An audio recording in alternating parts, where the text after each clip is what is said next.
takes time. So you must have an environment of the project management discipline. So you should be sensitive enough as a project manager that you should be starting to plan. Maybe you might not have the full details, but at least if you have some idea, at least you can create the top level WBS.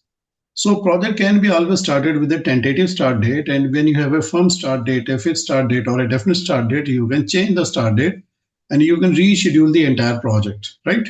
And it Yes, will sir. have the new dates for each and every activity. So that will be done by the software or automatically. That is the purpose of the software, right? So Yes, now sir. this is 1st July 24 a.m. Now you click on the next button. So it will ask you more information, responsible manager, enterprise CEO. So definitely we have not, I believe that we have not created the manager for learning and development portfolio, which we will do, then we will reassign. Now click Yes, on sir. the next and the rate type will be standard, click next. And then you click on the finish button, right? Now, since we need a manager for this portfolio, now you select the learning and development. Now you select the detail. And we can see that it is assigned by default to the CEO because we did not create a manager for this portfolio. So we will Yes, create sir. a manager. So we will go to the OBS, organization breakdown structure, and then we click on the add.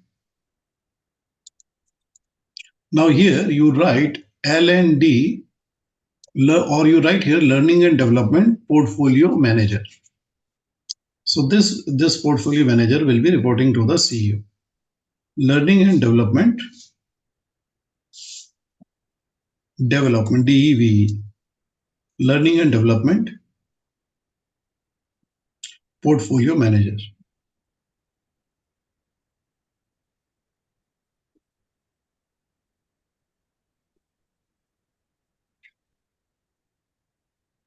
And then press enter. And then you click on the close.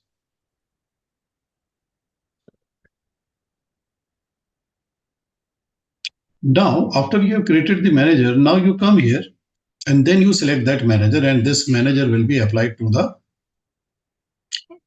learning and development portfolio. Now you select here and click on the yes. Now you check the scheduling in calendar whether it has the same portfolio manager or not. Check with your lesson one, right? Because the Yes, lesson sir. one was open at the time, so it also got updated. So when you updated the portfolio, the lesson also got updated. Now you open this. No, first of all, let's look at some detail. This is the general. So click on the dates. So click on the dates tab. See in the dates tab, if you wish to change the date, the planned start date, you can change it. Then what is the data date?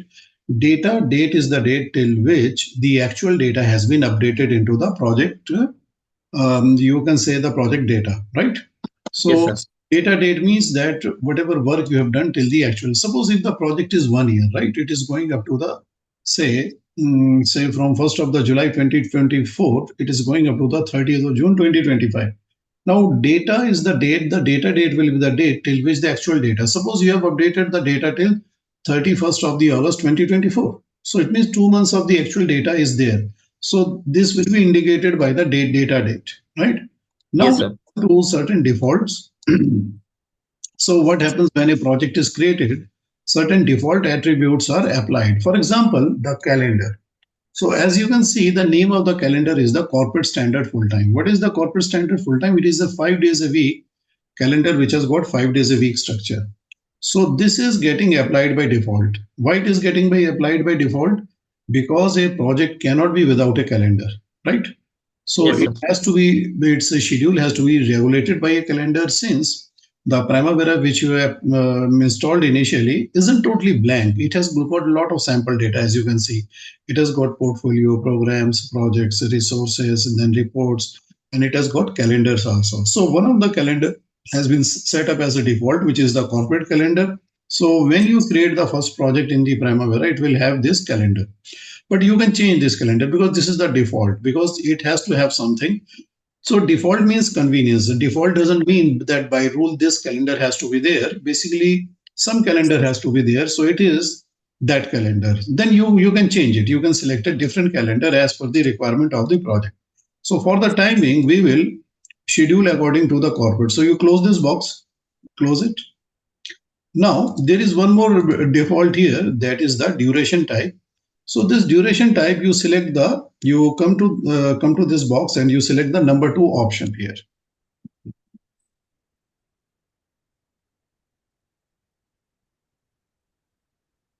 Duration time. Which one, sir? So you select here fixed duration, units and time. Okay, so this I will explain more. Uh,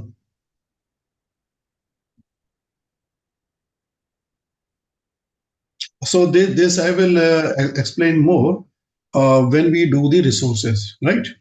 Yes, Okay, sir. now, so once we have made certain changes, then it means that we have made updates to the data.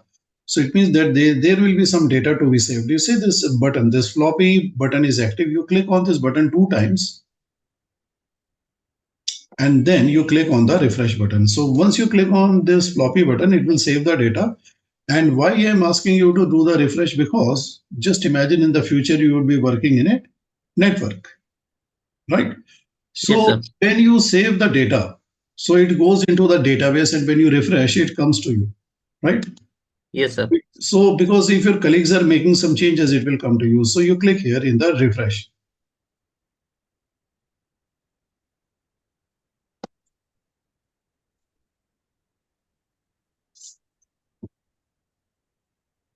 Now you open the project. I'll be back. This one.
Okay, I'm back. Okay.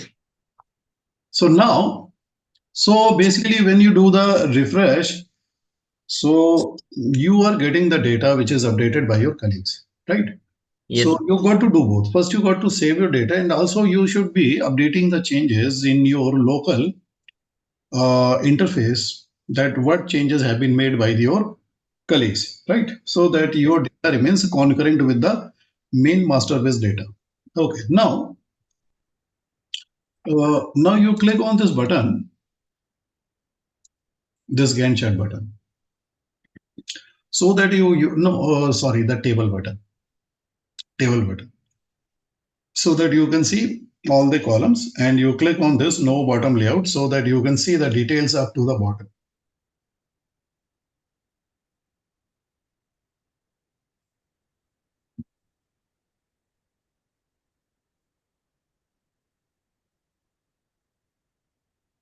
Okay, now there are certain columns here which we don't need.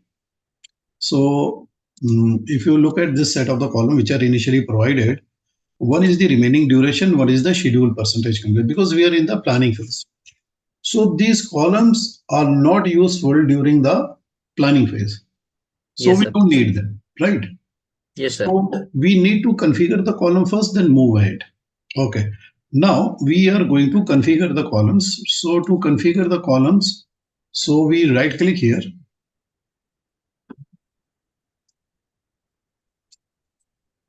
and then we select the columns. Okay. So after we select the columns, so you adjust the size of the box.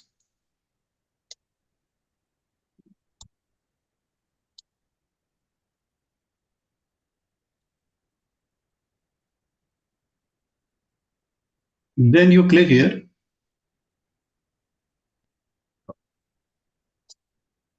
table font and row. Select the font and you select the Vardhana.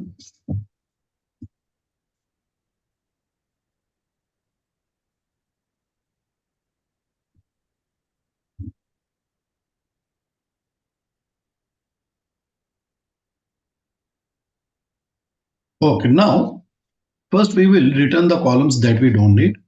So you select the remaining duration and click on the remove. Remaining duration.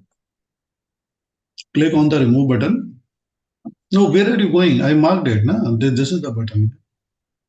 Yeah, then you also remove the schedule percentage complete. So they are going to their respective groups. Do you see that? Yes, sir. This is going to the percentage complete. So in the future, if you need them and if you can remember the group, so you can just come to the group and expand the group and select the required button from here, right? Yes, sir. So this is how you can do it. Now, now you close this.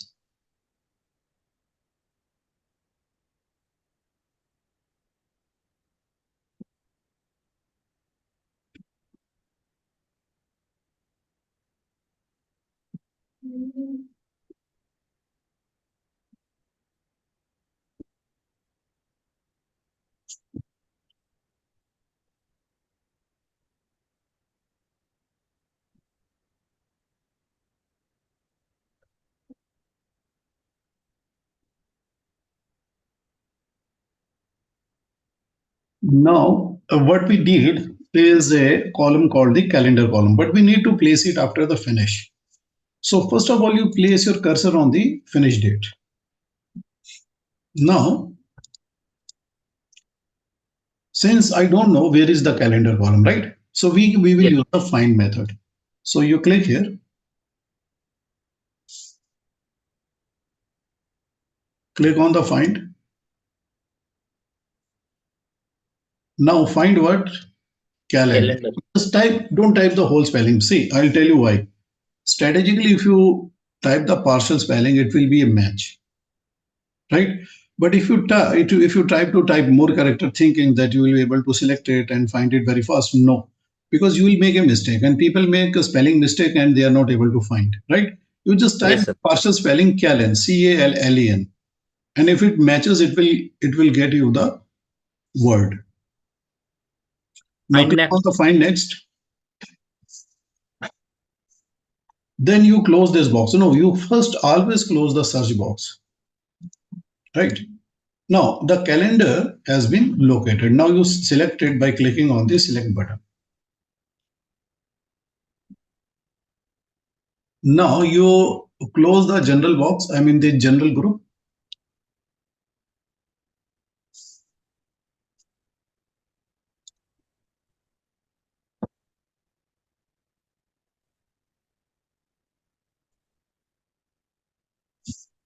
After the column, we need another column which is the predecessor details, right? So I don't know where it is. So again, I will use the search option. So click here and then you click on the find and then you type here PRED. Click on the find next. Click on the cancel and then you click here. Yes. Now after this, you click on the OK. predecessor और predecessor details इसमें दोनों में कौन सा लेना है? दोनों predecessor में डिटेल आपने ले लिया है, आप इसको ओके करो. Just do what I am saying. So you will see the value of the predecessor detail when we put the data, right? So just go with the flow. So now after we have created after we have included the columns, so we will add the data. So once we add the data, we will get the idea that how the columns should be sized up, right? So you yes, click on the add button 14 times, you add 14 activities. So you click here.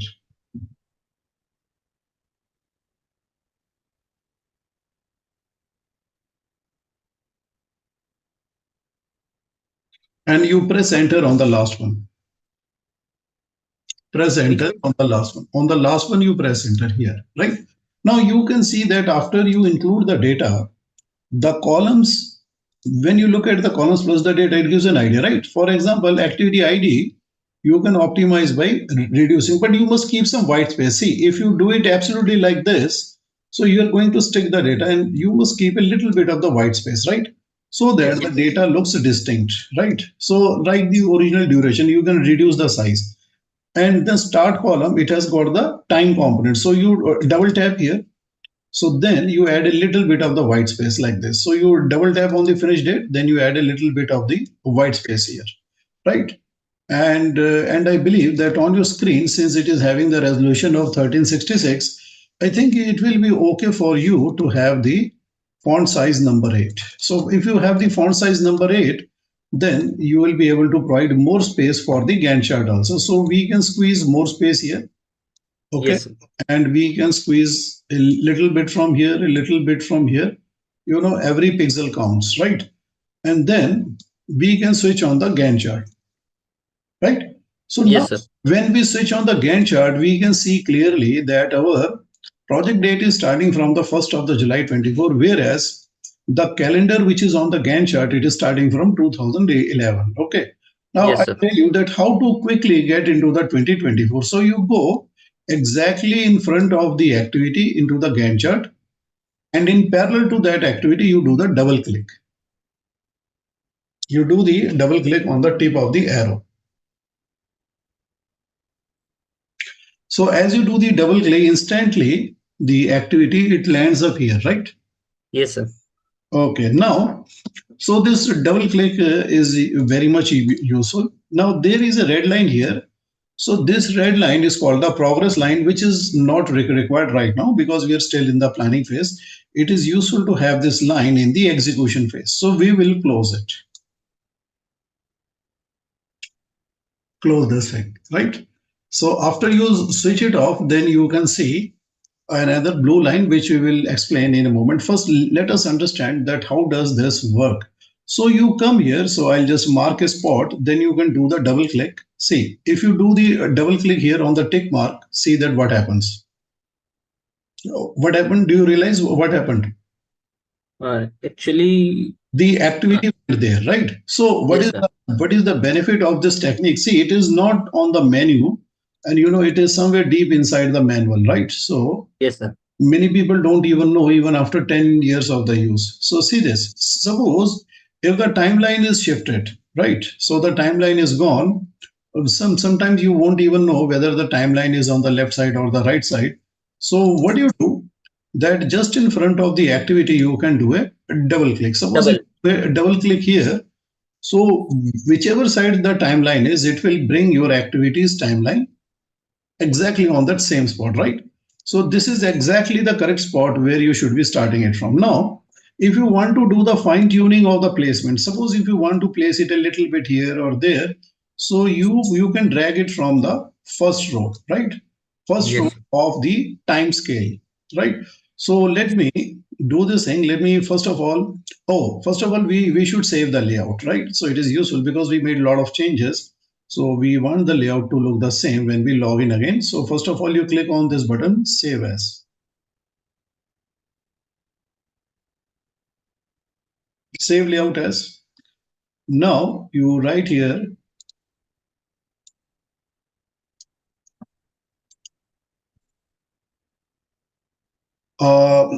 activities layout by Sudesh Kumar. Activity, you delete the whole thing. Activities layout by Sudesh, you write your name. And why am I asking you to write your name? Because when you export this layout, so this will go to many places. So if someone wants to know that what is the origin of this layout, so they will know, right? So Yes, sir. that is a best practice. Now click on the save button. So once you click on the save, you can see just like in the projects, the layout is the name of the layout, which is currently controlling the visibility or the controlling the format of the screen. It is being displayed here, right? Okay, now let us try to understand how this timescale works. So for that, first of all, we'll have to again refresh the components of this Gantt chart. So what is this part called? Uh, time This part is timeline. called time scale because it is used to measure the duration of the activities. So this is time scale, right? Yes, sir.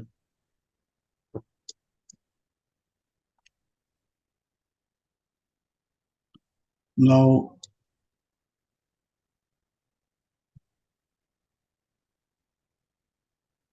okay. Now, one more thing that I want you to know, just try to guess and tell me that what is this line about?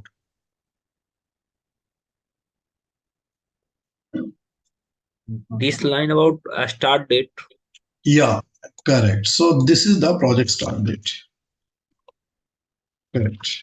So this line is representing. So you can see that all the activities which are not having a predecessor, they are aligned with the start date. It means that whatever start date has been set by you at the time of creation of the project, so any activity therefore created will have the start date derived from the start date of the project, right?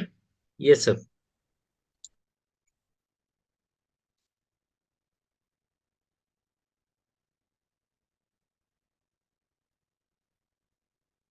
Now, what is this line? Guess, just guess. This line.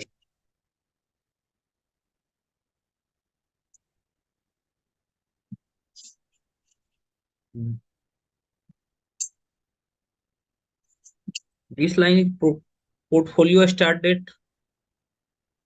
No, this is the project timeline. Okay.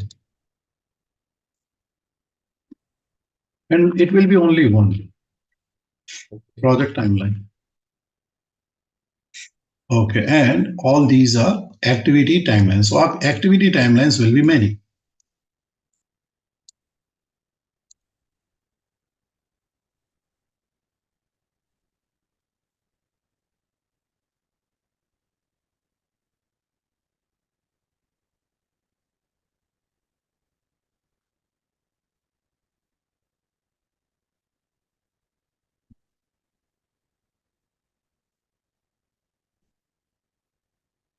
right?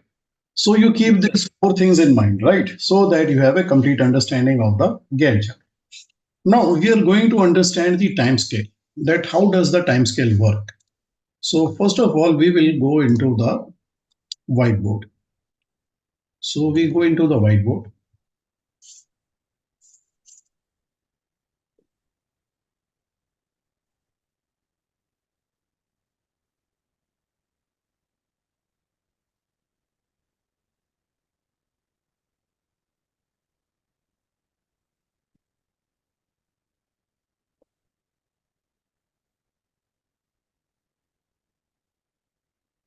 So in the time scale, that what are the units of time, you read from top to the bottom.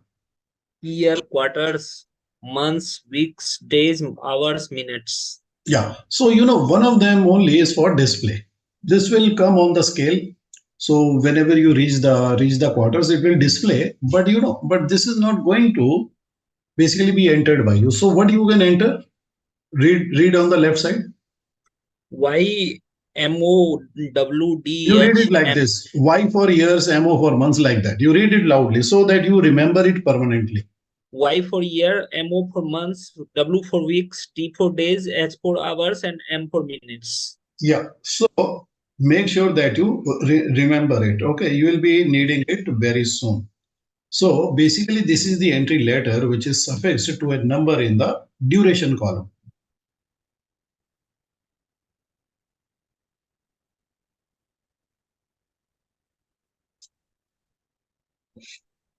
Okay.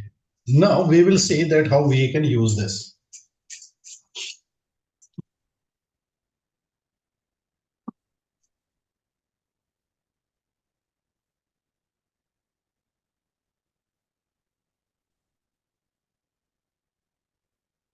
Okay. Now, first of all, to understand the timeline, the time scale, we will first shrink the time scale to the maximum units. Now, how to do it? You have to click on the zoom out button. Click on this till you reach the last point.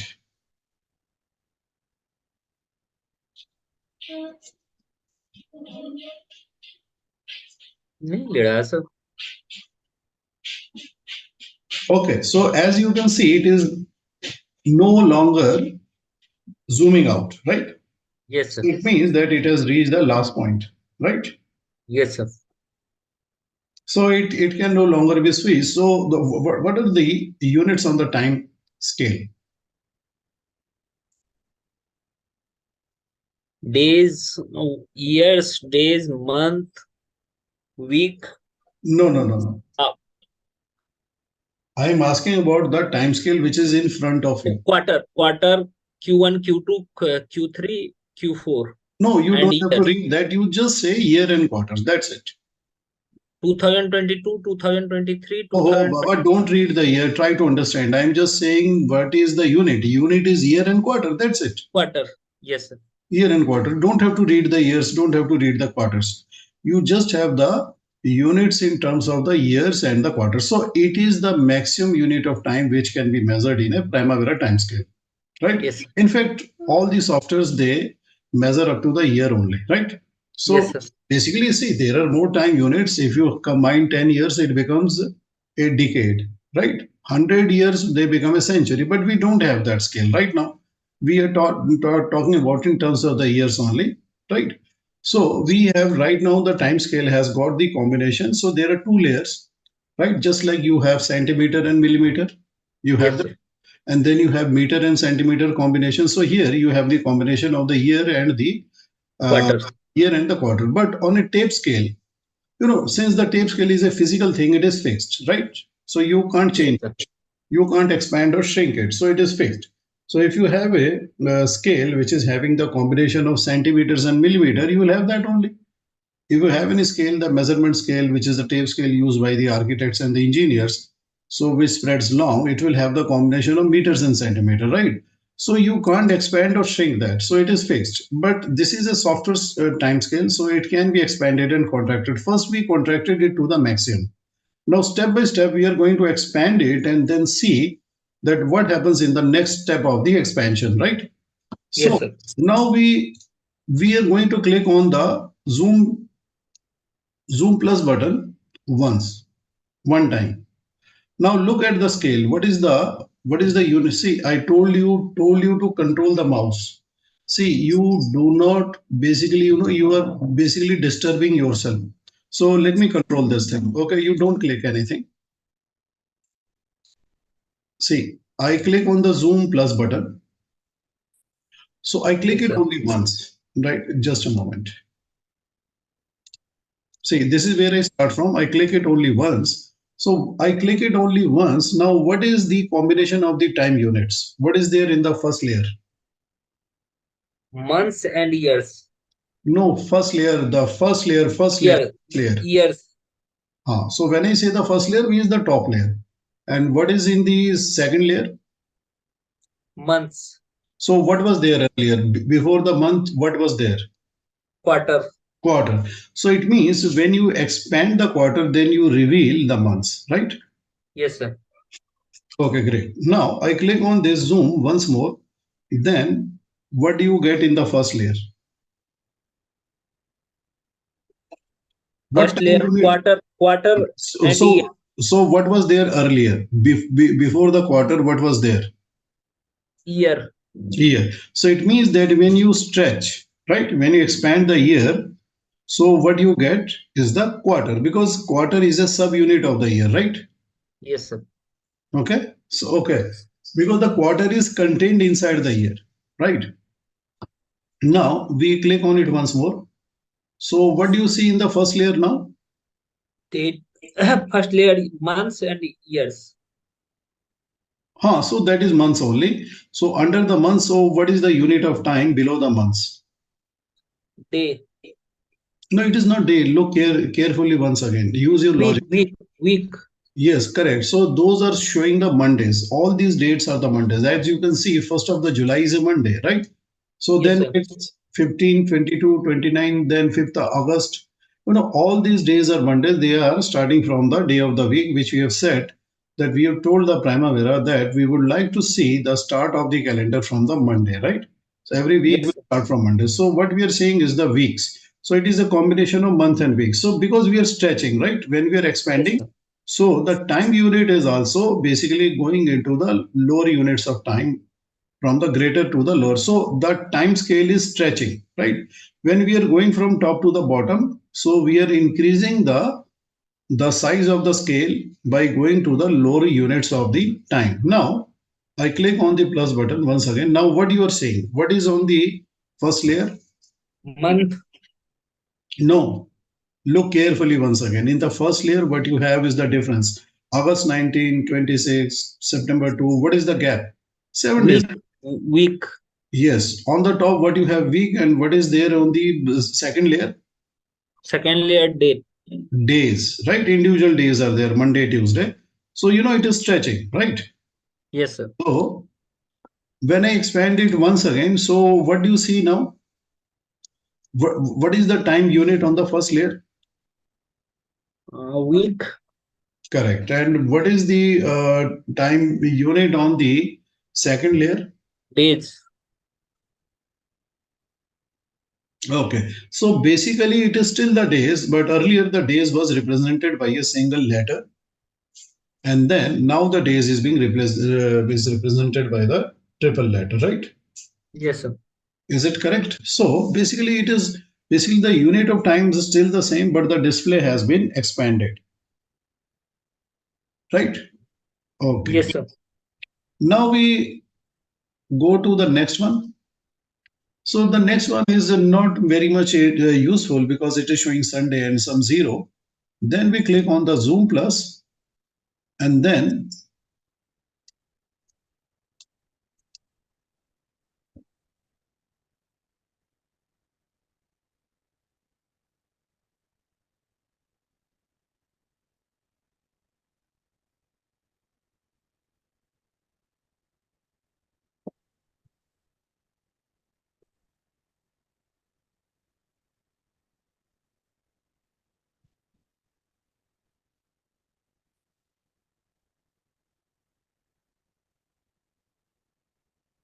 Date. hmm, अपर अपर में days है, नीचे जो है hours है.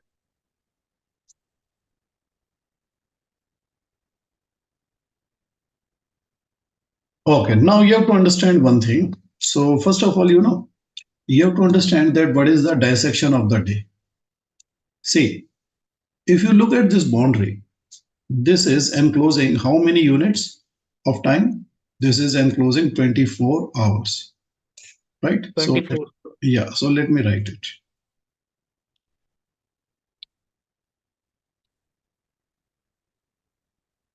Okay, so it is 24 hours. Now, why is there zero at the first hour? 24. Zero It is stands for starting from 24. zero, right? Why it is Yes. called the zero on the hour? You have to understand one thing. What is displayed on a digital clock before the midnight? Listen to my question carefully.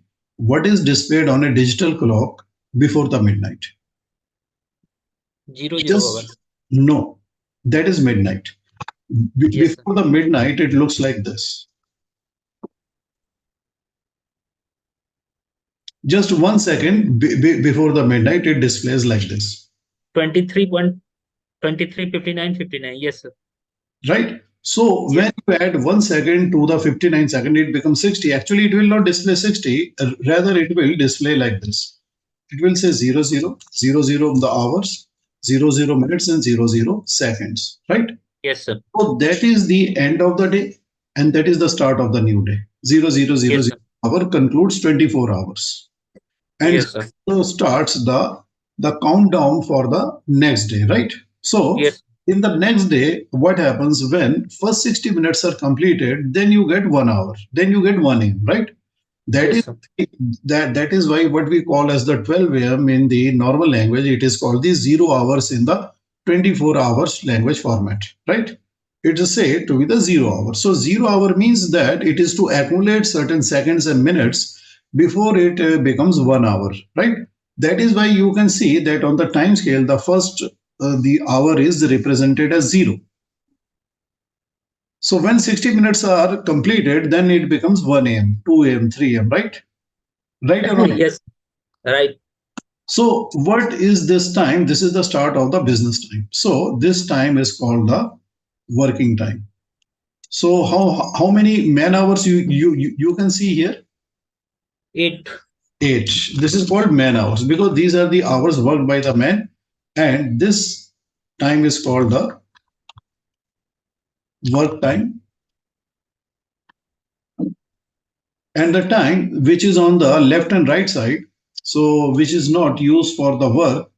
So this portion of this time, so this portion of this time, so it is called the non-work time.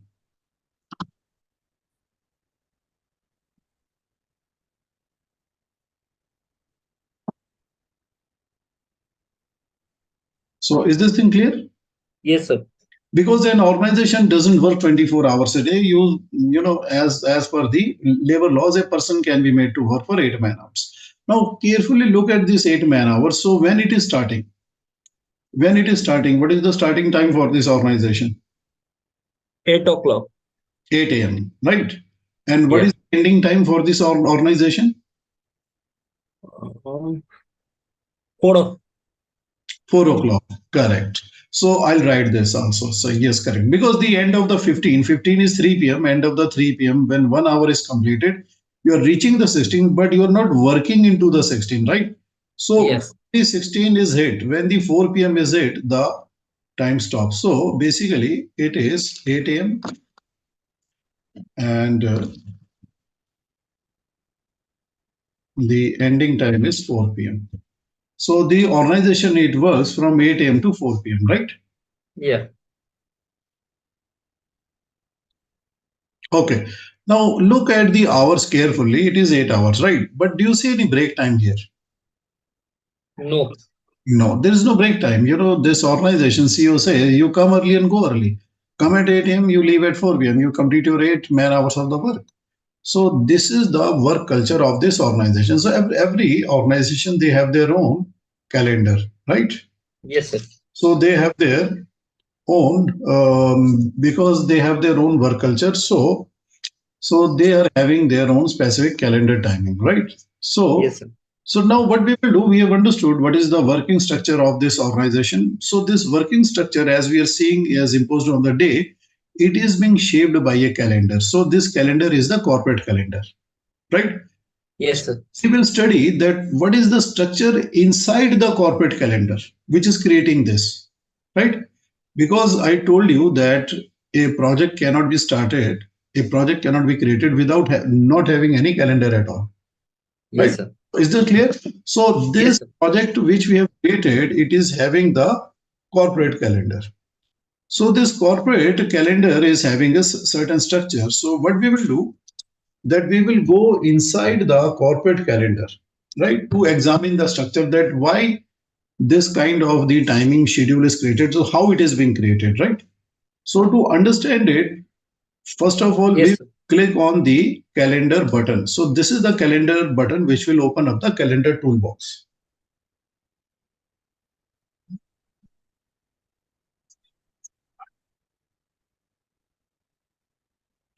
So once you click here, you will see the calendar toolbox. Now, first of all, let us understand the calendar toolbox. In the calendar toolbox, we can see that there are three categories: global, resource, and project. So the calendars, they have been basically grouped into three groups: global calendar, resource calendar, and project calendar. So the global means global. Global means for everybody. So every user can see the global category of the calendars and they can use it to schedule their projects, right? Yes, sir. So that is the corporate. Now, who is using the corporate calendar? So global calendars are the calendar which is useful for the entire organization. So why one of them is marked as the default? Because this is the most useful. So who has determined it to be the most useful? So basically someone observed that this is the timing which is the most common for majority of the projects. So he put that calendar into the global and marked it as a default. Now what is the benefit of marking it as default? So the benefit of marking it as a default is that when you create a new project, so that project automatically gets this calendar Yes. because it is checked as a default. But default doesn't mean that it's a rule. So default means that it is a convenience, and you, if you wish, you can change it. You can use a different calendar, right? Yes, Now, sir.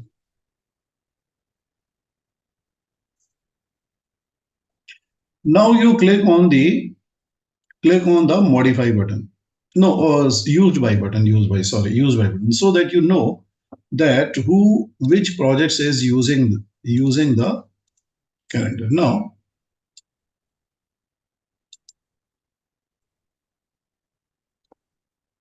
Now, as you can see that there is a large list of the project which are using this calendar. Read this. What is written on the top? 591 No, Corp 00591. no, no, no, no. I want you to read this sentence. Read this line.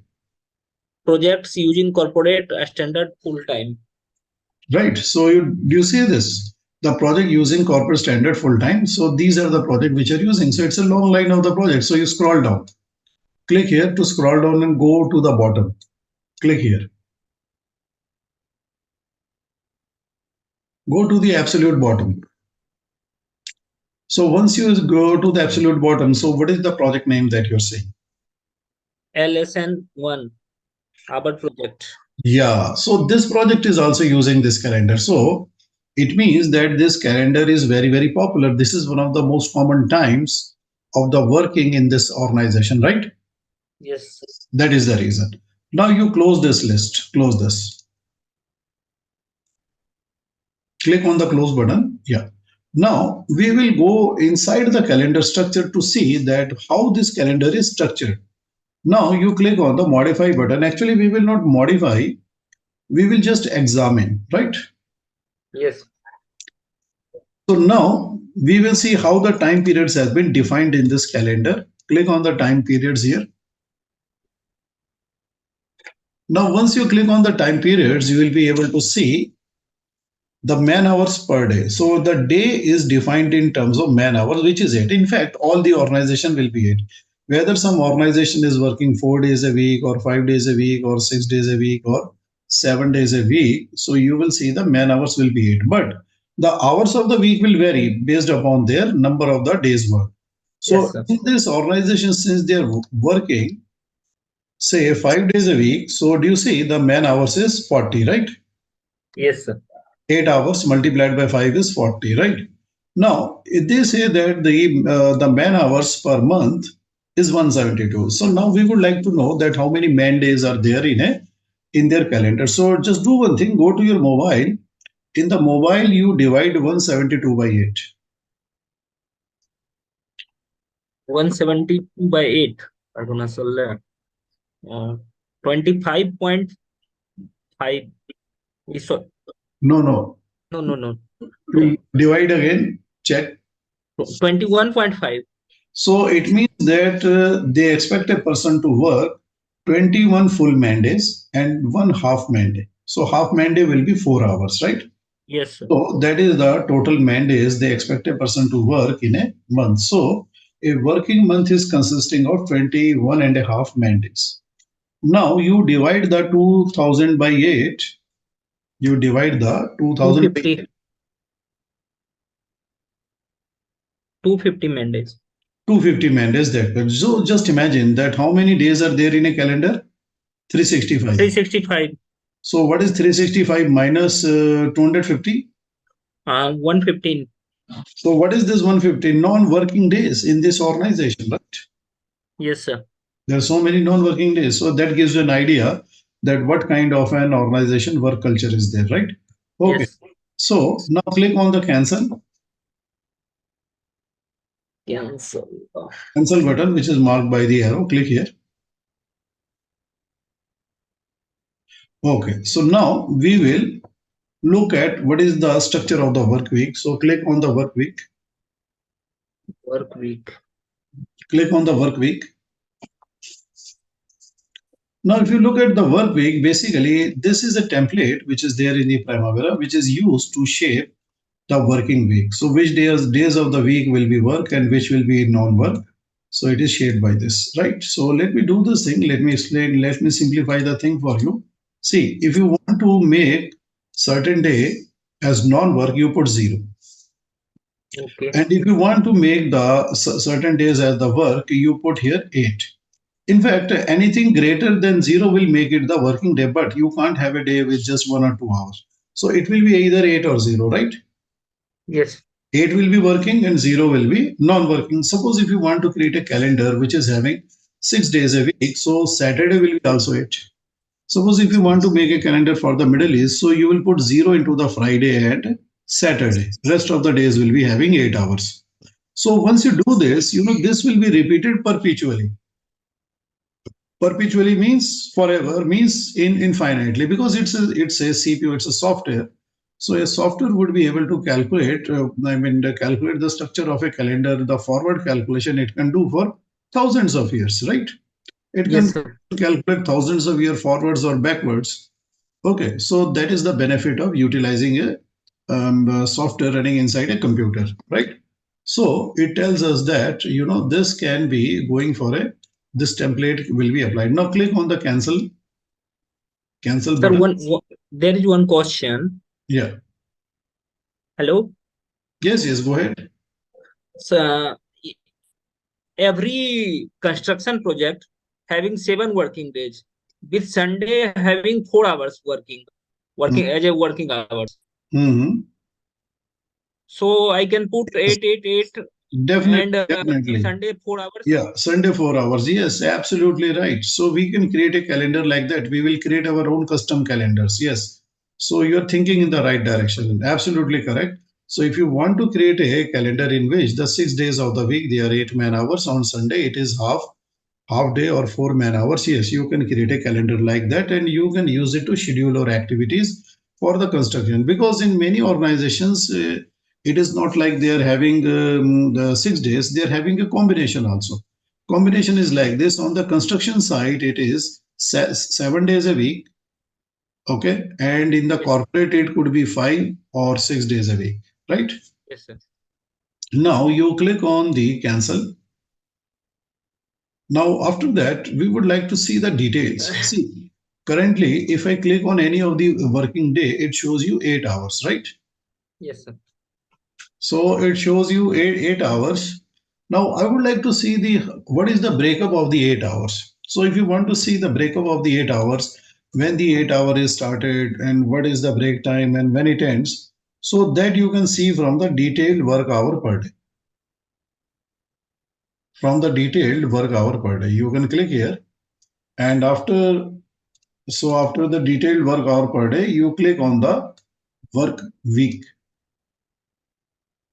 So if you click on the work week, so you can see the structure of Monday. So which you already know. So what is the starting time here? Look at this. What is the starting Eight, time? eight, And what is the ending time here? mm, 4 o'clock, three Yes, o'clock, as per me. don't say 4 o'clock or 3 o'clock, say 4 p.m. So that Okay, you sir. exactly are able to say 4 a.m. or 4 p.m., right? 4 Yeah. p.m., right? PM means that it is the Since, evening and since, AM means since it that is is the since it is 15, so I can say this is 3 p.m. so 3 p.m. is basically ending at 4. It is the Yeah. 1 hour of the work is Yes, sir. starting from 3 p.m. It is ending at 4, right? Yeah. Now you can see this 1 hour has been split into 30 minutes. Do you see there are two blocks of the 30 minutes? Why Yes, it sir. is done? It is done because suppose if you want to have starting time like 7:30, 8:30, 9:30, you can do it. And if you can have the finishing time like 6:30, 7:30, like that, if you wanted, you can use the half an hour block, right? 30 minutes block. Yes. So that is the idea. So that is why the 1 hour has been further split into 30 minutes each. So you can set the timing, the starting time, you can set like 7:30, 8:30, 9:30, 10:30. Finishing time can be 4:30, 5:30, 6:30, 7:30, like that. Okay. So that is the facility. And if you look here, if you suppose if you select till the Friday, you will see the same structure because all the working days will have the same structure. And if you look at the non-work day, and you will see all the slabs are in the dark color. So dark color represents the non-work time, and the light color it represents the work time, right? So Yes, sir. how many hours of the work they represent out of the 24 hours. So you will see that at the top, the first hour is the 0 hour, right? Yes. Do you see that? Why it is zero? Because the 1 hour will be completed when 60 minutes are completed around the midnight, right? After the Yes. midnight, when 60 minutes are completed, then you get 1 a.m., right? So 1, Yes. 2 a.m., 3 a.m., then at the 23rd hour when it ends, Hello. when the 23rd hour ends, so you are completing 24 the hours at the end of the day. So at Yes, sir. the end of the clock day here, which is marked by the arrow, you are completing 24 hours. As you complete 24 hours, and a new day starts with the 0 hour, right? Yes, sir. Yes, sir. So this is the schedules, and this must be known to the project manager, right? So Yes, because sir. as a project manager, you will be working mostly with Sir, the time constraint, one, cost constraint, resource constraint, and scheduling. You should have a very strong grip. Yes, tell me. suppose I want to mention half an hour lunch, then I can add as a non-work uh, or anything Yes, else from here. absolutely. You can add a non-work. So either you can suppose if you want to add a non-work, no, don't do this. First, you have to listen to me. Okay, sir. Do it right. If you do suddenly something, I won't be able to know that what you are thinking. Okay. Okay, sir. So first of all, you have to understand that how you can put half an hour lunchtime. So that we will do it in the next calendar, right? So keep Okay. this question part, right? So now Yes, sir. we come out of this calendar since we have studied the structure. So we cancel this, and then we will first write a specification of our own calendar. Then using the specification, we will create our own calendar. So let's go into the whiteboard, and let us also include the lunchtime also. So first of all, you just keep this in fact. What is the working time? The weekdays are the working time. The weekdays could be in a 5 days week company, Monday to Friday, Monday to Saturday in a 6 days. So these are called the normal weekdays. So what is the non-working time? A non-working time is the regular weekend. So what is a regular weekend? Like Sunday. And what is the monthly weekend? Suppose if you are having, say, regular weekend can be in a 5 days week company, it is like Saturday and Sunday. So in a 6 days a week company, it is the Sunday. And what is the monthly weekend? Monthly weekend is the weekend which is given by the organization once in a month. Suppose if there is an organization which is 6 days a week, so then what happens? So they say that, okay, once in a month you will have an extra weekend. So monthly weekend could be like your second Saturday, last Saturday, or it could be the fourth Saturday, because that is provided once in a month, right? Yes, And non-working time is also the holidays. So we don't use separate terms. We don't say holiday, we don't say weekend, we just say non-working time, right? Is it clear? yes, sir. Okay, so keep this definition. Now we are going to define the structure of a new calendar, which is the Indian Standard Time calendar. So now you read the first line. So how many days it will work 6 days week, and which 6 days? Monday to Saturday. Yes. So we are choosing on which 6 days we are going to work. Now, what will be the structure of the working day? Read the third line. 8 man hour per working day, Yeah. and So that is the definition of the working day. Now, what is the working week? 48 man hour per working week, And what is the working month? 192 man hour per working month, So if you multiply 192 by 12, then how much you get? 192 by 12, 2304. Okay, so basically we will make a correction here. 2304 plus 40. So Yeah, why we are adding the 40? 40 for 5 month having uh, 5 week Sunday. Fifth, yeah. So there are 5 months in a year which have the fifth Saturday, just to account for those. So you can find it in the calendar. So if you look at the month of March, so you can see, right? Yes, sir. And if you look at the month of the June, right? So how many says Saturdays are there? 5. Five. So similarly, you will find three more months which are having the fifth Saturday, right? So Yeah. that's why we are adding it to be realistic. So we are adding that up. So we are making it as 2344 man hours per working year. Now we are going to understand that what is the breakup of this 8 man hours. So this is the breakup of this 8 man hours. So what is the first shift? First shift 9 a.m. to 1 p.m. and second shift was 2 p.m. to 6 p.m. It is not the second shift, but it is a break time. Lunch time is 1 p.m. to 2 p.m. Read on. and second shift is from 2 p.m. to 6 p.m. 4 Correct. man hour.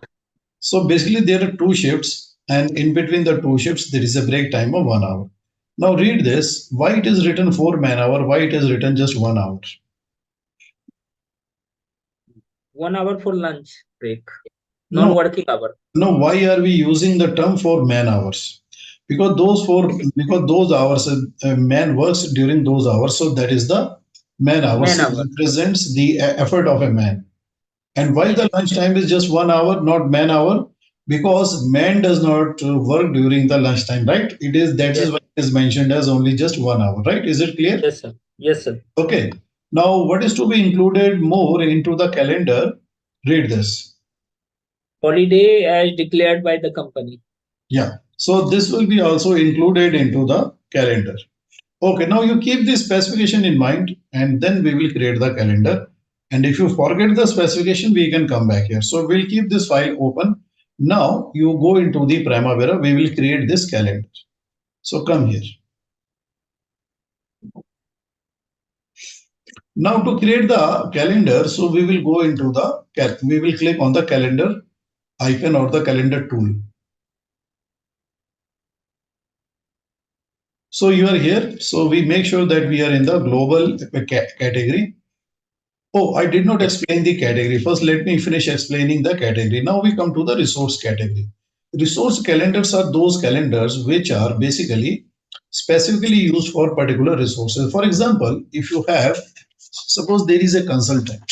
Okay, let's say he is a external quality consultant. Now he works 3 days a week, Monday, Tuesday, and Wednesday. Now, if he works 3 days a week, so can his activity be scheduled by the regular project calendar? Is it possible? No. No, it is not possible because if I give him 6 days of the work, so his working pattern will be 3 days in the first week and 3 days remaining 3 days in the next week, right? Yes. So this will not be possible to be represented by the regular calendar. So external quality consultant, so he will be having 3 days a week. So Monday, Tuesday, Wednesday. So we have to create his own customized calendar, which is called personal resource calendar, right? So the personal resource calendar is used by only one person, right? Let's have a look. So you select this calendar here. This is the name of the calendar. Chap Frank Chu. Yeah, Frank Shu. You select this. So after you select this calendar, we would like to know who's using this calendar. Click on the used by. So do you see that there is only one person? This is the resource icon, right? Yes, sir. This is the resource icon. So Frank Shu is the resource, which is who is using this calendar, right? Yes. Now, now you click on the close button.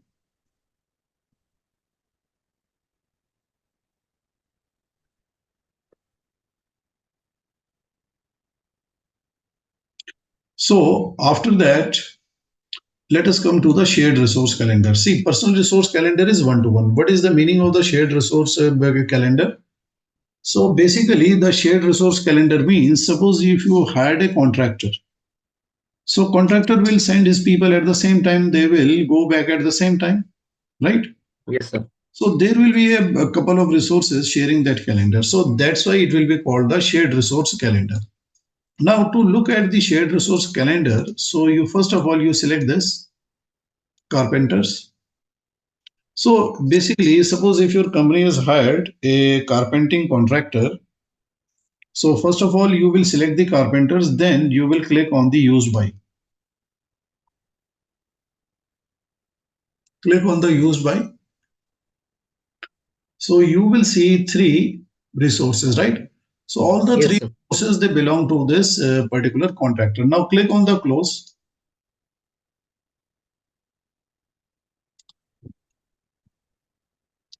Now click on the project. Now what is a project calendar? Suppose that you have a certain project which is having a very odd timing, one of a kind.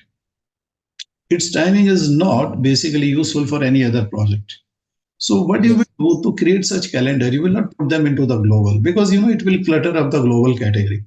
Suppose if your project is working, say, let's say it is working from 12 a.m. in the night till 8 a.m. in the morning. It is doing a sort of a night shift work, right? But Yes, the sir. timing is not useful for any other project. So what you will do, you will create that calendar and keep it under the project category. So what is the benefit? The benefit is that it will be visible to you only. It can be used in your project. It is visible and accessible to your team member. It will not be visible or accessible to any other team because global means visible to everybody. Project means that it is in the private space. So basically, if you create a calendar here, so if any other team creates a calendar here, their calendar will be visible to them and your calendar will be visible to you only. So you will be able to use this calendar in your projects. But in the future, suppose if some particular time is also required by, the particular schedule is required by some other project. So what you can do, you can shift this calendar to the global. Do you see there is a button here? What does it say? Read this. Project to Yeah, global. to To global. global. To global means move this calendar to the global category. Yes, sir. But you will do it only if you feel that it is useful for at least 3 4 projects, right? Yeah. Okay. So in the global category, you should have very few selected calendars which will be majorly useful for at least 4 or 5 projects, right? Yes, sir. Okay. Otherwise, the global category will become very much cluttered and it will be difficult to find a useful calendar there, right? Okay. Yes, sir. Now, let us come back to the global.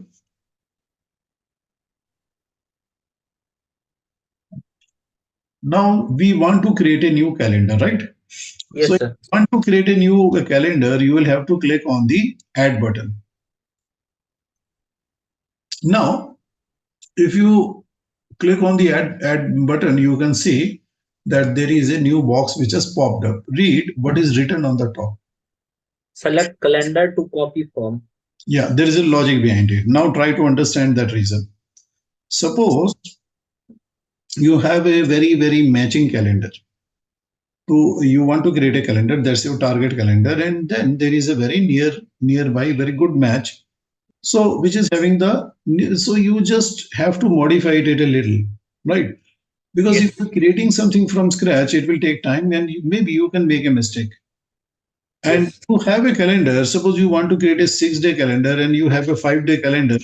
So it will be much easier for you to select that calendar and then create a copy and modify that copy, right? So is this clear? Yes, sir. So first of all, you select the corporate. Corporate. No, here. And then you click on the add button here. Click on the add button here. Yes. So what you have done, actually you have created this new calendar. So here you rename this as IST. You rename this as IST and press enter. So IST calendar which you have created, basically it's a copy of the corporate. Just right now it is a copy. So we are going to modify this. But first of all, we would like to make it as the default one. So why This you want to make it as the default? because this calendar will be used for further every project. Yes, correct. So that is why now from this point onwards, if any new project is created, we would like this calendar to be applied. Now, since it is a copy, okay, so we will modify the structure and by clicking on the modify button. So you click on the modify.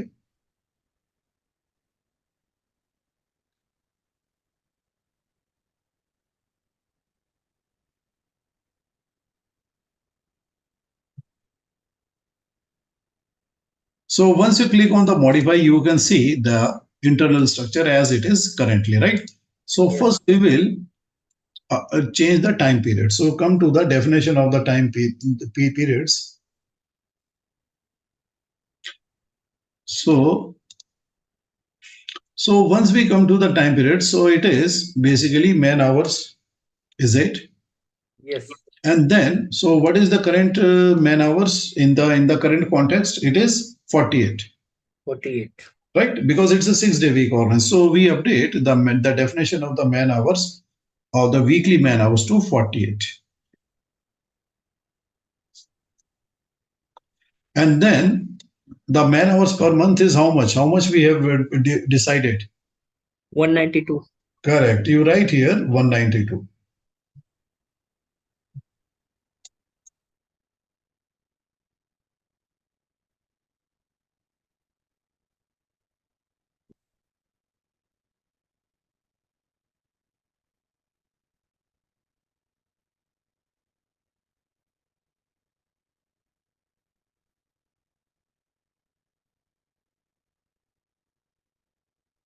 Is it okay, sir?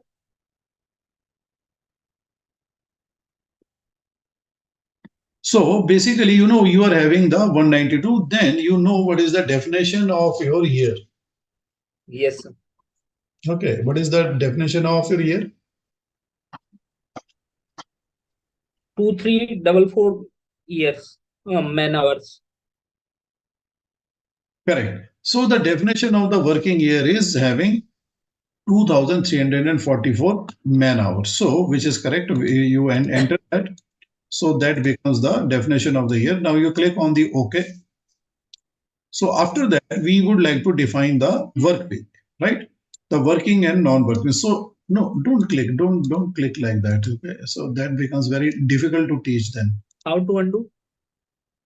Now, first of all, you click on the work week. Click on the work week. Okay. Now you can see that since we have copied the corporate calendar, so in which the Saturday is non-work. So we want to make it as the working day. So you click here and make it as the 8, right? Yes. So you have got the 6 working day, then the Sunday is 0. So Sunday is the non-work day. So after Yes. that, you click on the OK.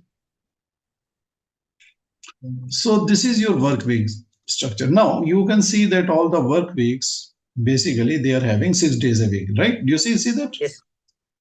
Then we would like to detail the structure of the 8 hours. So you come on the details, because we have to tell that how these 8 hours will be used during the day, right? Now you Yes. click on the work week.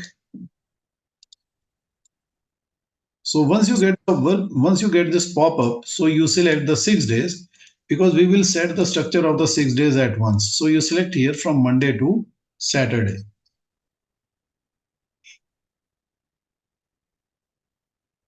Yeah. So now what is the structure? See, 8 hours is the non-work time. So what do? You select the 8 hours and you click on the non-work, both the slabs. Pardon, sir? Click on the non-work. Non-work. No, you have to select na Baba. You have to select 8 hour like this. Click Okay. non-work. Okay. Select the next 30 minutes non-work. The entire 8 hour is the non-work, right? Yes. Then you have the break time. So break time is the 13 hours. You make the 13 as the non-work. Sir, I can't understand here. Lunchtime, 13 hours. 30, 13 hours. Now you click on the non-work, Yeah. because you have to tell how the 8 hour will be utilized during the day. Okay. Right? Okay. Now, then you have the 16 and the 17 hours as the work time.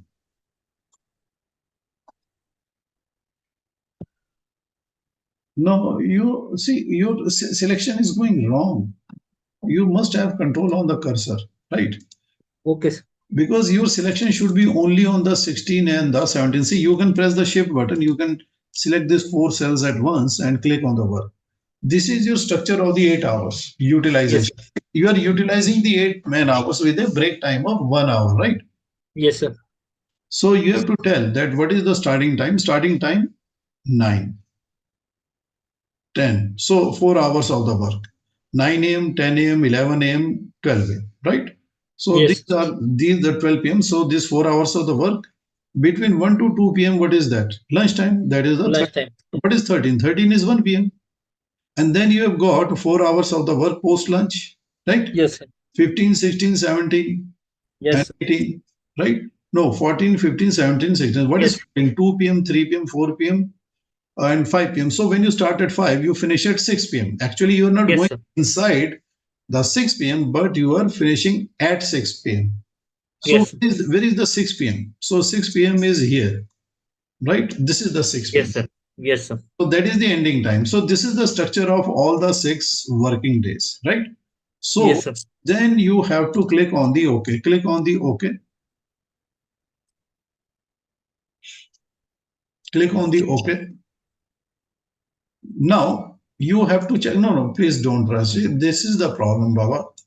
I told you it will become difficult for me to teach if you are not holding your mouse, right? You hold your hand. Okay, restrict your hand. Just first let me explain the thing in detail.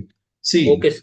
Sudesh, you have to understand one thing. Whenever you do something, you got to check yourself, especially in the schedule. Because in my training, I lay emphasis on the schedule, because that is where 99% of the trainings are failing, right? They Yes, are sir. charging 24,000, 30,000. I can show you just right now also. But they are not teaching the proper scheduling, and proper scheduling is the pain in the industry. That is the pain. See, Yes, sir. whenever you are creating a calendar, you should self-check yourself. So instead of closing the interface, what you should do, you should go and check each day. Now look at the structure of the Monday. Is it correct?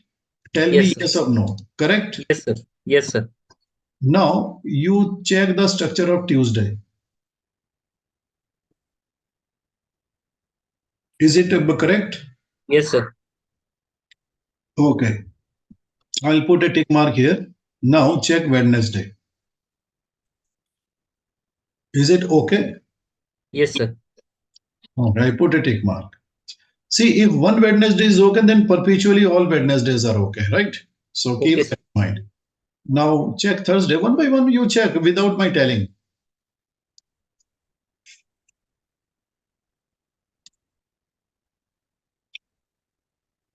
Saturday, correct. Sunday, we need not check because Sunday is a non-work day. It doesn't have any structure. So it means that all the days are correct. Only after that you will close the calendar interface, right?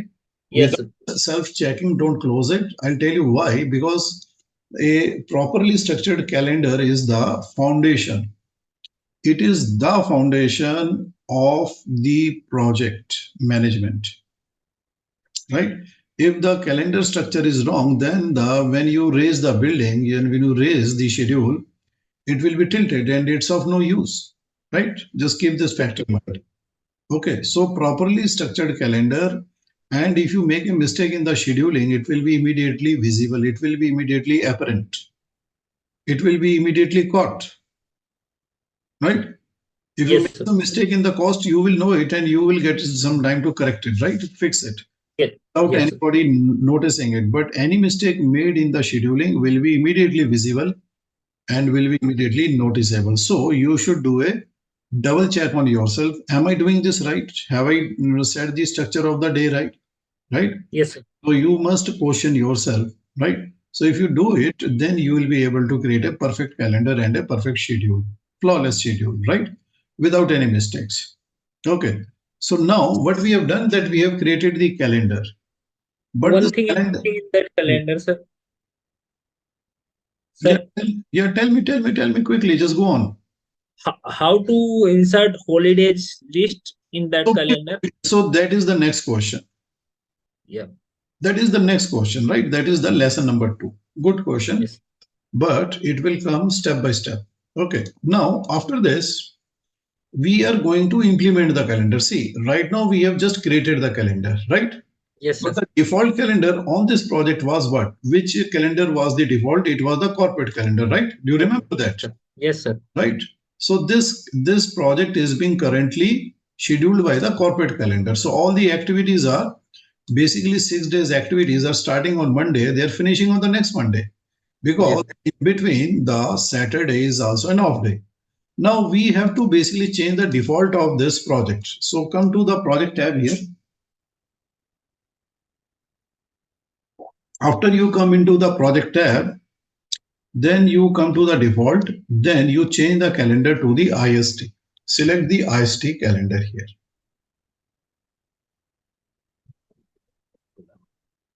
and click on the selection button. Click on the selection button and then you should click on the save button. Click on the save button here 2 times, once more, and then click on the refresh.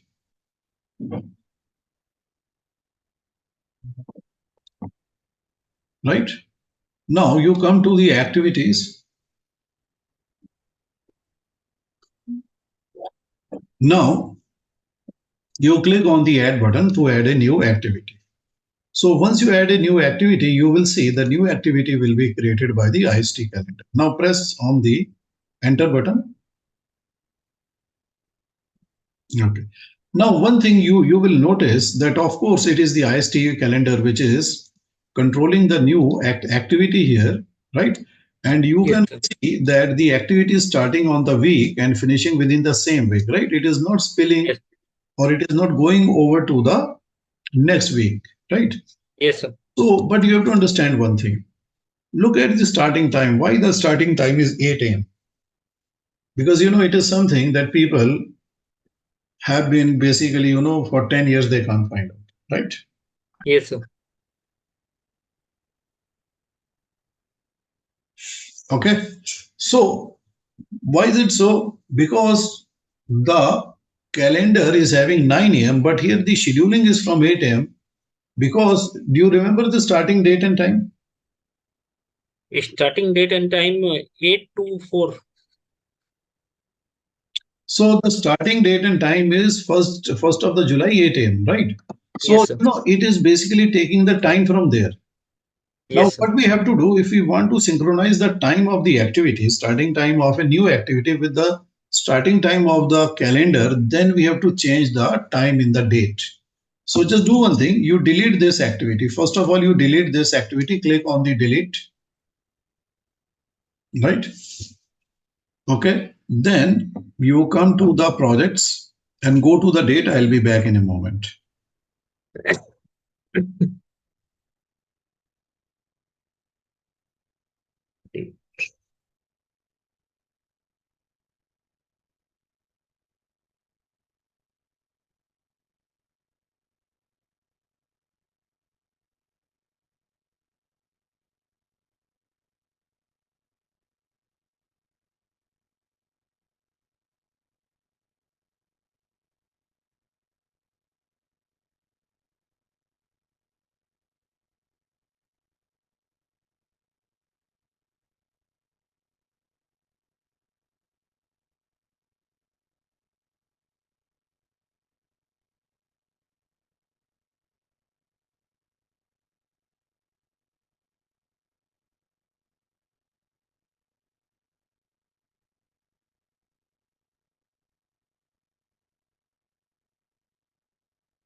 Okay. Now we will go into the dates, and in the dates, as we can clearly see, that the starting time was 8 a.m. Now you changed it to the 9 a.m., which is now synchronized with the new calendar, right? Okay. Yes, sir. So once you do it, so you come to the activities, right? So you delete this activity, delete this one. Oh, no, this is not the one to be deleted. Now you add a new one.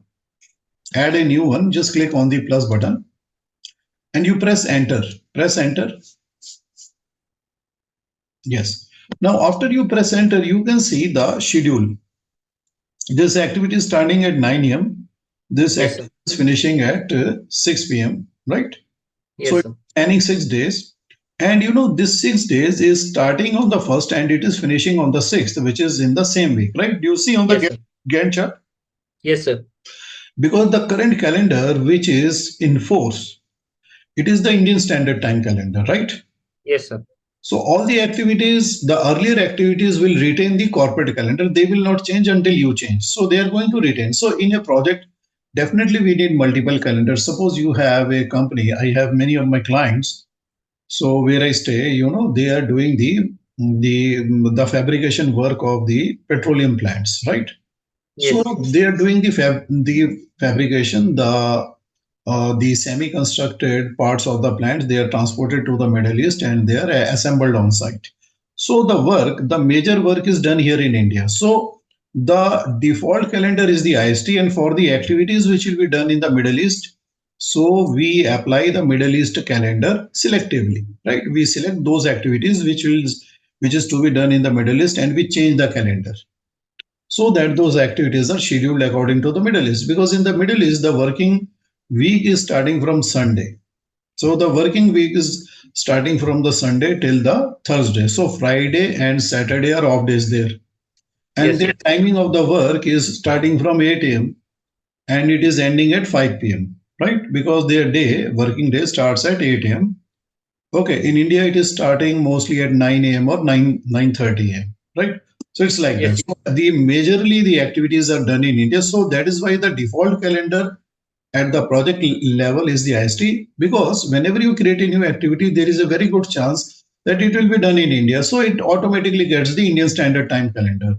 If you think the next activity will be done in the Middle East, then you change the calendar when you are creating the activity, right? Yes, sir. So here, the now the default calendar is IST. You have changed the default. So whenever you are creating a new activity, it will get the IST calendar by default. Yes, Now, sir. now we are going to understand how this calendar is going to work. Now click on the plus button once again, and this time you put into the duration column 4 hours. So 4H, use small letter. Duration column. Yeah, in the duration column, change the duration to 4H. Where 4H, is duration? see, this is the duration column here. Yeah. Yeah, you enter the duration 4H. Okay. Now, once you enter 4H, for the hours, that is the unit of time. So, what is the finishing time of the activity? 1 p.m. 1 p.m. From 9 a.m. till 1 p.m. 1 p.m. So 4 hours is utilized. Now, you create another activity of 5 hours, and then you look at the finish time.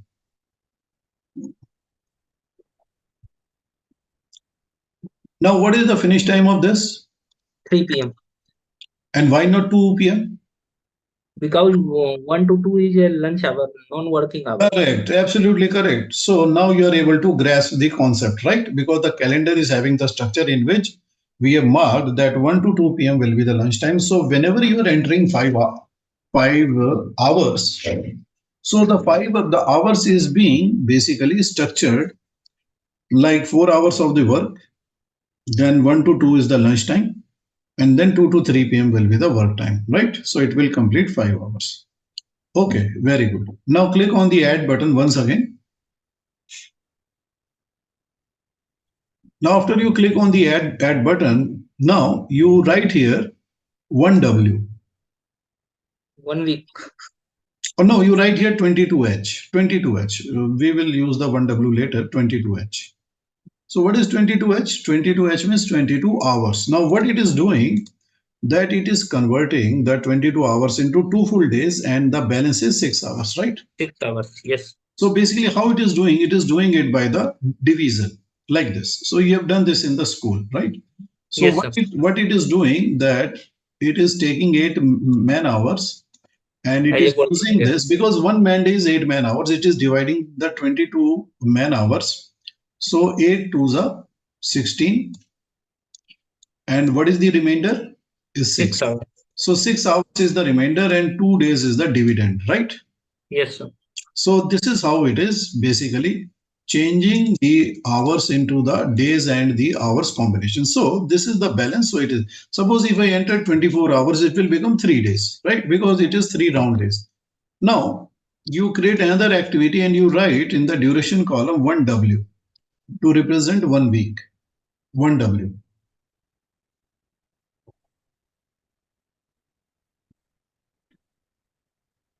Small. I always told you small.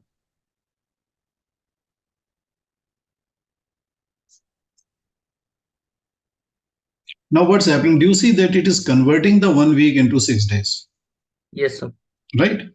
Now you add another activity. So you write here 1 month, 1 month, 1 MO.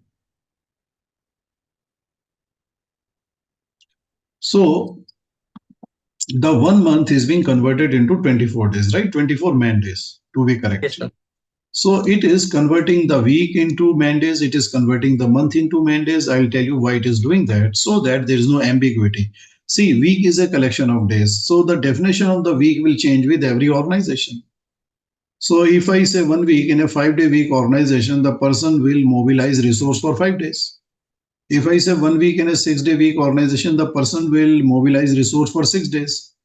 If it is a 7 day week working organization, the person will mobilize resource for 7 days. Similarly, the definition of the Working month can change, but the definition of the working day will remain same, right? Yes, sir. Because the working day is 8 man hours universal. It's the atomic unit of time, right? But the week and month, they are basically collection of man hours. So they can vary, right? Yes, Working sir. working month, they can vary, right? Okay. Now look at the 24 days, but what is the finish date? You are entering here 24 days. Why the finish date is 27th of the July? Why not 24th of the July? In which 2 days is Sunday. Correct. Not two, but three. See, 3 days. Yeah. 1, 2, and 3. So it is jumping over three non-working days. Now we will not use the term Sunday or the holiday. We will use Non-working only days. the term non-work. So we can say that if if we want to finish 24 working days, we have to use 27 calendar days because there are three non-working days in between, right? Yes. So it is jumping over the Sundays to complete 24 days of the work. So it is 6 days per week. So once it reaches the Sunday, it has to jump to the next Monday because the Monday is the next working day, right? So then it is able to complete 24 working days. Okay, right. Now that is why the calendar days are all. Now, what is the implication? So now keep this in mind. Suppose if you are in a meeting and there is a stakeholder in the meeting, he asks you that, Sudesh, can you tell me that what is the finish date of this activity? What is the finish date that you commit for this activity? You say, no, sir, I'm not committing any date, but I can commit the duration, right? You say the according to engineering process, it will take 24 days. I can tell you the exact start and finish date based upon the given start date of the project and the given start calendar. I mean the calendar which I'm going to use. See, Yes. just imagine if you put this activity into the month of October, and you know that the month of the October in India, it has got the maximum number of the holidays. Do you think it will be finishing in by the 27th of October? No. No, not at all. Because it will be jumping over many of the holidays which are there in the October. It might even go to the month of the November to just to complete 24 days activity, right? Is it clear? Yes, sir. So what is the lesson learned? The lesson learned is that do not try to calculate the schedule mentally. If you have any kind of the requirement to tell the schedule, you just tell the person politely, sir, once I go back to my seat and once I put all the data into the software and then I structure the calendar and I put all the holidays, the working and the non-work days, then I will send you the schedule and which will tell you the exact date. Because you know what happens, I have seen that people will push you for a commitment and they will hang on to it, right? Don't Yes, make sir. any prediction, don't say anything in a meeting because your word might be recorded in the minutes of the meeting. Then it will become a permanent that it is your said word, right? Yes, sir. You know why the political parties, have you noticed? The spokesman of the political party is mostly an advocate. It is not an ordinary person. Have you noted? No, sir. No, you should note it. Why the advocates are made as the spokesman? Because these guys are very very careful when they're speaking on behalf of the entire party. Yes, Sometimes sir. an individual party member might say something in the press, then the party spokesperson say, that's his individual views, that is not the view of the party. Do you Yes, get sir. the point? So you have to Yes. understand that where you can get stuck, right? Because what you say in the meeting, that will become an official statement. So Yes, in sir. the meeting say that unless and until I have done the scheduling using a calendar and software, I am not committing any date, but the duration can be committed because that is engineering process. This activity will take 24 days according to engineering process. That's it, right? But the Yes, sir. finish date is dependent upon the month in which this activity will be done, right or wrong? Yes, right, sir. Right. So just keep this thing in mind. This is part of my experience. So I've transferred my experience to you right now, right? Yes, sir. Okay. Now you click on the plus button and you add new activity. and you type in the duration column, you type here 1y. In the duration column, you type here 1y.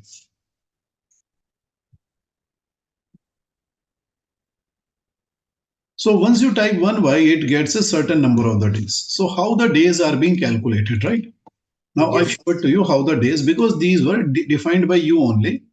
Yes. So let us go into the calendar detail. Then I click on the modify. Then I click on the time period. Now once you look at the time period, you will be able to understand. See, this is the man hours 2344. Now guys, Yes. now okay, you tell me what is 2344 divided by 8? 8 to 16, 16, 7, 293. Yes, 293 man days, right? Okay, Yes, now sir. what is 192 man hours divided by 8? So how many man days you get?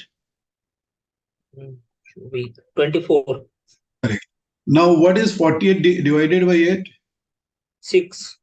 Correct. Now do you see the relationship? Yes, sir. Hmm?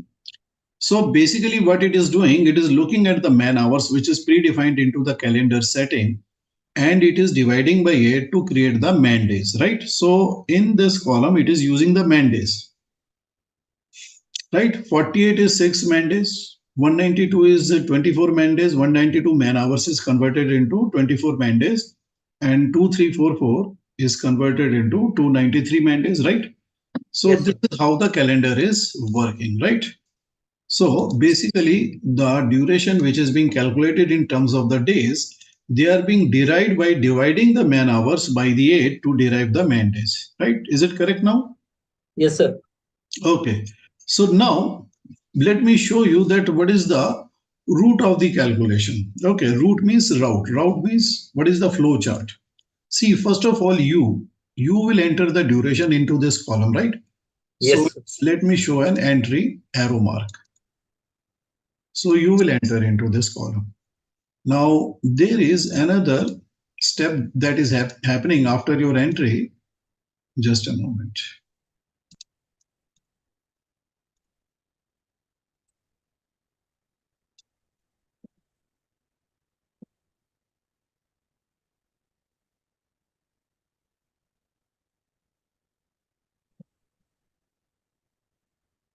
See, after your entry, the output is going into this green rectangle. So what is there in the green rectangle? Nothing. Plus scheduling algorithm, right? Yes. So then what is the output? Output is coming from here. Output is going to the blue rectangle. So what is there in the blue rectangle? The blue rectangle is having the schedule. So what is the schedule constituent? Start and finish Start date. and finish date. Now, now where is the input coming from? It is coming from your expert judgment.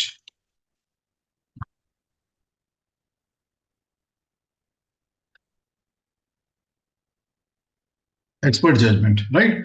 Now, what is an expert judgment? Do you know what is an expert judgment? Expert Suppose. judgment is your experience. Yes, sir. Because every engineer has an experience, only then he becomes a project manager. Without experience, nobody, a fresher is not made a project. Have you seen that a fresher coming from the engineering college and becoming the project manager? No. It is not even possible, right? He can Yes, sir. become a project coordinator, but not a manager. He cannot become a planner, right? What is an expert judgment? Expert judgment is the experience, your industry knowledge, your qualification, your organizational training, your industrial training, your standards knowledge. So all this put together, they make you be able to judge that if we have to do this kind of an activity, then what is the right duration for this kind of an activity, right? What is the Yes. appropriate duration?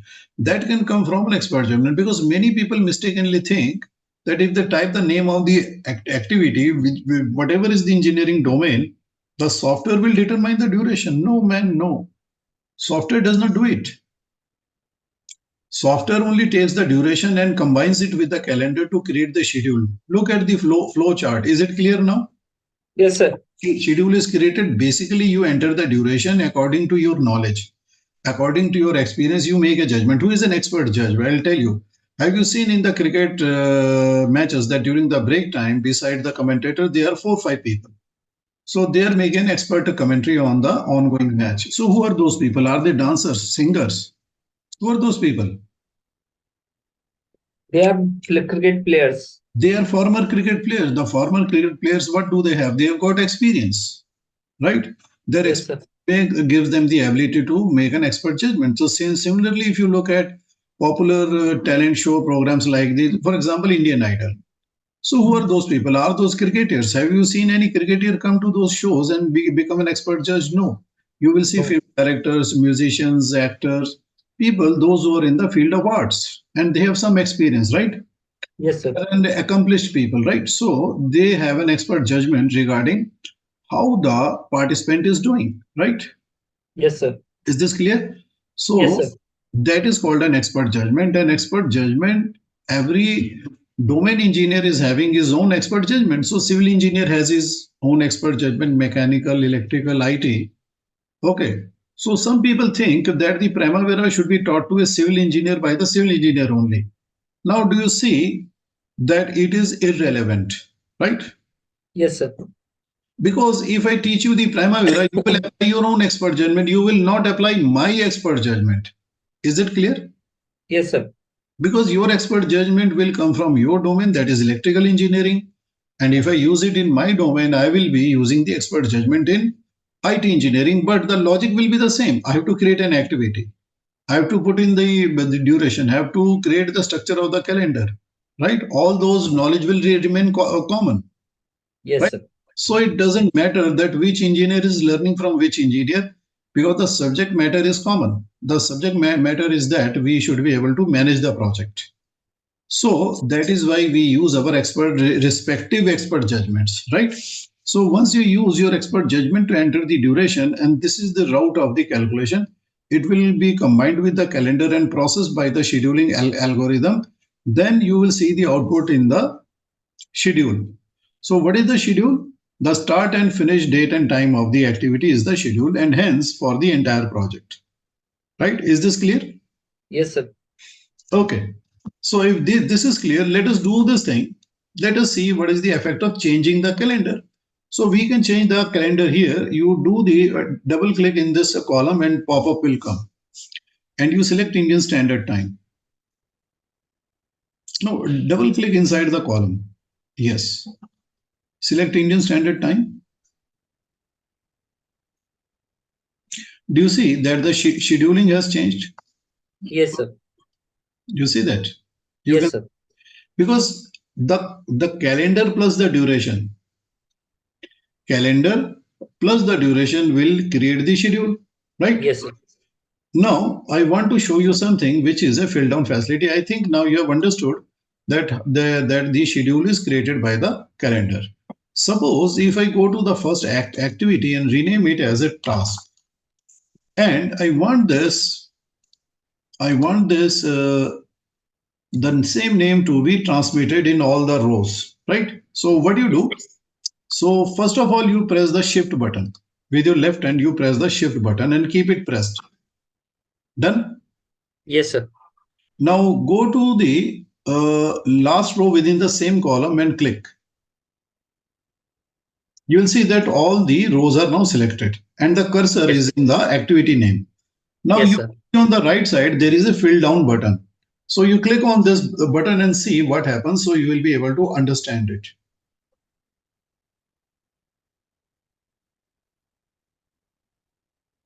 Now, what is the effect you see? In activity, all the activity name are same. Hmm? All the activity name are same. Yes, this is the fill down facility. So the fill down can be used in some other column also. Suppose if you place your cursor here, now you go to the last row and click. Press the shift button, of course. Now go to the last row. No, not in that column, in this column only. So first you Okay. click here. First you click here. No, first you have to click here. Now click on the last row within this column, right? Yes. Now what it will do? It will pick up the 6 days and transfer it into all the columns below. You see that? Yes, sir. Okay. Now you come to the first row here, change the calendar to IST.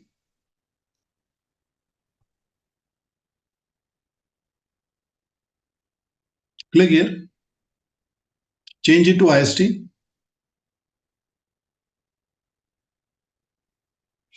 Now you fill down.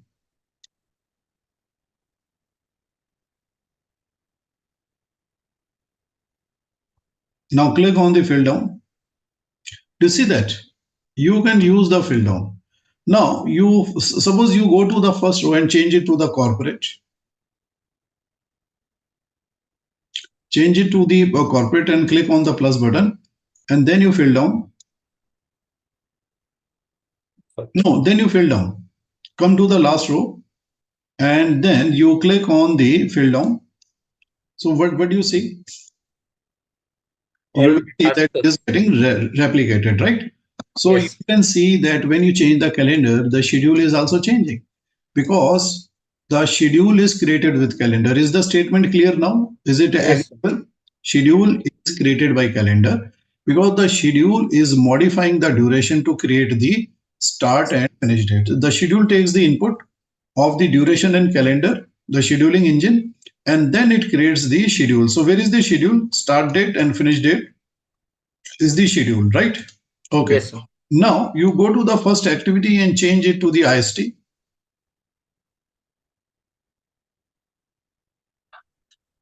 And then you fill down. No, control the mouse. Yeah. Okay. So now, Yes. now you click on the refresh. Click on the refresh button here. So what do you see that it is changed. Now, where does the fill down work? So let me tell you, fill down will not work here. It will not work here. It will not work here. Fill down will work here in activity name, in duration and calendar. Because activity ID, start and finish date, they are controlled by the Primavera, right? Is it clear? Yes, sir. Yes, sir. Okay, so there the fill down will not work. Now I am pausing so that you can think of any question and ask me. If you have any question, you ask me for this lesson. Scheduling with calendar. What was our focus? We understood that how the calendar structure is created and how is the calendar shaping the schedule of each and every activity, right? Yes, sir. Any question? Only one question regarding how to implement holidays list. Next lesson. Yes, good question. Right question. You're thinking in the right direction.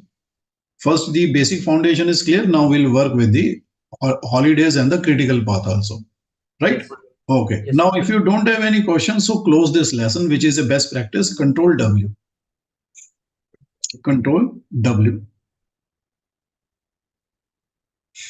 So you can see that the lesson number 1 is here, right? So Yes. now, what is the best practice? See, whenever you are working with multiple teams in the planning, so you should be basically making copy of the project plan. Why? Suppose you are working with the next team, right? You are taking their activities and relating their activities into the previous activities. Now something goes wrong, then you don't know that how much extent it's wrong. Then you want a good copy, right? So then you can delete that copy and you can take the previous copy and make another copy, another good copy, right? Yes, sir.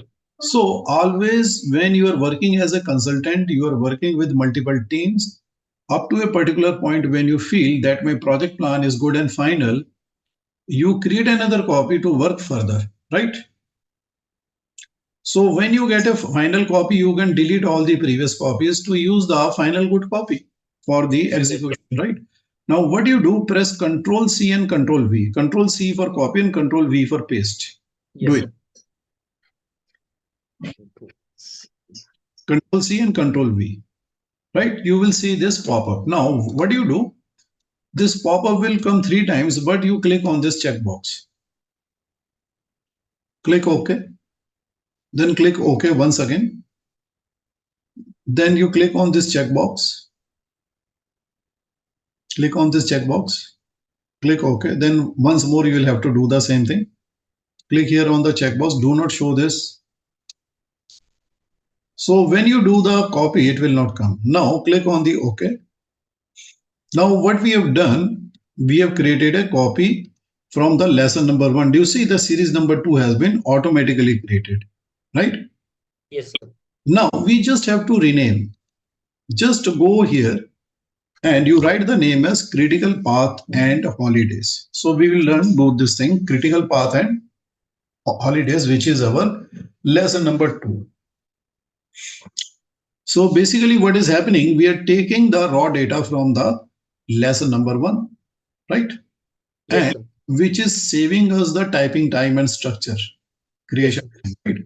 Now you open this file, you will see that it is a copy and which you can modify further, right?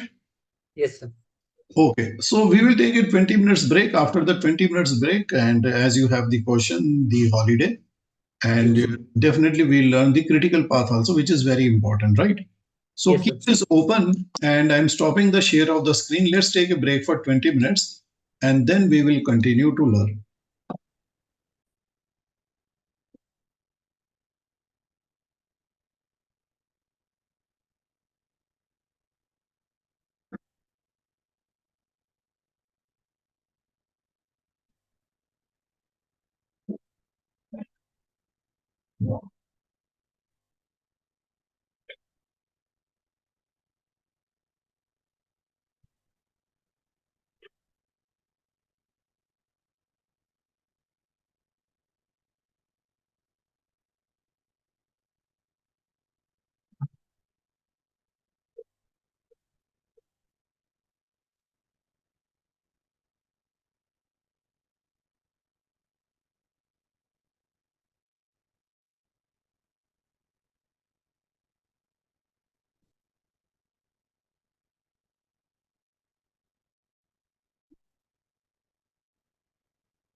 Okay, now we are going to learn about the critical path and what is the significance of the critical path in the project and how do we apply the holidays in the calendar and what is their impact on the schedule.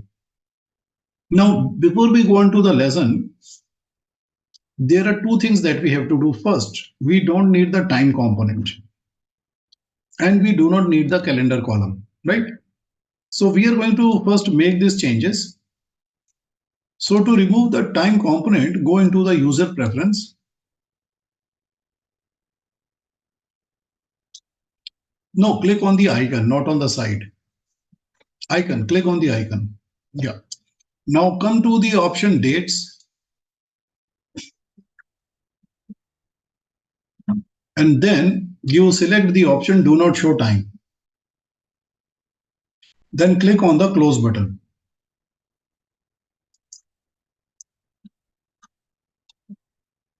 Now you adjust the column width. Correct. Now, just a moment, just a moment. Actually, we have to remove this column, right? Now you right click here,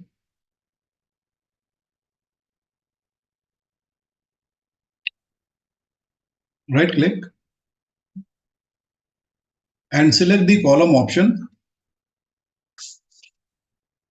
And after selecting the column option, you select the calendar option and click on the remove from list. Click on the remove button and click on the OK.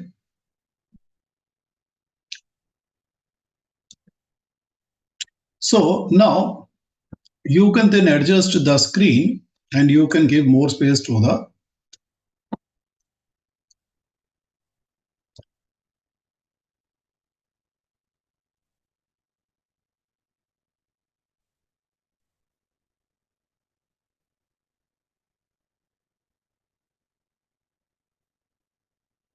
Okay. Now tell me what you know about the critical path. Unmute your mic.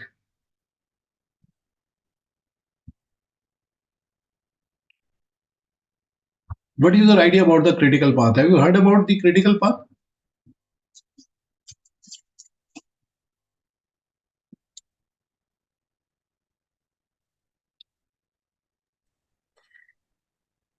Actually, critical path is a sequence of activity in a project which take maximum time. It can be a network of activities. It can be a single activity also. Okay. So basically, it is. Well, let us see the critical. Let us understand the critical path by observation, not by the definition. Now, do this thing.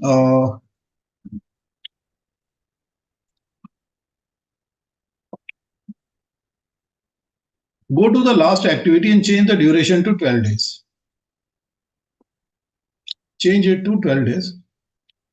So, did you note something that when the activity expanded, the project duration also expanded, right? Do you Yes. see that? Yes, sir. Hmm? Okay, so the project timeline also expanded to match the length of the longest activity, right? Now, Yes. now you go to this activity, let's say 1100, you change the duration to 18 days and see that what happens. 18 days. So after you change it to the 18 days, you see that it has also expanded. Yes, sir. So the duration of the project is expanding to match the longest activity, right? So it Yes. means that the finish date of the activity is coming from the activity which is finishing last in the project. So you can see that this is the longest activity. So the project timeline is basically inheriting that duration from here. Yes. And you can see the finish date of this longest activity is actually is becoming the finish date of the project, right? Yes. So now let me do this thing. Let me draw a finish date line. Now this is the finish date of the project. This line, Yes, red, sir. just like the blue line is representing the start date. So this red line is representing the finish date of the project. Now if you look at the this activity which is touching the finish date, or in fact which is defining the finish date, is there any gap? No. There is no gap. So we say that the float on this activity is zero because this end of this activity cannot float, right? So it is just basically touching the finish date boundary line. Yes, Now sir. suppose there is a person working on this activity which is the 1100. So if this person takes one day of the leave, then what will be the new finish date of the project? What is the current finish date of the project? Look here. Current finish date is 20 July 2014. Okay, then what will be the new finish date of the project? 22 July 2014. 22 July. If the person takes one day leave suddenly, now what will the client say? The client will say that you have delayed my project by 2 days, right? 2 days. Yes. Because from his point of the view, actually the delay is 2 days, but for you, the delay is one working day, right? Yes. Because Yes. the person took leave for one working day, but since the Sunday is a non-work day, so the next working day will be going to the Monday, right? Yes, sir. So the person who is basically, is working on this path, he will be basically because this project will be delayed by 2 days. So what the project managers used to do in the earlier times, they will call it the critical path and they will mark it with a red pen after the project plan was completed and corrected. Yes. Okay. So they will take a red pen and they will call it the critical path. So it is the critical path because it is physically the longest path, right? Yes. And then not only it is the physically the longest path, it has a zero gap from the finish date. It is practically touching the finish line. Do you see that? Yes, sir. So since it is touching the finish line, so it is said to be having the zero float, right? Yes, sir. So this will be now why the software is not showing you the critical path, because the when you install the Primavera for the first time, So initially the Primavera is in the manual mode. Why the Primavera is in the manual mode? Because this software was launched in the year 1983. So in those days, the computer did not process in real time. Basically, or you have to put all the input. Then after putting all the input, then you will press the enter button. Okay. Then the data will be entered into the system and then the processing will start. Right. So it was not some sort of a real time processing. The processing will start only after that. So you'll have to wait for some time and then it will calculate the result, and then it will tell you that which activities are having zero float. So with that knowledge, you will go to the drawing board and you will mark those activities in red color. Because in 1983, the computers did not have graphical screens. The graphical screens came when we got the Windows, right? Yes. So when we got the Windows, we got the graphical screens, and the software also became basically more powerful to cater to the powerful operating system and the CPUs, right? Yes, So, sir. so then it became faster. Now, what happened that at one point of time there were a mix of computers which were slow, which were the previous model, and computers which were the newer models, which were having the Windows and the real-time computation capabilities. So then, what the Oracle company did, they provided a switch. They say that if you have an older computer, let it run by the default. And if you have a newer computer, you switch it to the automatic mode, right? Since we Yes, sir. have the newer models of the computer which can do multitasking, multi-processing, so we will switch the Primavera into the automatic mode. But before we do the automatic mode, first we will we will get a feel that how the scheduler works in the manual mode.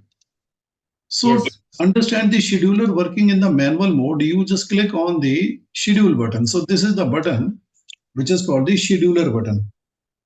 So it will calculate the schedule. Now click on the schedule. So once you do it, it will calculate the schedule and it will find the critical path. So what it will do, it will mark the critical path in the red color and it will calculate that the critical path is having zero float. Do you see that? G zero Yes, sir. float. Okay. And rest of the activities are having some float. You see that? Yes, sir. Days. So basically, you know what the project managers will do? They will represent the float also. Okay. So let's say that this is the finish date line, and how the float will be represented. Float will be represented by the black color, like this.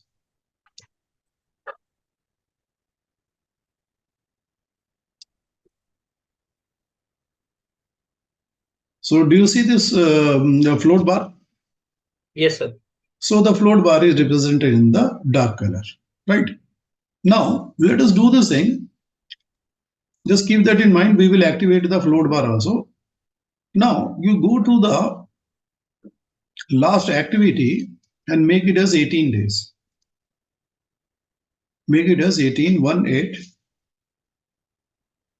After you make it as 18 days, you will note that this line has expanded, but it is not being marked as the float. It Critical is path. not being marked in the red, and nor its float has been updated to be zero. Yes. It is not being marked. So it means that the scheduling has to be done once again. Because right now the software is in the manual mode. So you click on the button, click on the schedule once again, and now the schedule has been calculated, right? So once it calculates the schedule, since this project plan has got two longest activities, so that's why these are the critical path, right? Yes. Now we will set the software in the automatic mode. Okay, and after setting the software in the automatic mode, then we will come to know that how it works. Now to set the software in the automatic mode, you come here and click on the schedule button. Now, after you click on the schedule button, click on the options. So after you click on the options button, I want you to read this line. Read it. Schedule automatically when a change affects it. When a change affect dates. Now let us try to understand which change. Okay, hold your mouse. What kind of change? One, if you change the duration, it will recalculate. If you change the relation, if you change the lead and lag time, if you change the calendar, and if you delete or add new activity, right? Yes, sir. If you change the calendar also, if you change the calendar, and then also, so these are the six reasons for which the critical path will be automatically recalculated in real time. You don't have to press the scheduling button, right? Yes, sir. So now you click on the close button and click on the yes button and then click on the schedule button once again so that it is implemented. Now it is now implemented automatic mode, but you are not able to see it because we have to make some changes, right? Let us Yes. do this change. I told you that if you change the relationship, just do this thing. You select these three activities from the top.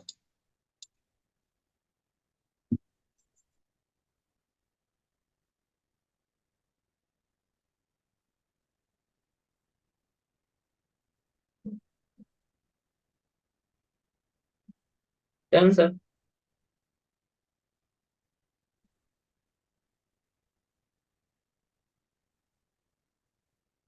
Now after that, you click on the, after that you right click here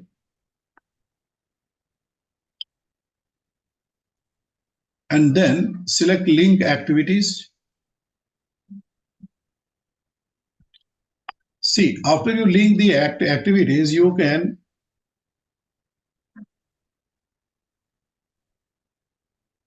see that these three activities, they are being marked as the critical, right? Yes. Yes, sir. Okay. Why they are marked as the critical? Because if you add up their duration of the 6 days and they are creating the duration, total duration of 18. So 18 is the longest. And since it is also equal to the existing critical path, so it is also being marked as the critical, right? Okay. Yes, sir. Now let us see. Let's do this thing. Let us go to the last activity. Go to the last one and change the duration to 20 days.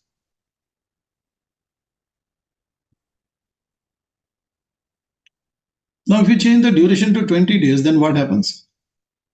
What do you see? Last one is a critical path. Yeah, the last one has become the critical path and rest of them are non-critical, right? Okay. Yeah. Now, we would like to see the physical display of the float bar. So you can see the last one has the zero float and rest of them have some reduced float, right? Yeah. Now, you right click here into the blank space. This one. Yeah, here you right click. And after right click in the Gantt chart space, then you select bars.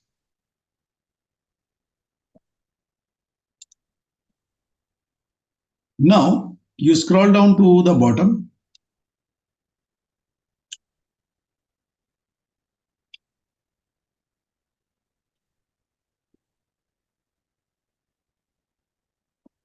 Now after scrolling down to the bottom, you can select the float bar. Click on the bar 2 times, once more, and do the same for the negative float bar here, 2 times. And then you click on the OK. So after you clicked on the OK, you can see the activities which are non-critical, they do have some float, right? Yes, sir. They have some float. Okay. Now, after this, you can see that this is the critical path. Why this is the critical path? Because physically this is the longest path. Yes, sir. And another attribute is that it is having the zero float. Yes. As you can see in the float column, it is having the zero float. So critical path have got two attributes. One, it is the longest path network in the network. It has got zero float. And there is one more thing, as you can see it clearly, the duration of the project is equal to the duration of the critical path only, right? Yes, sir. So if I say that the project duration is minimum, basically the minimum time taken by the project is equal to the duration of the critical path. So the project cannot be any shorter than the critical path, right? Yes, sir. Is this statement clear? Yes, sir. So there are three attributes about the critical path. So which is the standard definition in the PMBOK? One, critical path is the longest. Critical path has zero float, and critical path, the duration of the critical path represents the minimum duration required to complete the project work. Right? Is this clear? Yes, sir. Okay. Now go here and change the duration of the critical path, I mean the last activity, to 16 and see that what happens.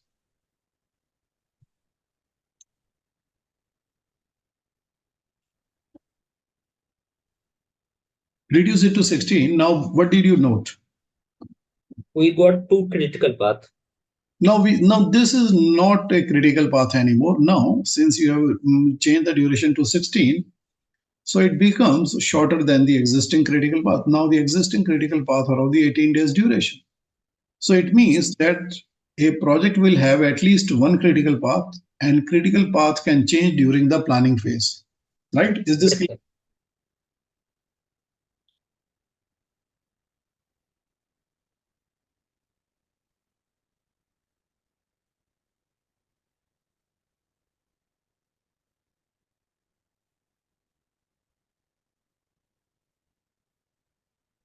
So a project will always have at least one critical path.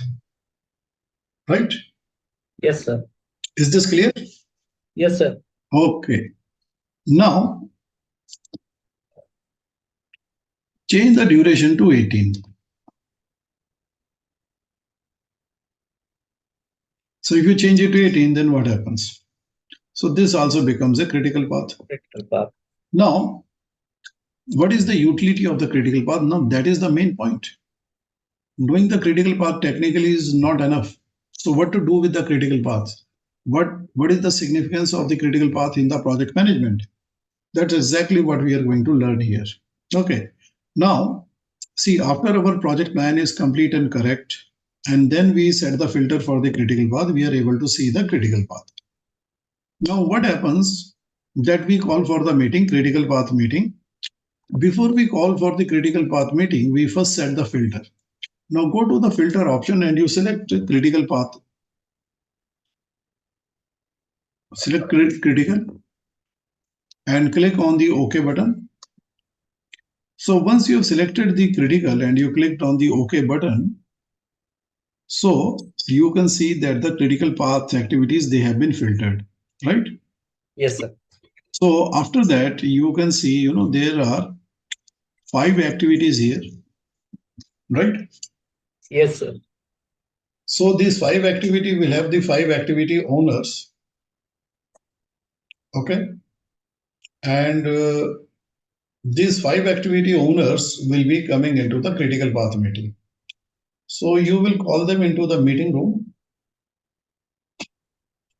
and then you have to ask them certain questions just to make sure that when you start the project, no critical path activity should be delayed. So I will tell you that what are the questions you are going to ask them, these 5 people. So question number 1, I'm going to write,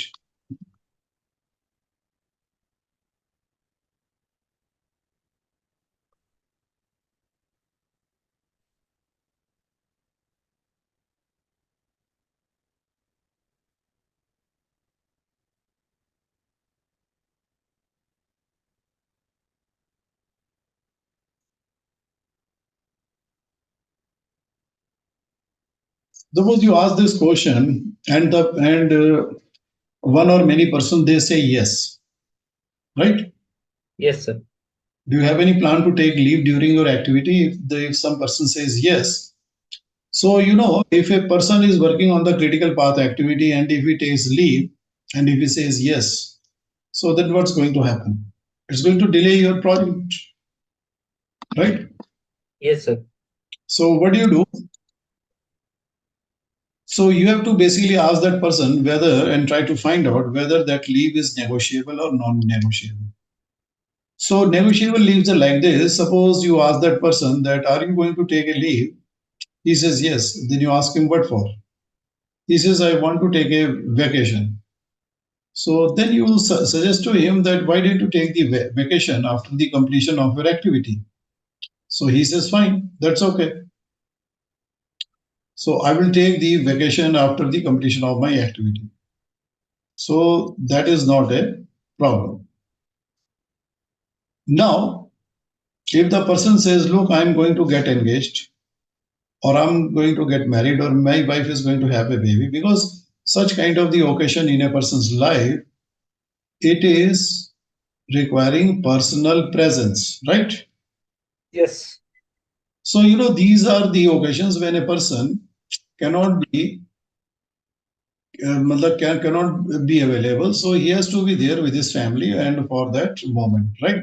So in this Yes. case, you will have to find an equally skilled person and you will have to basically predetermine and do the knowledge transfer. They will have the meeting and you will have the handover done before the person goes on the leave so that the work continues in an unhindered fashion during the absence of the main resource so that the substitute resource can continue to do the work, right? Yes. If he says yes, then what is the solution that I'm going to write here? So you make sure that you note it and you use it and you because this is the effective way to use the Primavera practically, right? So the Yes. the solution is that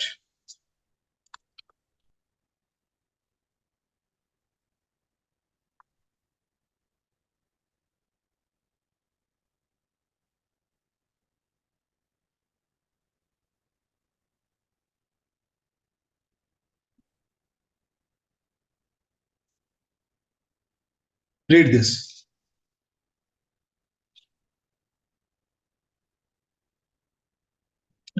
Then for an equally skilled resource in advance. See, you have the time. See, what is the current date? 24th 24th February. 10. So how many months you have till the June? So you've got March, April, May, June. So you have got 4 months time, right? Because your Yes. project is going to start on the 1st of the July, right? Yes. You've got 4 months time to arrange an equally skilled person in advance. So, that's why I tell my student that it is good to use the Primavera, but it is always better to start the project planning much in advance. Because if you plan it in advance, then you will be able to know the critical path and you will be able to troubleshoot any kind of delay on the critical path. Now, there is the second question. The second question is like this.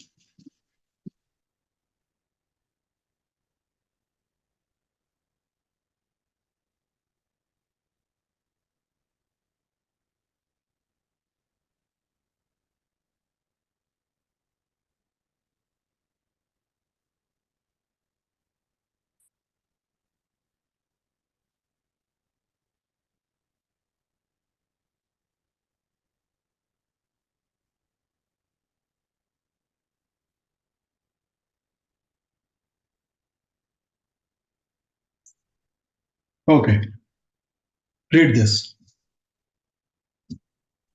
Do you have any equipment that can break down during your activity? Suppose if Yes. the equipment breaks down during your activity, can you do the work? No, you No. can't do the work, right? So if the answer is yes, so what do you do? There are two options here. One is arrange standby or do preventive maintenance.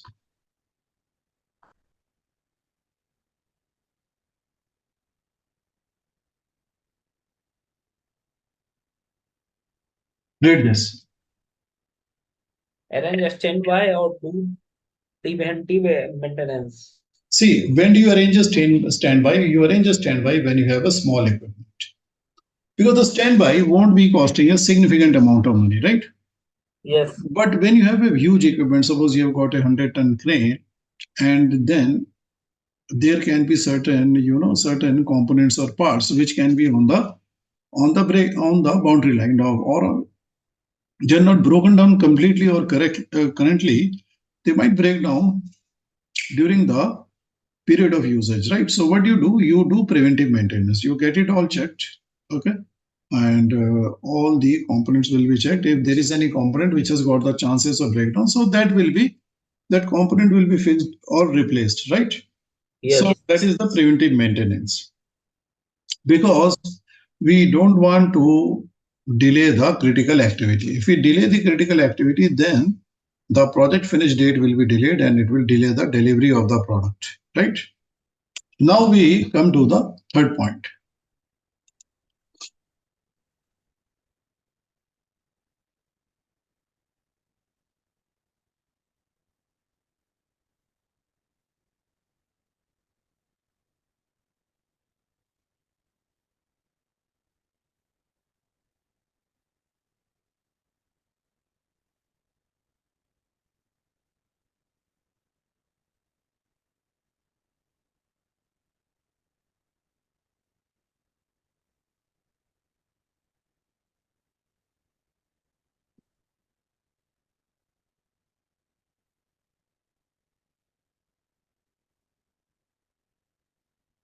Do you have any material that can run in short supply during that activity?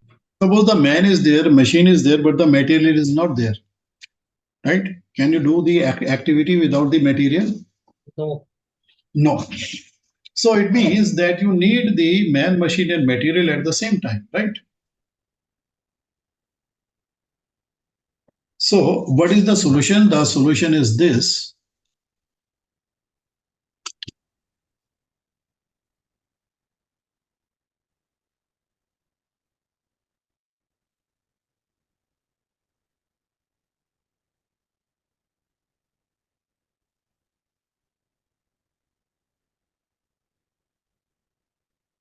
Read this.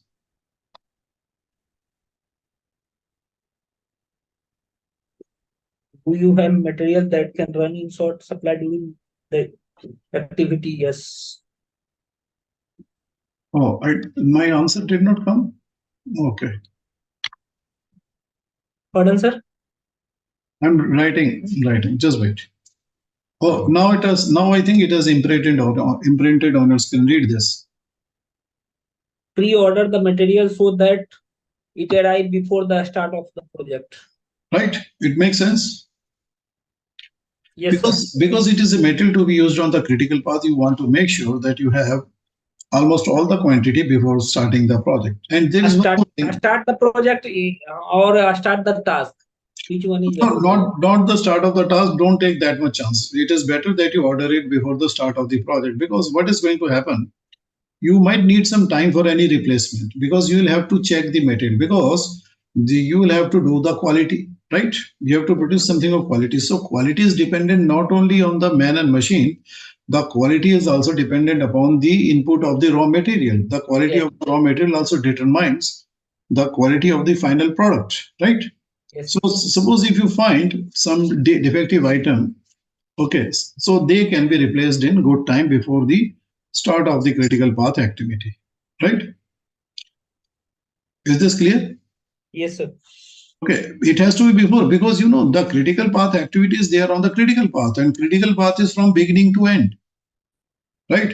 Make sure that you pre-order the Yes, material sir. before the start of the critical path or the critical path activity, or before the start of the project. Okay, just a moment.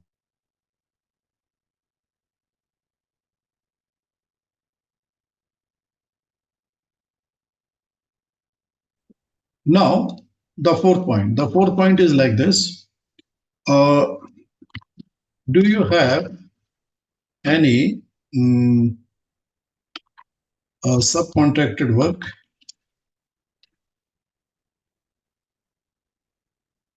that requires large cash approval?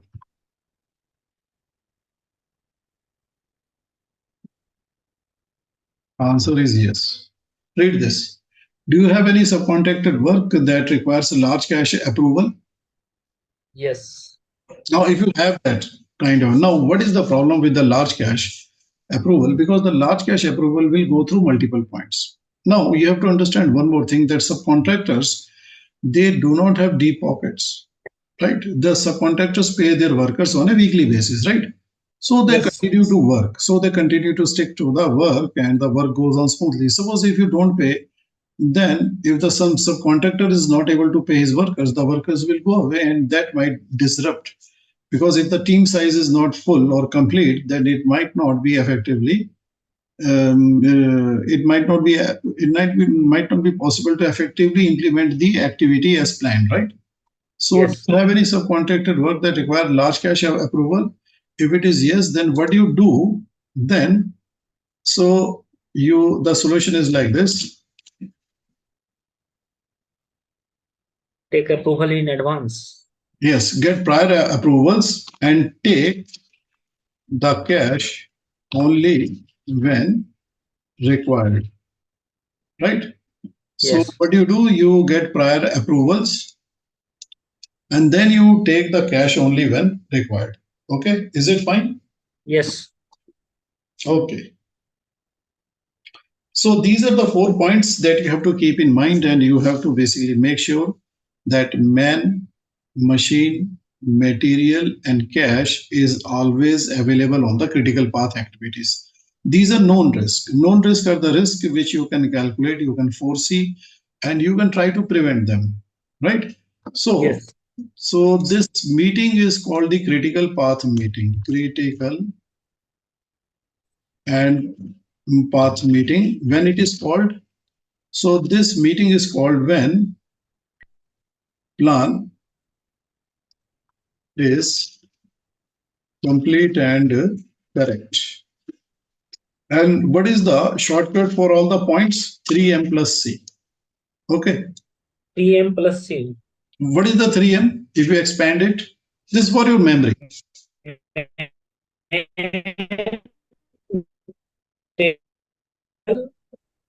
Man, material, and Man, machine, and material. And what is the C? cash, man, material, cash, and machinery, material, and cash.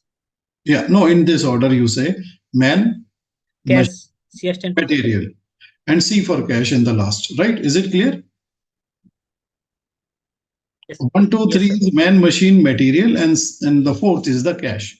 So 3M plus C, if you remember this shortcut, so you will be able to take care of it. And next time when you are doing any kind of the project planning, you should call for this meeting, because there are certain risks which are called the predictable risk, which can be calculated, which can be foreseen, and then you can basically take care of them. Right? Is it clear? Yes, sir. Then there are certain risks which are unpredictable risks. For example, you cannot predict the adverse climate, okay, sometimes, which is out of the pattern. So you cannot predict the outcome of the pandemic. Can you do it? You can't do it, right? So you cannot predict if any political situation goes bad, right? So Yes, sir. basically you have to understand that what you can predict, that should be always planned for, and that should be controlled, right? So that is man, machine, material, and cash that you can predict if it goes short Hello, on the critical path. sir. And I then, think some problem in internet. yeah, some internet problem is there, right? So let me check my end, you check your end, okay? You just do this thing. I'll just tell you how to check your internet. So there is something that you can start here.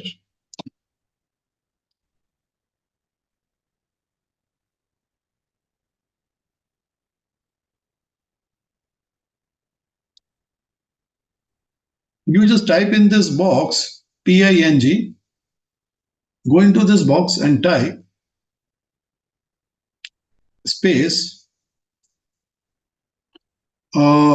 google.com space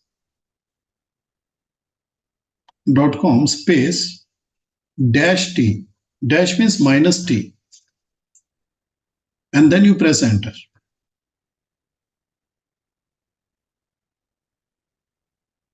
So your internet is going good. Yeah, your internet is fine. So if there is a request timeout, then we can say that there is something wrong. So Yeah. you minimize this window, let it run so you can monitor. You just minimize this window. Click on the Yes. minimize button. No, minimize button on the top. This button you should know, yeah. Why should I have to tell you? Yes, just keep this. So let me do the same thing at my end, right? So just give me a moment. So we'll find out that where is the problem so that we can take a corrective action.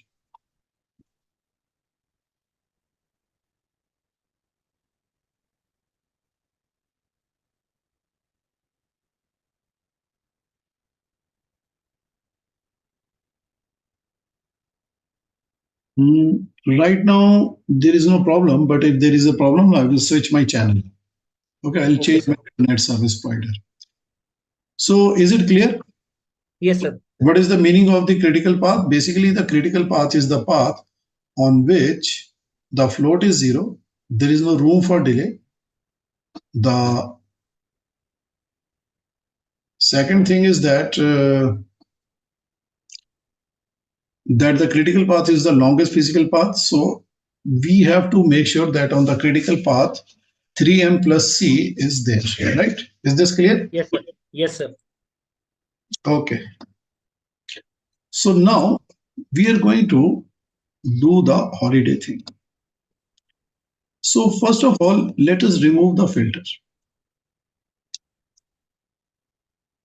Go ahead and remove the filter. Click on all activities. No, click on all activities always, right? Remember this, Okay, sir. right? Suppose if you have selected 3, 4 filters, just by selecting all activities, all the filters will be removed. Now click on the Yes, sir. OK. So after you clicked on the OK, so you can see all the activities. So all the activities have come back. Again, issue was started, sir. So you just click on this thing and let's check if the issue is there. So you will see there is some sort of the delay here. Yeah, there is delay here. You can see that it is hung up. So you will have to basically switch your internet service provider. Okay, sir. Just a moment.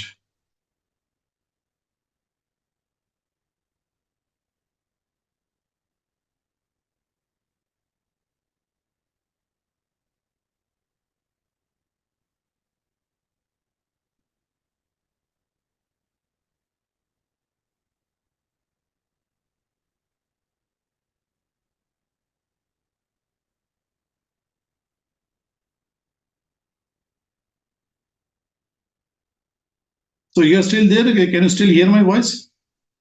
Yes, sir. Now it is clear. Okay, now you minimize this window, okay? But keep it on, don't close it, keep it on. Because it is Okay, going sir. to monitor basically what is happening in this command ping. It is sending a small data packet to the Google server because we trust that Google to be the reliable. So we are using the Google as sort of a baseline, right? Yes, sir. So this data packet is sent to the Google and Google replies back that I have received it. So how much time it takes for the received back reply? So that is mentioned as a millisecond. So the less the millisecond, it means that is working. And if there is no interruption, so this will go on in a continuous fashion, right? So, Yes, sir. so that is the way we monitor. Now we come to the holiday. Now let me ask you something. See, suppose if the organization declares a holiday on the Wednesday, that is the 3rd of the July, like this. If Yes. 3rd of the July is declared as the holiday, right? Yes. What will be the new finish date of the project? Can you tell me? New finish date of the project will be uh, 20th 22 July 2014. Correct. It will be the new finish date of the project. So why it will be? Because if the duration, see, it is going to basically, just a moment.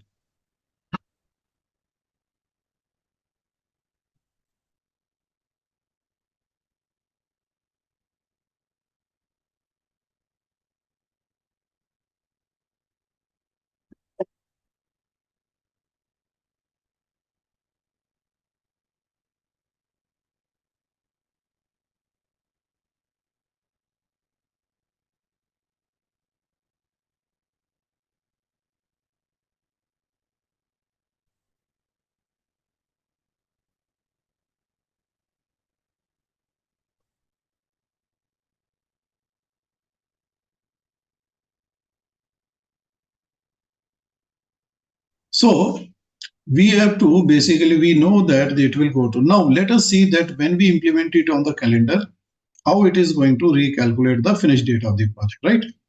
Because I told you, because when we said that when we put it into the automatic setting, so we had said that there are certain changes. If we do that, it will automatically recalculate the schedule. What changes? If we change the duration, if we change the relationship, if we change lead or lag time, if you change, make changes in the calendar, right? So putting your Yes, sir. is making change in the calendar. And plus, if you are going to delete or update any activity, right? So Yes. let us go into the calendar. Let us see how the holiday is accommodated into the non-work days. First, we click on this, and after that, we select our calendar, which is in force. So I stick the calendar is in force, and then we will click on the modify button. Click on the modify button. And after we click on the modify button, we will go to the month in which it is planned. So we go to the month of the April.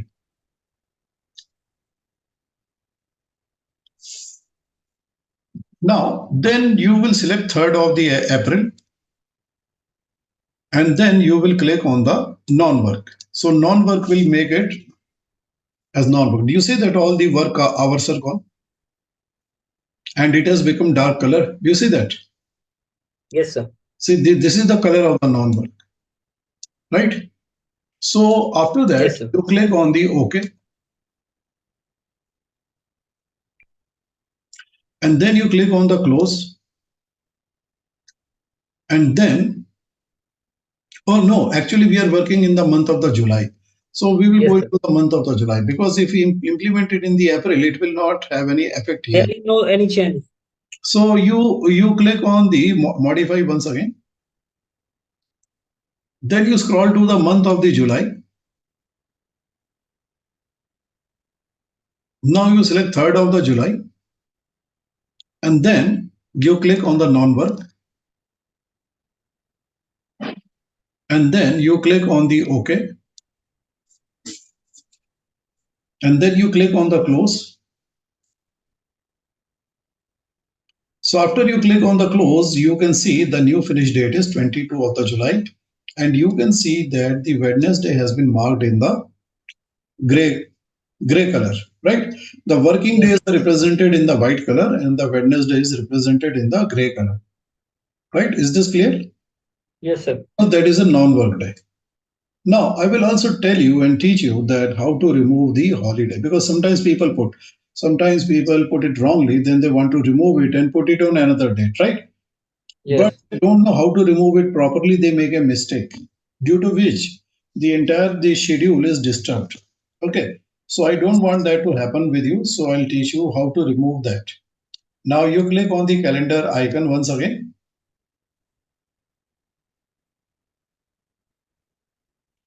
After that, you click on the modify button once again,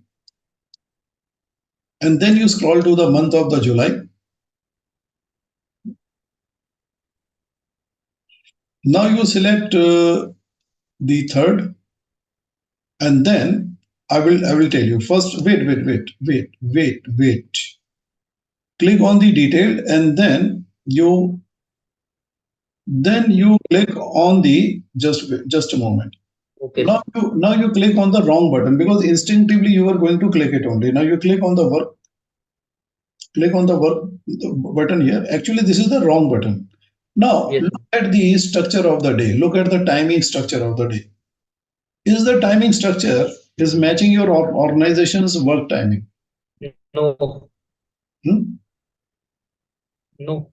It does not match, right? Yeah. So as you can see that it is having a flat, sort of a flat work hours, and it is not having the basically the breaks, which is usually followed by your organization. Then what is the correct one?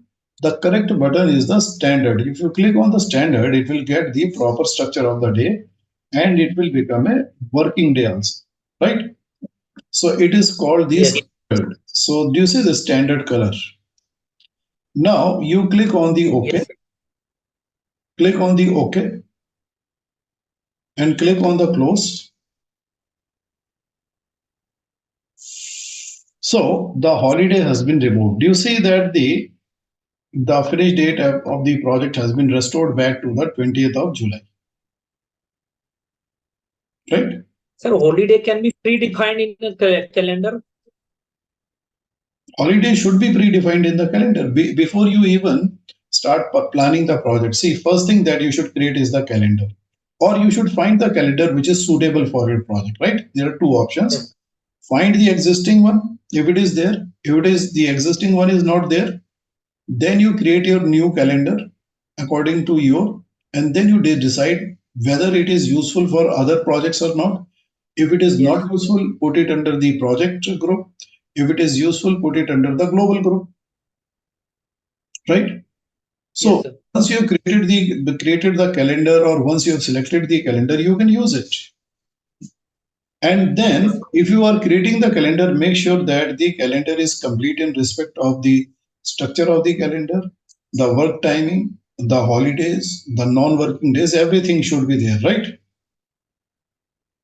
Yes. And then you should apply that calendar. Make sure that it is either applied by default or applied by you onto the project on which you are going to plan. And then the plan, if you are applied the durations correctly and the relations correctly, it will be it will be possible to get a correct schedule. And correct Yes. schedule is a point of a good reference for a baseline, right? Yes, sir. Because it will be reliable, because each time you are putting an activity, so at that point of time whatever data you have input, at least it is correct on the calendar side, right? Because the calendar is creating the schedule. Maybe your duration is wrong, but if you correct all the duration, relation, lead time, lag time, and if your calendar is also correct, then the schedule is correct, schedule is trustable. So once you get a correct schedule, a trustable schedule, then you freeze it, you baseline it, right? Because Yes, whatever sir. data you baseline into the project, so that should be the perfect one, right? Is this clear? Yes, sir.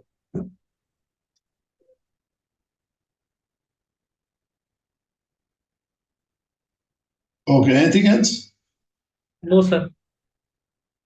Okay. Now, do you have any questions on the critical path or the holidays, how to put them, how to remove them? No, sir. No. So you close this lesson.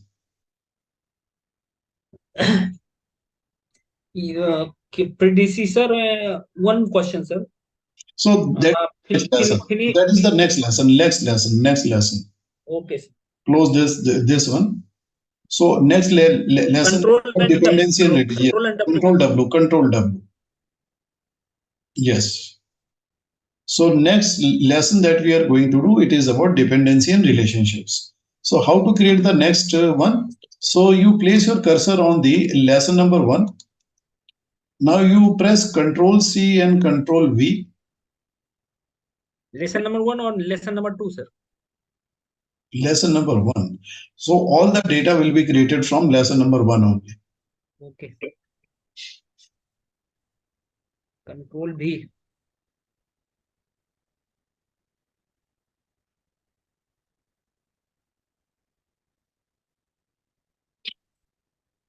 Control V nail, yes. No, just wait. You have to press Control C. Press Control C and then press Control V.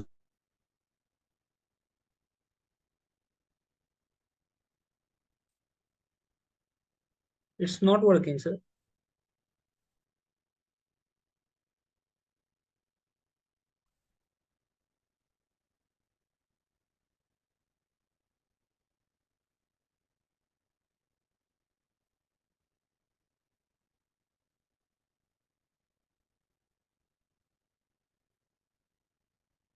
Now it is working.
Okay. Now we will learn about the dependencies and relationships.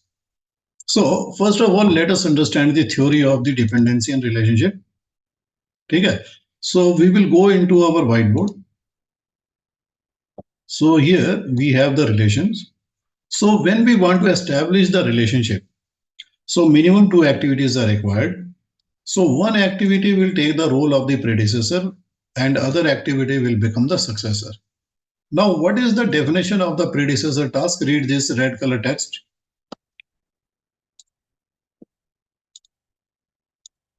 Read this. After the unmuting the mic, you read this. Predecessor's task is the one of which control the start and or the finish date of the successor. Yes, that's why it is being referred to as the boss. I mean, informally between you and me, right? Now, Yes. when you establish the relationship, so there are two dates in the predecessor and in the successor, right? So if you Yes. look here carefully, so there is the start date and there is the finish date. So for Yes. the successor, start date and finish date is there. So due to which 2 multiplied by 2, it gives us 4 possible combination. Now, what is the first and the most common combination? Read this. Finish to start. So what is the predecessor saying to the successor? When I finish, then you can start. Correct. So it will be established like this. It will be displayed on the Gantt chart like this, right? You see the arrow. Arrow will be drawn from the finish date of the predecessor and it will go to the start date of the successor, Yes. right? So basically what it is being meant that the finish date of the predecessor, if it changes, it will change the start date of the successor, right? So this is Yes, what is sir. being meant here. So if the finish date is postponed, the start date of the successor will be postponed. If the finish date is preponed, then the finish date of the successor will be preponed. Now, what is the next type of the relationship? A start to start. Yeah, so what is the dialogue? When I start, then you also start. Yes, read this. Predecessor is controlling the start date of the successor. Yeah, basically it is the start date of the predecessor is controlling the start date of the successor. So, so whenever the start date of the predecessor changes, then the start date of the successor also changes, right? So Yes. the predecessor start date is the controlling date. So the arrow will be drawn from the start side of the predecessor and it will go to the start side of the successor. Okay. Now, what is the third kind of the relationship? Finish to finish. Now, what is the predecessor saying to the successor? When I finish, then you also finish. So the arrow will start from the finish side and it will go to the finish date of the successor. Yes. See, always note one thing. Arrow is always starting from the predecessor only, right? Okay. Okay, arrow is always coming from the finish date of the arrow is starting from the finish date of the predecessor and it is always the tip of the arrow is always going toward the successor. Okay, so this is how it will be represented in the finish to finish. Then we come to the fourth type. A start to finish. Before I start, you should be finished. A Now, start date is predetermined. yes, start date is predetermined. So start date is not only predetermined, it happens to be much later on the timeline, right? So how is it going to be, how is it going to look? So it's going to look like this. The arrow will start from the start date and then it will go towards the finish date of the successor like this, right? Yes, And sir. the start date of the predecessor will be predetermined. So it will be predetermined by some external factors. So this the predecessor will be already having a date and which will be positioned on the timeline much later, right? And Yes. then from that, the reference will be taken and the successor's finish date will be calculated from the start date.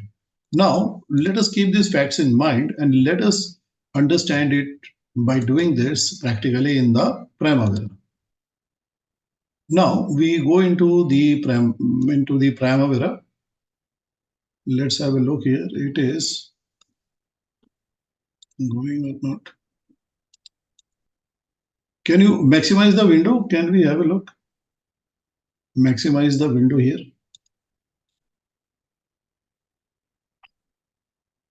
Okay, so this is going good. Okay. Yeah. Yes, sir. Now you minimize the window.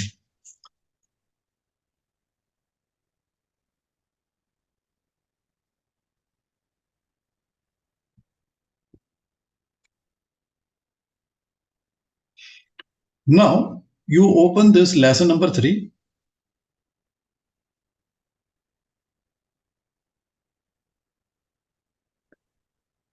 Now we will create the 4 groups.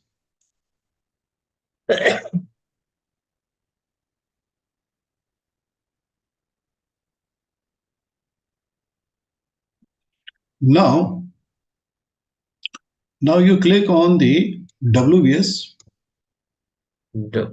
Yes. Now in the WBS, first we will create the 4 WBS so that we are better able to understand how do these relationships work. So first of all, let us add certain columns. To add more columns, so no, we have to add columns. I told you to just wait. Okay, you delete all this first. Okay, sir. Yeah, you just delete them all. First we will add the columns, then I will tell you step by step.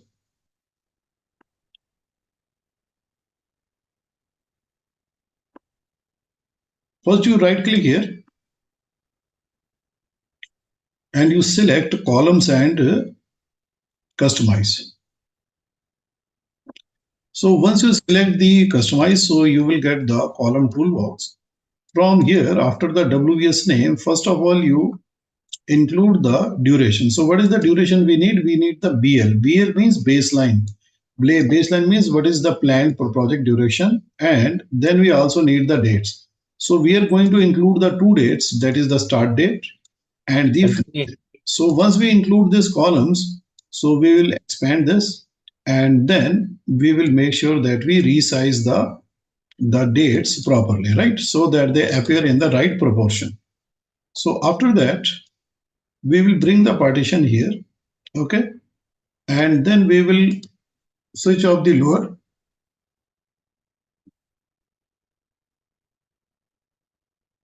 Switch off the lower part.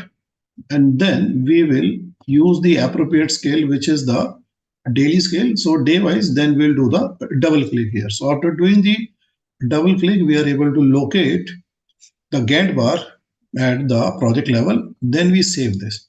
So you write here WBS layout by Sudesh. WBS layout by Sudesh.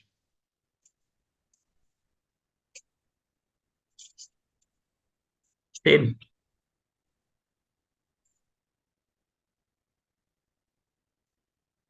Now you click on the add button on the right side to add a new group. Now you are going to the WBS name and you write it as finish to start. WBSL finish to start. Yes, you write it as finish to start.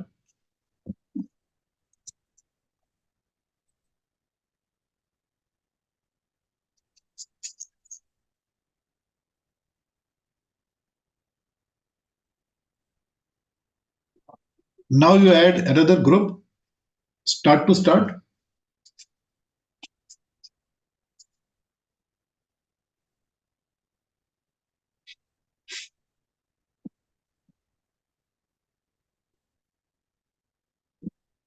Now you select the parent once again. Then you add another. You write here finish to finish.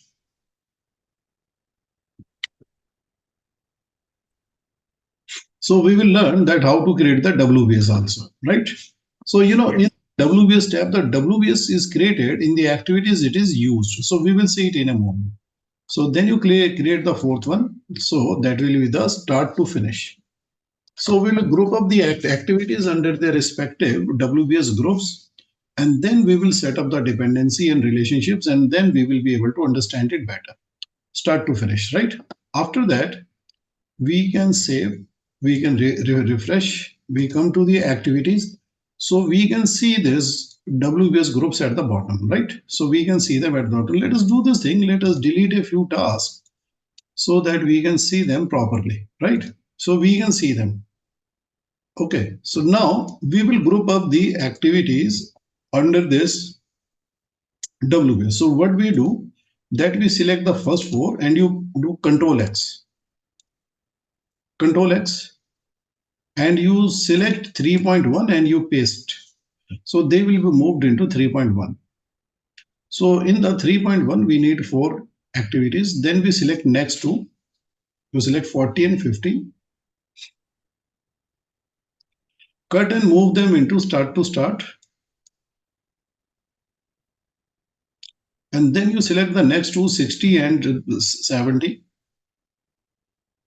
And then you cut and move them into 3.3. Then you select the next two, 80 and 90. And then you cut and move them into 3.4, paste. And you delete the rest of them. So all these you can delete. You can select and you can delete them.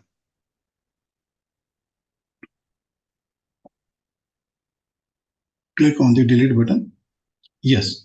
So we have this set of the activities. So we will now be able to understand that how it works. So first of all, I'll tell you a situation. So once I was talking to my civil engineer friend, and I was trying to understand that how a structure is made. Basically, what are the most basic and top level steps involved in creating a structure? So he said that first of all we do excavation, right? So after the excavation is finished, then we do PCC. PCC full form is plain cementing and concreting. After PCC is finished, then we do reinforcement.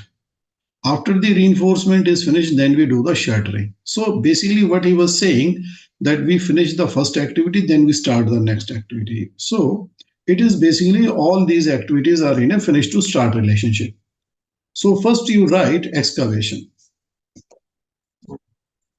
excavation. Next activity you write PCC. Then you write the reinforcement, REINFORC, reinforcement. Then you write shuttering, SHUTTERING, shuttering, right? So these are the four activities which are in the finish to start relationship.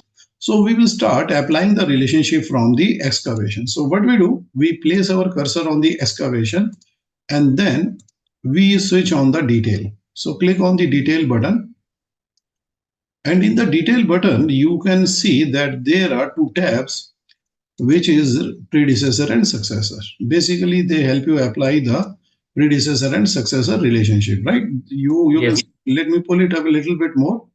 So up to here it is okay. Now, but the thing is that when you have an activity which is in the middle of the network, so activity which is in the middle of the network, it is having both predecessor and successor, right?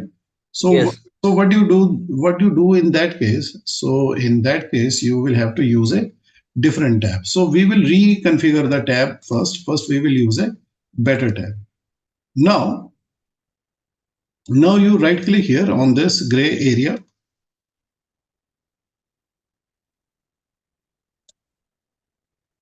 You right click here, you will see customize activity detail, right? You click on Yes. the customize activity detail. First of all, we will remove the tabs that we don't need. So we don't need the predecessor, you remove it. You select the predecessor and click on the remove. And then you select the successor and click on the remove. Okay, just wait.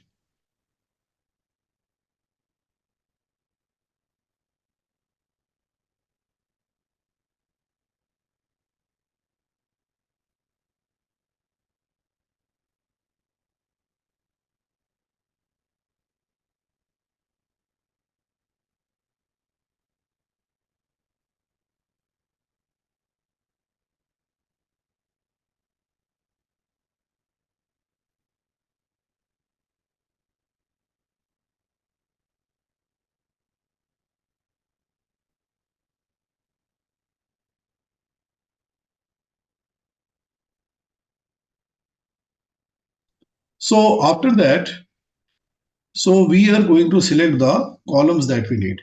So first of all, we'll select the expense column. So you click on the select button here and take it to the right side.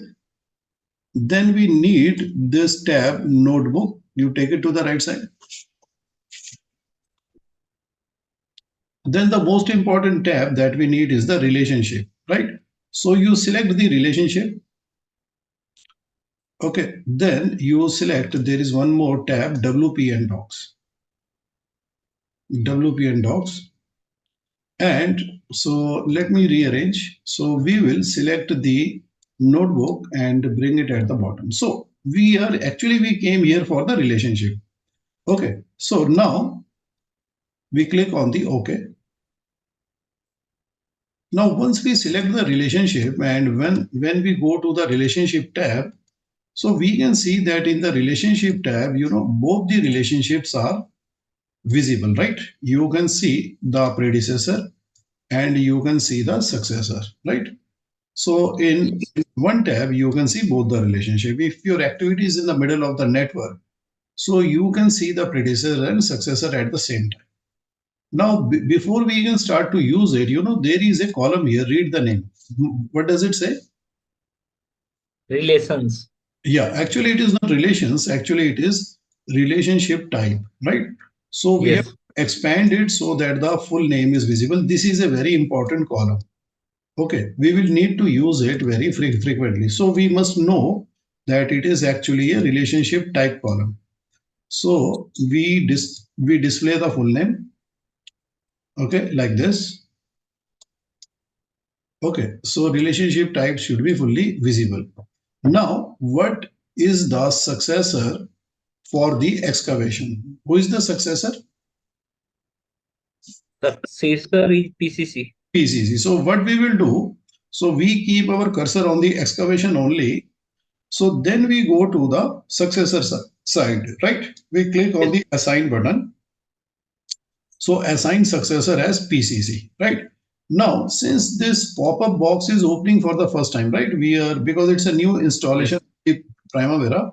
So we will expand the size horizontally and vertically, and we will set the font also. So you click here and you set the font to the Vardhana 9. Set the font to the Vardhana 9.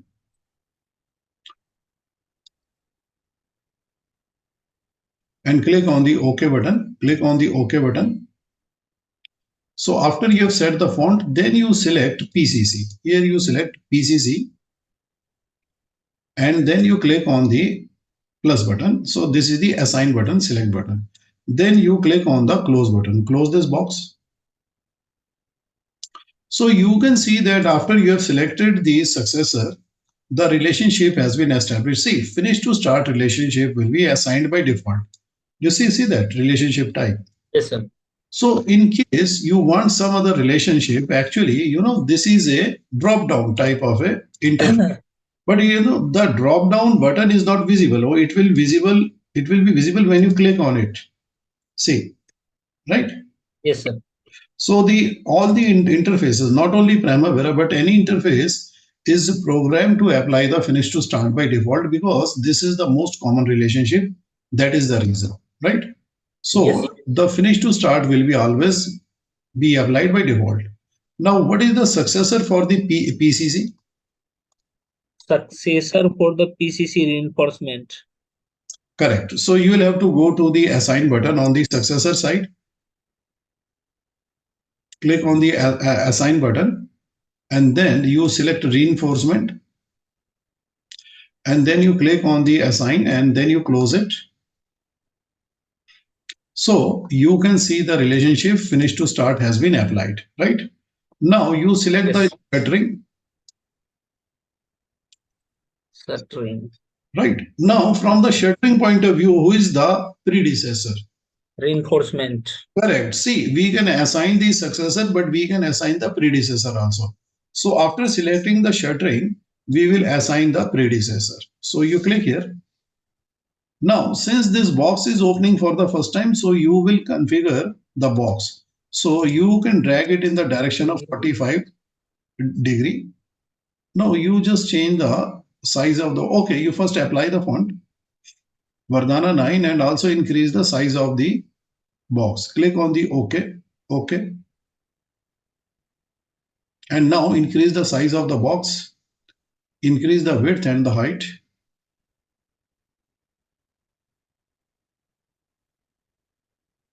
Now you select the reinforcement here. You select the reinforcement. Now click on the plus button. So then you close it. So you can assign the predecessor or you can assign the successor. You can do it both ways, right? Yes. Now let us see the impact of the finish to start. So why it is finish to start? Because for every relationship you can see. So basically it is like this. So this is the finish date of the predecessor and that is the start date of the successor. So basically what is happening here, the predecessor is controlling the successor. So via the relationship finish to start, right? So is Yes. this clear? So Yes. okay, now we will see what is the impact. Now let us do this thing. Let us go to the predecessor, that is excavation. What happens when the duration of the excavation is increased? So go to the excavation and make it as 10. Make Pardon, it sir? make it as 10 days. Change the duration of excavation to 10 days. Increase the duration to see the impact. Now look at the Gantt chart what happened. See in the Gantt chart you can clearly see the finish date of the excavation. See, let's say that they are talking. Excavation says, look, I'm finishing late. So it is telling the PCC to start late, right? Yes. So similarly, PCC is finishing late. It is asking the reinforcement to start late. Yes, sir. Reinforcement is finishing late and it is asking the shuttering to start late. So all of them are basically starting late in proportionate to their predecessors, right? Now, Yes. let's do the opposite thing. Let us reduce the duration of the excavation to 4 days. And let's see what happens.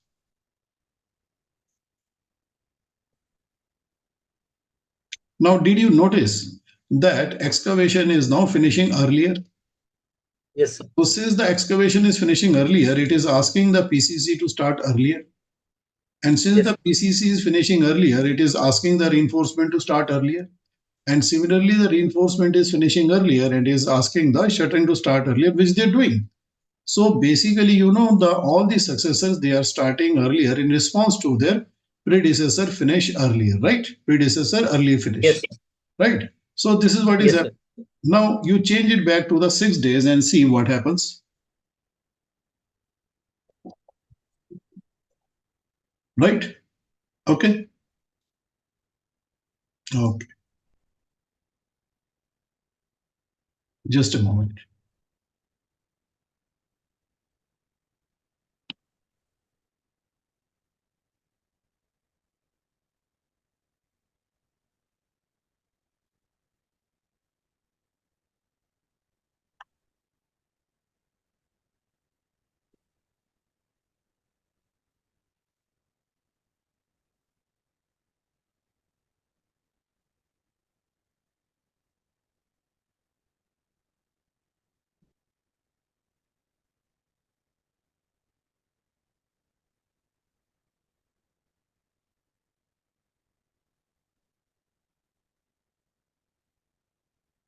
Okay. Now this is clear. Now let us understand something more. So if you look at this column, the what is the name of this column? Predecessor details. Now it is the detail of this activity, right? So why this column is blank for the excavation? Because there is no any predecessor for this. Correct. It doesn't have a predecessor activity, but it still has a start date, reference of the start date. Now, where is the reference of the start date coming from? See, for this activity, the reference Project of start date. correct project start date. You can see the blue line. So this blue line is basically representing the project start date and it is giving the reference of start date to the excavation. Now let's look at the PCC. For the PCC, it is saying this is the predecessor detail. Suppose you want to interpret this coded language A1000 FS. So what will be your expansion of this code A1000 FS? Suppose if the PCC is a person and is asking you that Sudesh, you tell me that what is the meaning of A1000 and FS. So how will you explain the meaning? Uh, a 1000 fs means when a 1000 is completed, So don't say then A1000, telling the name. when excavation is just completed, then PCC will start. So you will explain to the PCC that your predecessor is excavation, right? Yes. And when excavation finishes, then you can start, right? Okay. Yes. Is this clear? Okay. Yes. Now do the same for the reinforcement, just for practice. uh,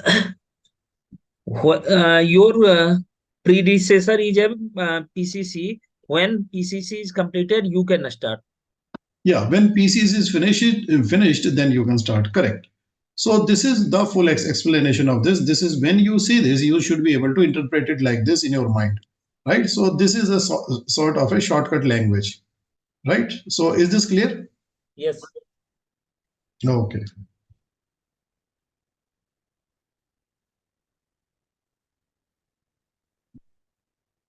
Now, so the finish to start is clear. Now we are going to the start to start. So in the start to start, I'm going to give you an example. So you will use that example, and using that example, you will be able to understand the concept, and then you bring in your example, right? Now in the start to starts, for example, I'm doing a software testing, right? Software testing. So this activity, I'm going to write the name here.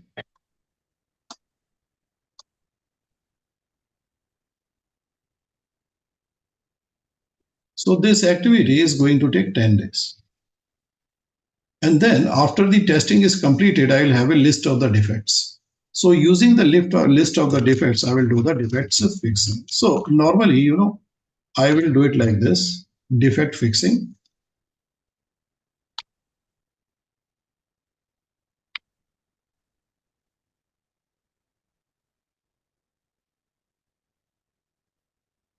So this is also a 10 days activity. Now I go to the software testing and set the successor as the defect fixing. Right? Now, once I do it, so I get the relationship by default as fs. Now look, what is the total duration? Look at the total duration in the WBS summary group. 20 days. 20 days, right? So it is 20 days. Now the thing is that I have a team member who has a better idea. He says that, boss, we can do it together. Actually, when we start the testing and we can do the defect fixing in parallel, I mean simultaneously or parallel. So that is going to save us time. So I said, how? He says that, look, boss, that software is not a physical product, right? So Yes. since it is not a physical product, it can be handled by the tester and the programmer at the same time. So I said, how?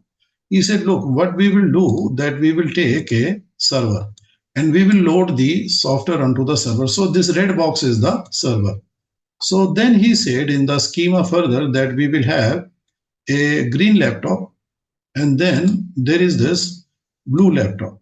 Now this green laptop is belonging to the tester. So what the tester is doing, that he's reading the lines of code, he's finding a defect, and he's telling the programmer or the developer. So he's fixing, for example, he's fixing line number 10, and the tester is moving to some later line. So it's going like this. So then he detects a problem on line number 20. He informs the developer. The developer is fixing line number 20. So then he finds the defects on line number 40. So he informs the developer, then the developer. So it means that they are working parallelly and simultaneously, right? Yes. Since it is not a physical product, so it can be handled. So had it been a physical product, then such kind of arrangement would not be possible. So when I look at this, it logically appears correct to me. So I say, fine. So let us plan it this way. So let us plan it in the start to start way, right? So what we are going to do, just look at this relationship. I'm sure you can change it, right? So you know what to do. So you click here and then you select start to start. Where, sir? Look at the This arrow, correct. So as soon as you start to start, so these activities, both the activities, they come in parallel, right? Now you look at yes, total duration. What is the total duration now? 10 days. 10 days. So 20 minus 10 is equal to 10, which is 50% saving of time, right? Yes. So 50% time has been saved. So this is the benefit of start to start. Now, one more thing, we will do a logical check. The logical check is like this. Suppose I'm going to ask you a question. Suppose if I cancel software testing, right? I'm not doing it. If I'm not doing the software testing, can I do the defect fixing? No. No, I can't do the defect fixing either.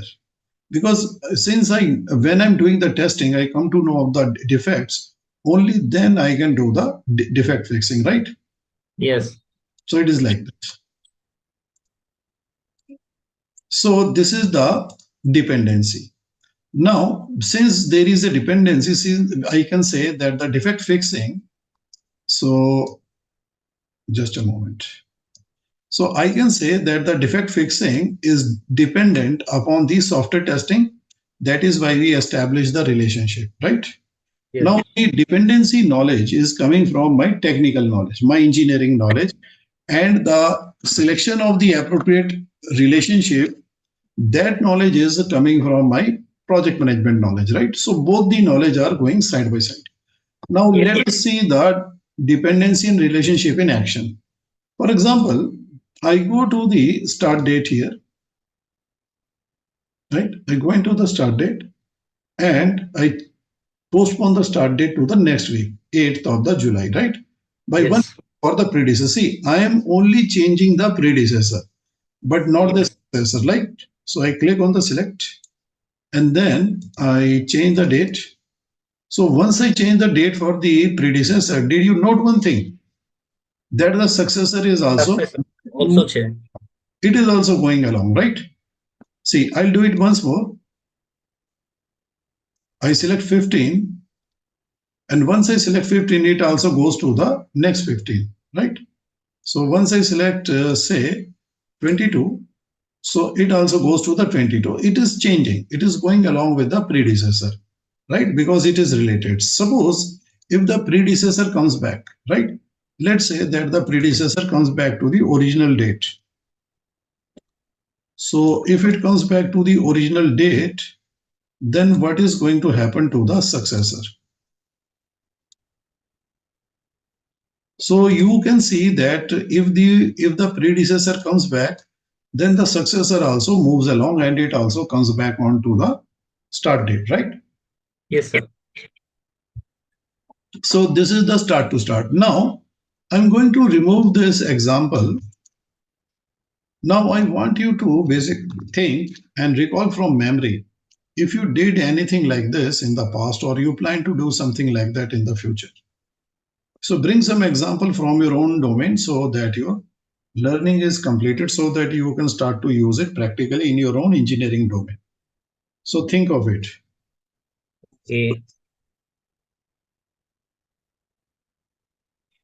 See, normally when we are training in a group, there will be someone who will be able to bring one example. So you can think of your own example. So if you think that you did something in finish to start, but now you think that you can do it in the start to start, you can even consider that. Okay. Yes, sir.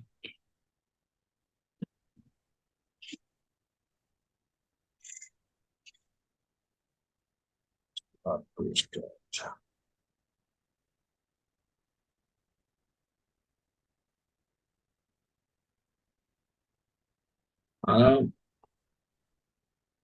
Backfilling and compaction. Backfilling and compaction, yes, backfilling and compaction should be done start to start manner. You write it. You write the predecessor, which will be the backfilling. And then backfilling, you write it with a space, or you write it without a space, right? What is the normal thing? I think it should have a space. Okay, now, Back. yeah, now it can be written as one word. Yes. And compaction.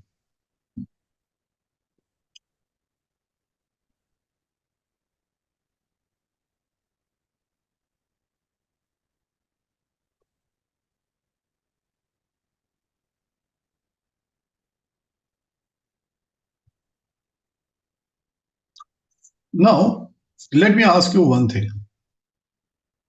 Suppose if I say that I'm not going to do the backfilling, then do I need to do the compaction? No. No. So we can say that the compaction is dependent upon backfilling. So establishing this relationship is okay. Now we don't have to wait for the entire backfilling to complete to start the compaction. In fact, we can do it in a start to start fashion, but with a couple of days gap. Why we need to put the gap? Because as soon as the backfilling starts, the compaction guys, they need some space on the backfilling part, backfilled part to work upon, right?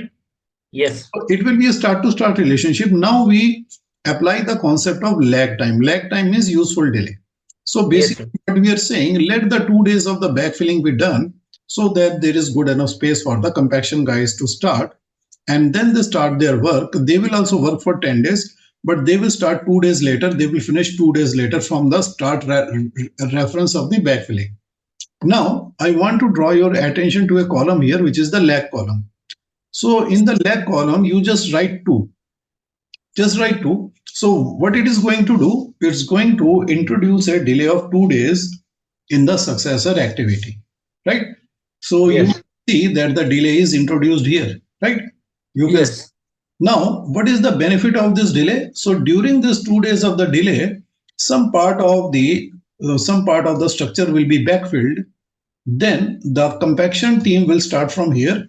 So they are going to work in the parallel. Yes, sir. Let me show you that what is the time saved. So first of all, let me do the marking. So let me do the marking of the parallel number of the days, right? Okay. Yes, sir. If you add 10 plus 10, then what is the total? 20. 20. Now, what is the total right now in the start to start group? 12. 12. So 20 minus 12 is equal to you 8. saving 8 days saved, right? If you're saving 8 days, you can clearly see in the highlighted portion that how you are saving that, right? You Yes, can sir. see that you are saving 4 days here and 4 days of the overlap in the next week. Yes, sir. Sunday we are not working, so Sunday will not be counted. So 4 plus 4 equal to 8 days saved, right? Yes, sir. So even though you have a lag, because you know that is the useful delay. Because why is that? Because it lets the compaction team some space to start working. Yes, sir. That is why it is useful. So basically, this is your technical knowledge. So your technical knowledge says that the compaction activity is dependent upon the backfilling. And then your project management knowledge says that you should establish a start to start relationship. And then your engineering knowledge says that, okay, it will be start to start, but there be 2 days of the backfilling done. Then the compaction guys can also start the work, Yes, sir. right? So Yes. basically, what is the project management? It is a combination of your engineering experience and project management knowledge. So you are creating a very, very compact duration, right? So start to start is also called a compact relationship because it reduces the time, it compacts the time, right? Compaction. So start to start, just like you do the compaction of the material. So here, the compaction of the time is being done in start to start. Even if you do it in a finish to start way, see, technically it is not going to cause any problem, Yes, right? sir. Because normally what happens in any industry or any engineering, usually the project managers they work in the finish to start, finish to Yes. start. So Then, it is never a problem. But what happens that it creates the most inflated durations of the project. yes, sir. Technically, finish to start will never go wrong, but definitely the start to start or the finish to start is going to save a lot of time. We need Yes. to save the time because all the projects are under the time constraint. That is the reason. So, so here we have put the lag time concept. So lag time concept makes it more realistic. It adjusts. Okay. Now I'm going to explain to you the finish to finish with my example. So here, so I'll write the example. So I'm doing software development. Now this activity is going to take 4 weeks. So I write here 4 weeks, which of course will be converted. So it is converted into 24 days automatically. Now I have to write the user manual because I need the user manual also for the software. So I write the activity name user, write user manual. And then I ask the technical writer. So the person who is going to write, he is technical writer. So I ask him that what is the duration this activity will require. So he says that it will take 6 days. Now he says that boss, when I should start writing. So I tell him that it is not important when you start, but your user manual should be finished when my software development is also finished, right? Is it clear? Yes, sir. Why I am saying that? Can you guess? Why I am saying, why I am asking him to finish his user manual along with the finish of the software development? Why I am doing that? See, Save time. software development is the main product. If I give him Yes. the main product without the accessory, so for example, I don't give him any manual, so will it be useful? Can he use the software right away? Can he use the full features? No, sir. Can he use it properly even? No, he can't use it, right? So that is why we make sure that when the main product is ready, the accessory is also ready and finished at the same time, and we package them both and we give it to the client, right? There can Yes. be many instances in many industry. For example, suppose if you bought a smart TV and you unbox it and you get everything but except the manual. So tell me that you have got such a beautiful product, you paid such a high price, and based upon the large number of the features as explained by the sales guy. But if you don't have the user manual, can you use the product fully? No. No. So basically, I also need to make sure that my client is able to use the software completely.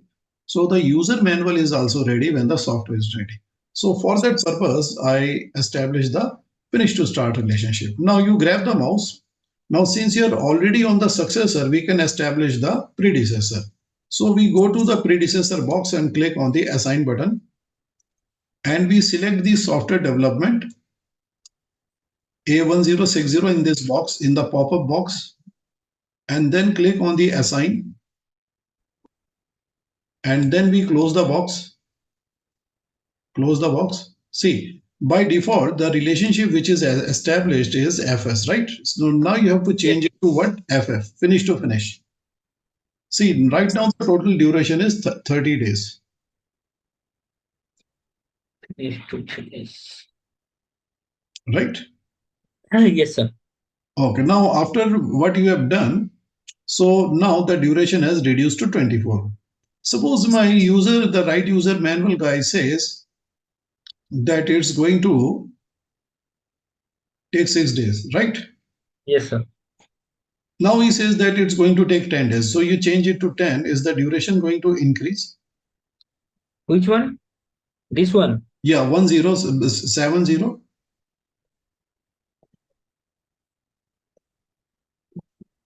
Now, what is the total duration? The total duration of the entire group is still 24 days. Still. Because this activity, even if you increase the duration, it will be done in the overlapped fashion, right? Parallel fashion, right? Do you see that? Yes, sir. Since it is going to remain the overlapped and in the parallel way, so this will be this will be basically the total duration will be 24 days. It will still be 24 days, right? Is this clear? Yes, sir. Okay. Now let us see what happens when the duration of the predecessor changes, right? I change the duration of the successor. So only the start date changed, right? But Start. But if I change the duration of the predecessor, then what happens? Then which date will change? Both the date will change. Yes, correct. Basically, the finish date will change for the predecessor. Then the finish date of the successor will also get updated, right? So Yes. change the duration of the software development to 28 days. Make it 28 days. Do you see that the finish date of the predecessor changed? Yes, sir. And in return, the finish date of the successor also changed, right? Yes, sir. Okay. Now you change the date of the predecessor to 24. Do you see that it also changed back to the 27th of the July? Yes, sir. Right? So this is how it works. Now, this is my example. I would like you to basically give your example like the previous one. Can you recall something where you think that the finish to finish will be a good one? I am thinking next to finish.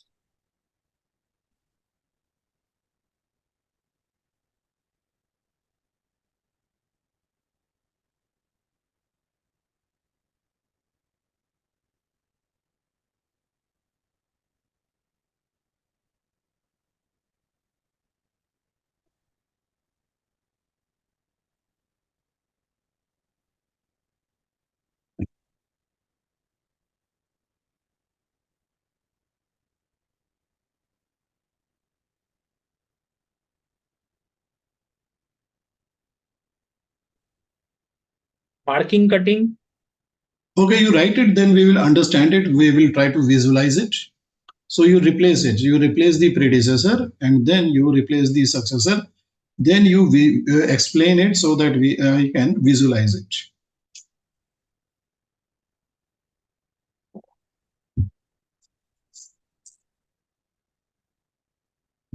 Okay, so marking of what? So what you are trying to mark here? Suppose one plate will be marked as per cutting schedule. So marking of what? Marking of so you write what you are going to mark. You write the name of the object which you are going to mark. Marking of a structure or plate mention the cutting of plate. Okay, yeah, fine. If it is a very big plate or a huge plate, if you are marking it, so you are going from one end to the other. At some point, you can start the cutting of the plate, and then you can finish the cutting of the plate. So how big are the plates? Usually, what is their size? Usually their size is 1.5 meter width and 6 meter length. Yeah, so I think you can save some time by doing the marking and the cutting. You can start the cutting somewhere once the some amount of the marking is done. So then you can start the cutting and then you can finish the cutting along with the marking. But here also you will need some lag time. Yes, sir. Suppose if you are instantly trying to finish the cutting along with the marking, that might not be possible. You can put a lag time here. You can put a lag time of 1 day, right? Yes, sir. Yes. So basically, once the marking is completed, then the person who is doing the cutting, so he will do the remaining cutting just 1 day later, right? So Yes, this sir. is a good example of the finish to start. Now I will show you that what is the dependency check. The dependency check is question is very simple. Suppose if I cancel this activity marking, if I'm not marking any plate, so can I do the cutting of the plate? No. No, not at all. Right? So that is the marking and cutting. Okay. Now let us come to the start to finish. So before we come to the start to the finish, so we will have to understand a situation. So this situation is in the whiteboard. Let us go to the whiteboard.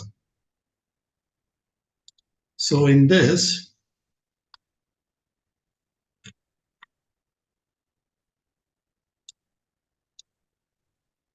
read this story, start to finish, and you tell what is your answer for the last. When I when I start from home, so as not I miss the train at all.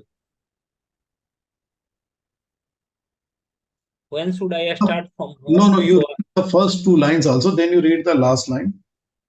I have to catch a train that departs at 5 p.m. from station. It takes 1 hour from home to a station on the road travel. When should I start from home so as not to miss the train at all? Yes, now you tell me at what time you are going to depart from home so that you should not miss the train. 4 p.m. Okay, so I write here 4 p.m.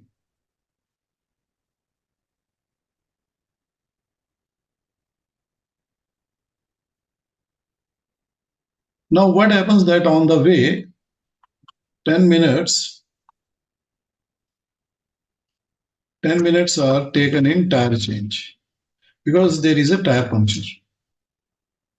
So then what is my arrival time at the station? 5:10. 5:10. Now you tell me, can I catch the train? No. No, that is not possible. So I will miss the train. So let us do it all over again. Let us say that I get another chance. Now, at what time will you start right now? Uh, uh, 3:40. Okay. So let's say that you start at 3:40 p.m. Now, what happens that 10 minutes are taken in the tire change and 10 minutes are taken in the route change because of some route problem, congestion in the usual route. Now, what will be my arrival time? 5 p.m. Hmm? So if I arrive just at the 5 p.m., can I catch the train? Maybe. Maybe not, right? Let's say Yeah. that change the start time to the 3:30. Now, what is my arrival time? 4:50. 4:50. So I think that if I arrive 10 minutes earlier, it is possible to catch the train, right? So it means that we must have some buffer time, right? Yes. Suppose if I start at 3:30 p.m. and nothing happens, and I reach the railway station at 4:30 p.m., right? And Yes. station master is my childhood friend, and I tell him to depart the train. So would he be able to depart the train? No. Wait, he will not do it. So he will explain to me like this. He will say that look, the train is a public utility vehicle. So there might be many people still trying to reach it since they know it's going to depart at 5 p.m. So they would like to catch it around that time or by that time, right? So they Yes. on the way, so they will miss the train if I depart it earlier. So then I ask him, can you depart it later? He says, no, even that is not possible. Why? Because it's a public utility vehicle. If I depart it later, people might have some business at their destination. So they might be late on that side, right? Yes. So all those things are involved. And then there are many stations, many trains which are approaching the city. And if I keep the station occupied, those trains will have to wait at the outer signals, which will delay them further, right? Yes. So it will create a chain reaction of delays, right? So it is not possible to basically delay the train. So the train must be departed at the right time. That is the designated time is 5 p.m. So it means that the date and time is already known to me because you can book a train ticket at least month earlier, right? You can book Yes. it from the railway site, right? So who decide the time for those trains? Is it you or is it the railway board? The timetable, Railway board. railway board. So basically, you choose the one schedule that is convenient for you. You don't decide the date and time. For example, there is an international flight which is going to depart at 5 p.m. So I think that you will take even much more care, right?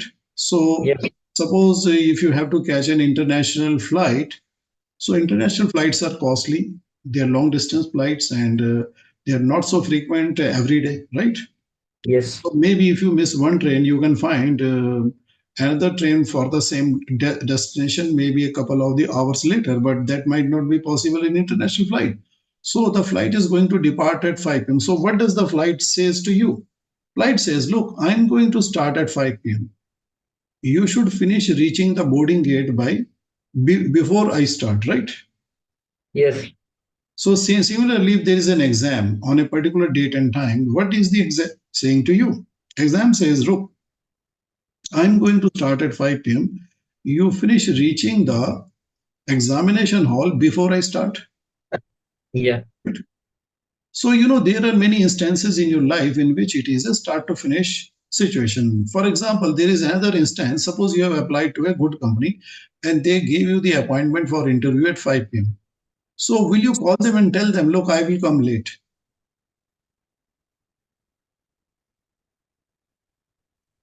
Would you call that company and tell them that I will come later?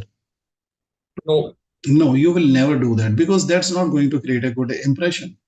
Because if you're applying for the job of a manager, so you should make sure that you apply, I mean, you arrive much before the time. So let me tell you my example. Whenever I used to apply for the job as a project manager during my, in fact, in every kind of interview, you need that job, right? So that's why you applied for it. So you must be very prompt. So I would so basically arrive 1 hour earlier. So I will study this situation. Who has come? What is the company looking like? I will directly go to the reception and tell them, look, I have come for this interview. My interview is at 5 p.m., but I have arrived earlier. So then I will go to the washroom and I will freshen up myself and I will adjust my tie, adjust my looks, and adjust everything and sit down in the reception and cool down and observe the surroundings. And sometimes I've noted since I have arrived and I'm seated at 4:10. So at 4:20, I get a call from the interview coordinator. So that person says, "Sir, are you ready to take the interview? Because the next candidate has not come." I say, "Fine." Yes, sir. So you take my interview. And later when I joined the company, then I realized after talking, realized the next candidate was better. But he was not selected by the company because he did not put a right impression by coming late. Did you get the point? Yes, sir. If you're prompt, if you're good, if you're proactive, so basically, you might be considered over some other candidates because basically, what is the purpose of a project manager? The basic purpose of the project manager is to finish the project on time. So you have to understand the value of time. So time is very, very valuable, especially in the start to finish situation. There is another start to finish situation where you are, I mean, it's okay to arrive late. So nobody is going to stop you, but you will not like it yourself, right? For example, you booked a movie at 5 p.m., right? Yes. And you reach the movie seat, the seat inside the hall at 5:20, the torch pen will take you to your seat, right? So basically, Yes. nobody will say, oh, you are late and you can't watch this movie. You said, no, I have the ticket, I paid it, I have the right of entry, I've got the right of admission. So they will take you to your seat and you are seeing a lot of action on the screen and 20 minutes of the background of the story is lost. So you don't know what is the background. So what is happening in the previous context, right? Yes. Will you enjoy? Will you be able to understand the story? I'm sure not. So you might have to watch the movie once again. Okay. So this is one place where nobody will stop you. So in there are many instances you must have seen on the social media that many of the candidates are crying outside the examination hall. You must have seen that, right? Yes, sir. They're not allowed to enter. So they're not allowed to enter because that's a rule, right? Because there is a good chance that if a person is coming late, he might have had the access to a leaked paper. So that might give him an unfair advantage, right? So that is not allowed at all. So we have to understand that start to finish is there in many places in our lives. So when we catch a train, when we catch a flight, suppose if I target to reach the boarding gate at 4 p.m. and I reach the boarding gate at 4 p.m. And if I wait to catch the flight for 1 hour, so waiting for 1 hour is a problem or missing the flight is a problem? Tell me, what is a problem? Missing the flight is a problem. Yes, that is why. So it is not a problem to reach earlier. If you want to go to a particular place, it is not a problem to reach earlier, right? So you reach earlier, you wait for the event. For example, you reach earlier for the train, you reach earlier for the flight, you reach earlier for the exam. you reach earlier for the movie, it's not a problem, right? Right or wrong? Right. If you reach the examination hall 1 hour earlier than the exam, you can sit, you can relax, right? When the examination starts, you have got better ideas to take upon the examination, right? Yes, sir. Okay, so start to finish is there in the project management also. I will give you the example. You might not be having some example, but I will give you my example. And from that, you just keep it in mind and keep it in your memory. And in the future, if you need it, you can use it. I'm these days I'm doing projects with telecom companies. Now let me. I think I can increase the size of the font so that basically those projects are in that there is a task that we have to do. Activate.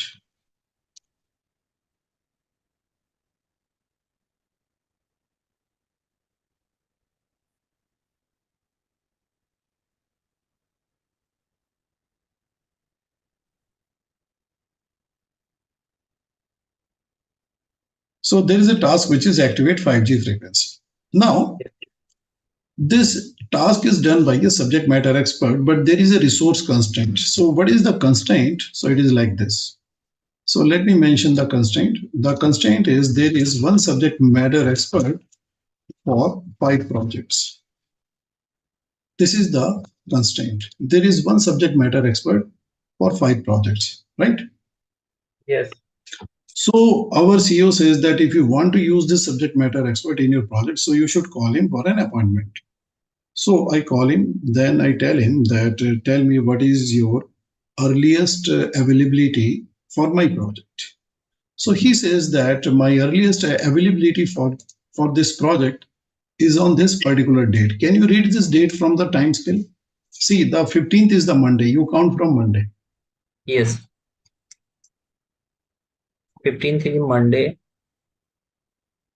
and 1, 2, 3, 4, 5 days.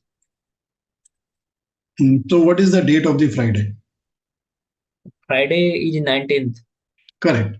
So he says that I will come on the 19th of the July. So it means that I'll have to somehow shift his activity, right? Yes. Shift his activity to the Friday. Okay. So first of all, let me do this thing.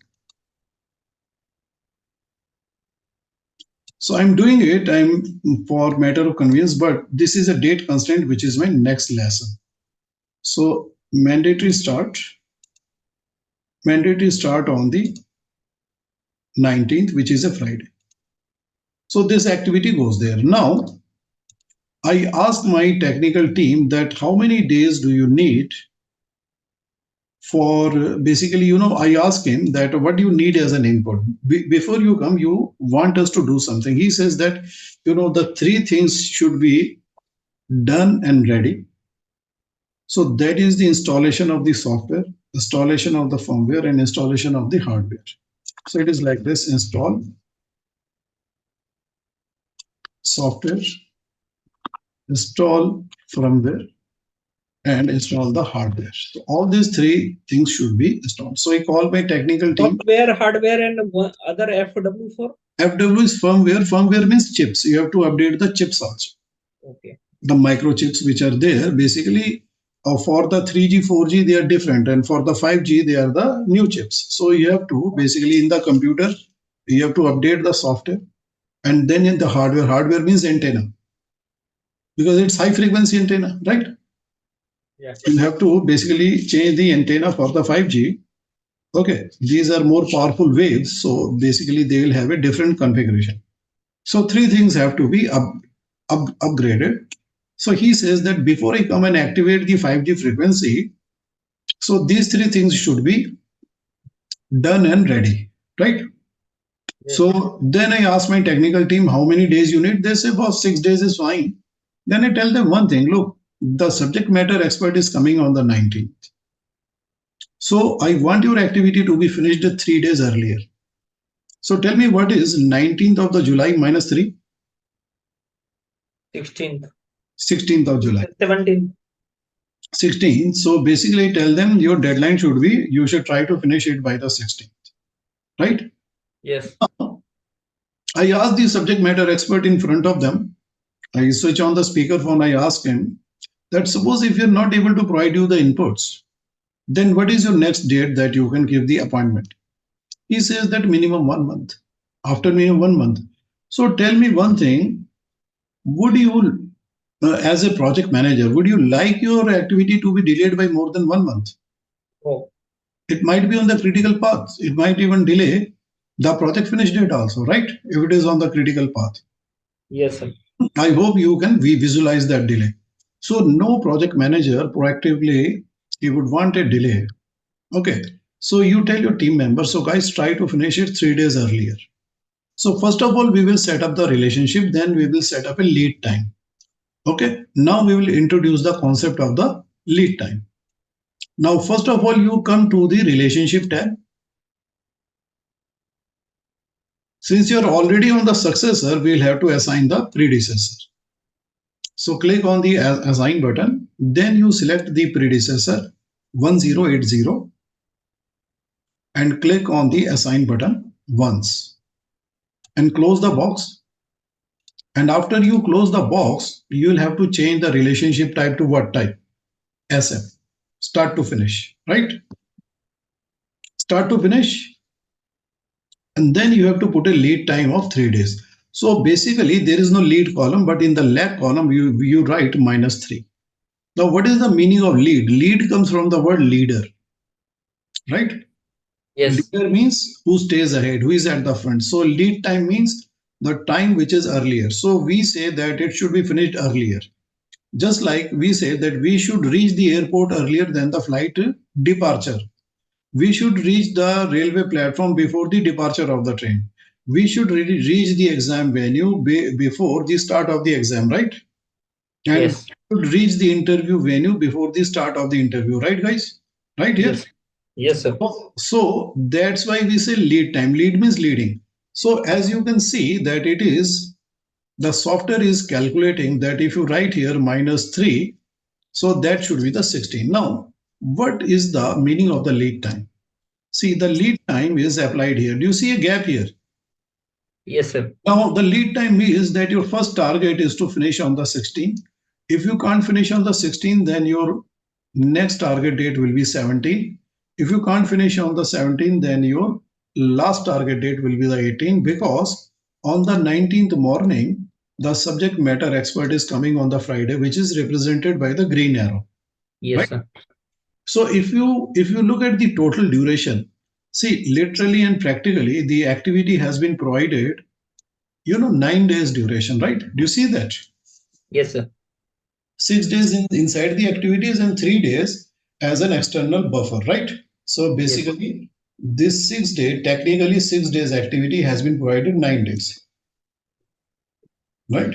So this is yes, how sir. it works. So you can see that the green arrow is representing the start of the activity, and before that 3 days, it is the buffer time.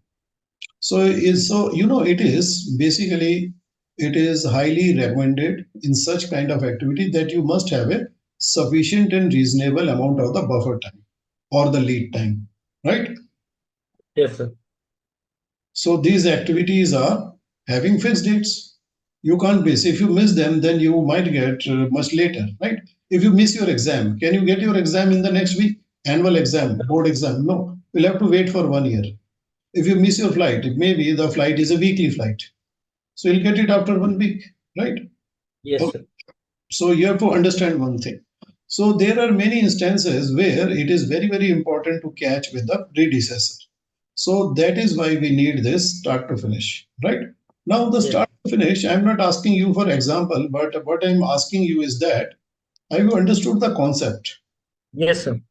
So how will you identify the start to finish in a project? Yes. So I will tell you certain instances which will give you a good idea, and you should keep these ideas in mind because the start to finish, basically, it is rare, but it is there. So if Yes, sir. you're not able to identify you, so there are many instances. I'll share you my example. First one I have shared, that is one is the high value resource constraint. High value resource constraint. Second is basically you can say inauguration by VIP. I'm sure you must have experienced it. And the Yes, sir. third is that special request from client. Yes. If there is some special request to finish a component early, special request from client. So, these are the three most probable reasons that you will have to apply the start to finish relationship. So just keep it in mind, right? Yes, sir. So how do you look at the special request from client? First of all, you look carefully at your contract. Then you look at any kind of email communication, WhatsApp communication, any kind of minutes of meeting, or any kind of verbal communication, right? Suppose commercial operation declaration date is fixed Ye- by a company in a thermal power project. Yes, yes, absolutely. They have to fix it because otherwise they will apply on you the liquidated damages. They Yes, say that per day you will have to give me this much compensation because of loss of the revenue. 0.5% per week. Yeah, that could be even more. So you got to make sure that you understand this and you should plan backwards, right? Yeah. So otherwise, liquidate damages means that you have to compensate for the loss of the revenue. For example, suppose in one of my client case, so my client was going to install the toll gate on a plaza, right? Yes. So it was estimated that each day per day earning of the toll gate plaza, say let's for the first 3 months will be say 10 lakh rupees per day. The project was worth hundreds of crores. So it was clearly mentioned that if by this date my toll gate plaza is not operating, if the toll gate system is not operating, we'll have to open the door free of cost, right? Yes, So sir. you will be paying the 10 lakh rupees per day. We'll have to liquidate the damages, right? Yes, If sir. the toll gate is not working, they cannot hold up the traffic, right? They will have to let the people pass. So Yes, when sir. people are passing through the toll gate, so they cannot collect the toll, right? So in Yes. that case, they will have to compensate the executing company, right? Yes, So sir. they have to make sure that before the start of the commercial operations of the toll gate, so they will have to make it operational. So whenever there is a client date, right? If the client date says that you have to finish or you have to make this operational by 1st of the September 2024, right? So Yes. my target should be that I should try to finish it at least a week earlier. So from the 1st of September, I will try to calculate backwards. So I will come with the date Sorry. 22 August, right? Yes, sir. So I'll target to finish my project by 22 August 2024. So I'll start planning from today in such a way that all my activities and testing and everything is completed by 22 of the August. Then I might ask the clients, you do a pilot run, right? Yes. And then you start when you see that your machinery is working, everything is working. You may make a revenue, you might decide to charge. That's okay. But your commercial operation is ready from the 1st of the September, right? Yes, sir. So your obligation to start it on time is fulfilled, right? So you have to understand start to finish is rare, but it is there. So you got to Yes, find. sir. Now, what about the rest of the three? I'll tell you about the rest of the three. The rest of the three is easy. How?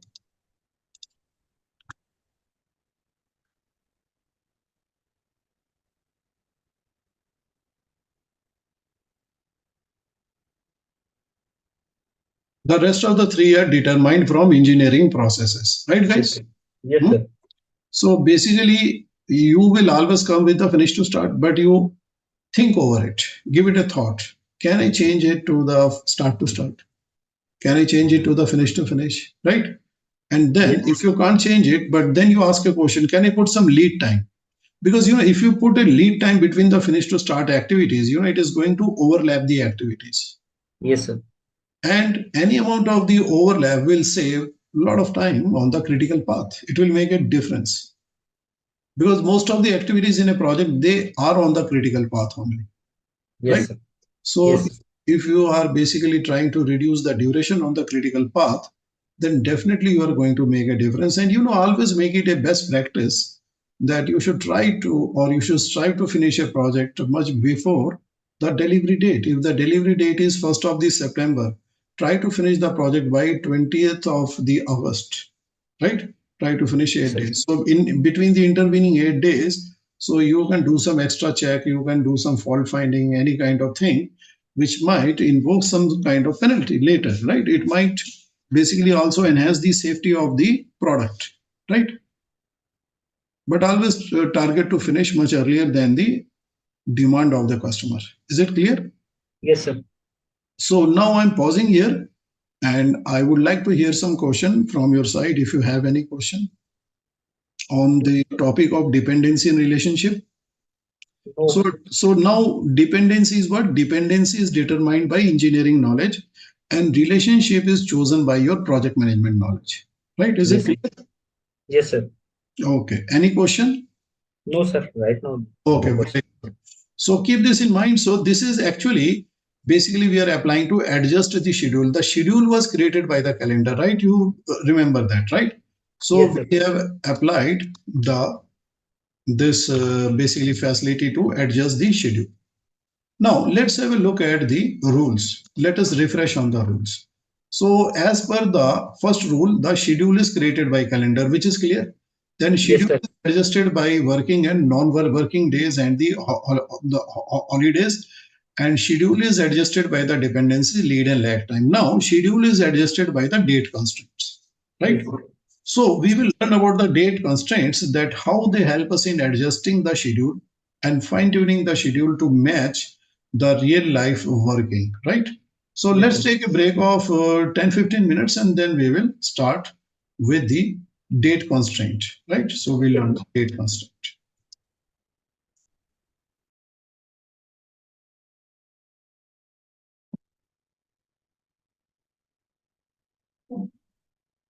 Okay, now we are going to learn about the date constraints, right? So what is the meaning of the word constraint? Constraint means limitation. So to create the new lesson, first of all, you select lesson number one, press Control C and Control V, copy and paste.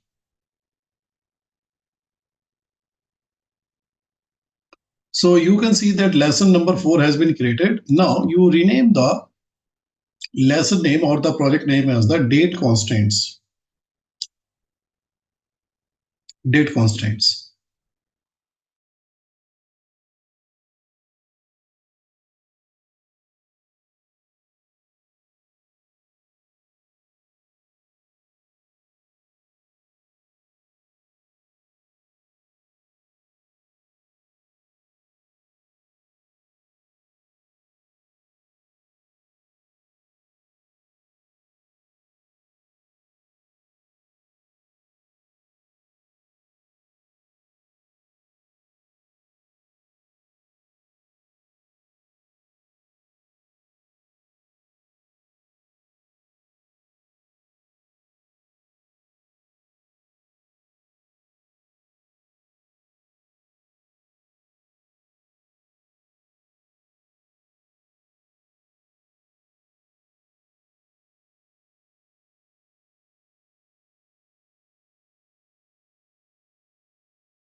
So what is the meaning of the word constraint? Constraint means limitation. So at the project level, there is a constraint of the entire duration of the project is a constraint.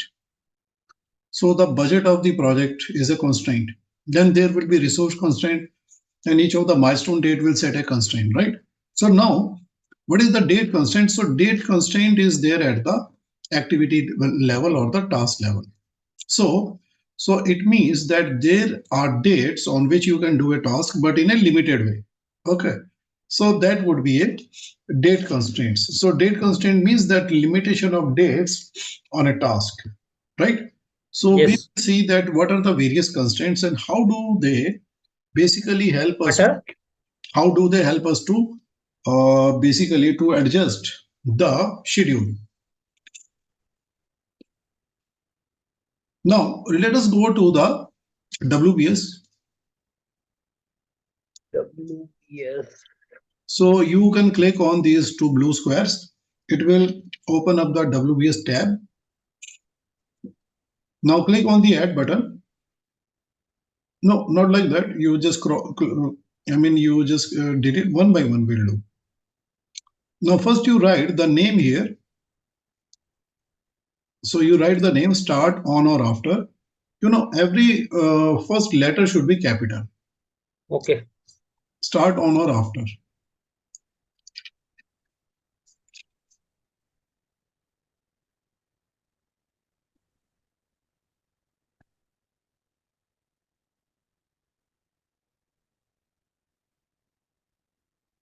After Yeah, capital A, capital O.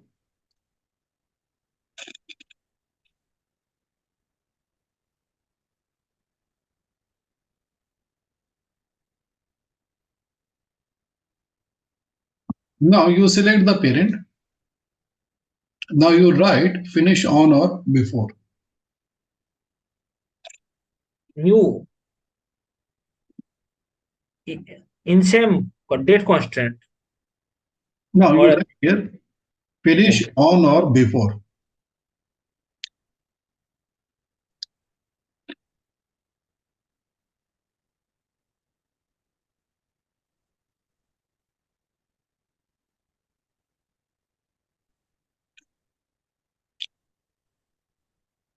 Now you select the parent and then you write here in the WBS name, you write here primary and secondary constraint.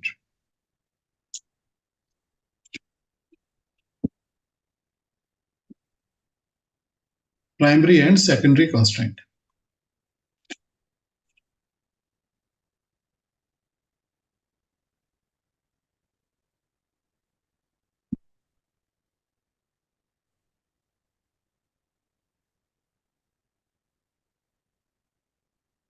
Now here you write as late as possible.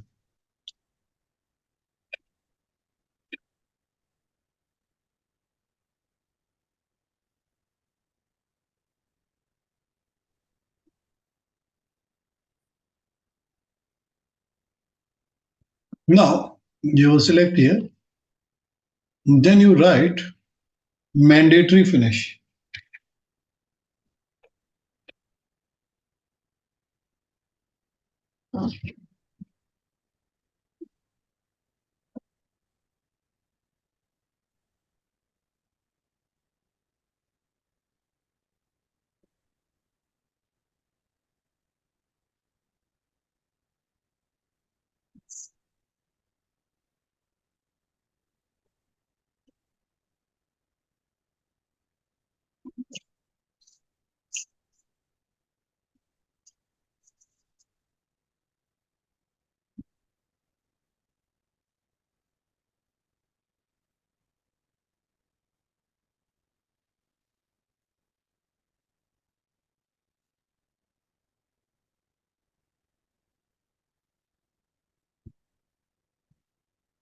Now come to the activity tab.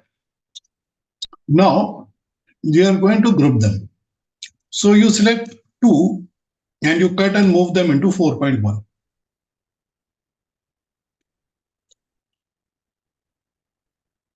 Now select the next two and cut and move them into 4.2. Correct. Now you select the next two, which is 40 and 50. See, scroll up. There will be more. No, no, just wait, wait, wait, wait. Wait, no, don't do it.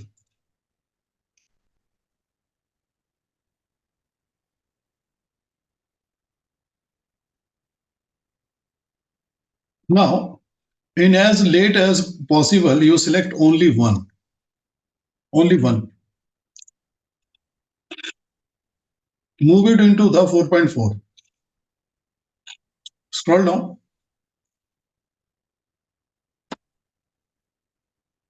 You move it into the 4.4. You scroll down like this. You select 4.4, and then you do Control V. Now you select next 8. Just count Next week, 8. 8 activities. Now you nine. cut the. I think it was 9. So don't worry. You can delete anything which is extra more than 8. Okay.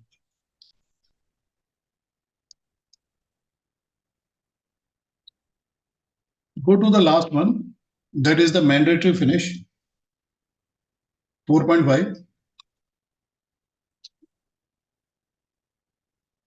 Now you go up and you delete the extra ones. You delete the rest.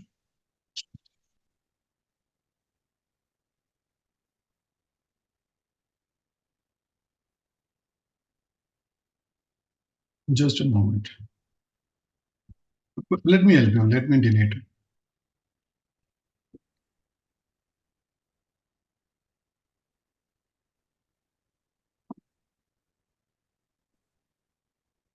Okay. So now you rename this as 1 like this, and rename the next one as 2. Task 1, task 2. Task 1, task 2. Yeah, task 1. And the next one, you just have to put 2. Yeah. Now you select task 1, then you select the task 2. You select both from top to the bottom. You right click and you click on the link.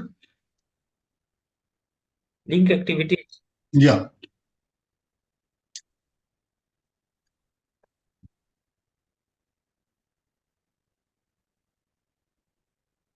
This is a finish for start. Now, once you click on the link, so basically, all interfaces, they have a shortcut to create the finish to start. Where the finish to start being the most common. So it is already pre-programmed. Now, let us come to the main point. The main point is date constraint. Now, as you have applied the relationship, you will note the start date of the successor has changed. You see, the start date of the successor is now 8th of the July. Yes, sir. Right? Yes, So sir. this is the 8th of the July. Now, what happens that you are working in a networked environment. So when you work in a networked environment, so the person who is assigned on this task, he will get a message, right? Yes. So he gets a message, and then he comes to you. He says that, boss, I want to meet you. I want to talk about the assignment on my task. Because see, the environment of the Oracle, the one which is network, is different. One little bit different. Interface is the same. So there, everybody works in a collaborative fashion. You will not only see your changes, but you will see the changes done by the other colleagues. But keep in mind, only one person can work on one project at a time. Yes. You check out and check in, right? So when you check out, rest of the people will get a read-only access. So when you make your changes and check in, then people will be able to see what changes you have done, and they will be able to then check out for their own modification, right? Yes. Now here, the person is getting a mail. He gets the detail of the project activity and the project manager name. He gets all the details, start date. He says, boss, I have come to meet you because I have a certain concern, because as I'm working on the current project, so I've taken the leave. So I'll not be able to join this activity on 8th of the July because I'll be on leave during this period. So do you see the shading? Yes, sir. So during this period, he says that I will be on the leave, but I would be available from July 22 onwards, like this. Yes. July 22 onwards, I would be available. Now I say, fine. Now there are two options in front of me. First option is that I use another resource. Yes, sir. Which I can. But in this case, there is a twist, because this is a little bit of the complex task. So here I can't use another resource, right? So what I will have to do, so I'll have to basically wait for him to return and shift the start date of his activity to the 22, right? I'll have Yes, to sir. adjust the activity according to his joining date, right? Is it clear? Yes, sir. Because here I need the resource because I know that if I get someone else to do this activity, so yeah, I might not get the required safety standards. So for whatever reason, I want to get it done by the particular resource. So I'll have to adjust this activity according to the resource constraint, limitation of the resource. So basically his date would be available from July 22 onwards. So what I will do that I will apply the date constraint on the task 2 so that I can move this activity according to the availability of the resource. So that will solve my problem. Now what do I do? I select the task 2, then I click on the detail. So you click on the detail here. Now in the detail, you go to the status. If you go into the status, you can see that there is a box here that is the constraint. Do you see that? Right? Um, So just do this thing. Let us pull this up a little bit more. Just wait. So let me adjust it. So you can see that just a moment. So let me do the right sizing. Yes. Now let me draw the box. So you can see the constraint, primary constraint, right? So yes. the constraint. So basically the constraint is that you start this activity on 22 or after 22, right? So you Yes, sir. click here. Now you Which one? scroll down and you select start on or after.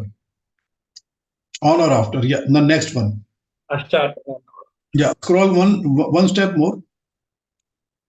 Or let me make it more helpful like this.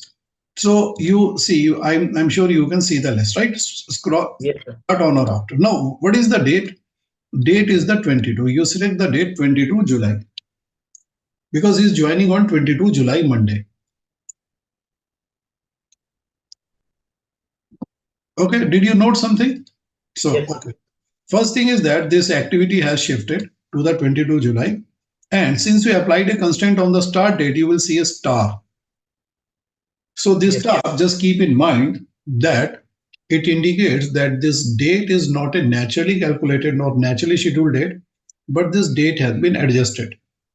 It has been adjusted by the user, that is you, Yes. applying the constraint, right? So you have adjusted it to the 22 of the July. You have selected it manually after applying the start constraint,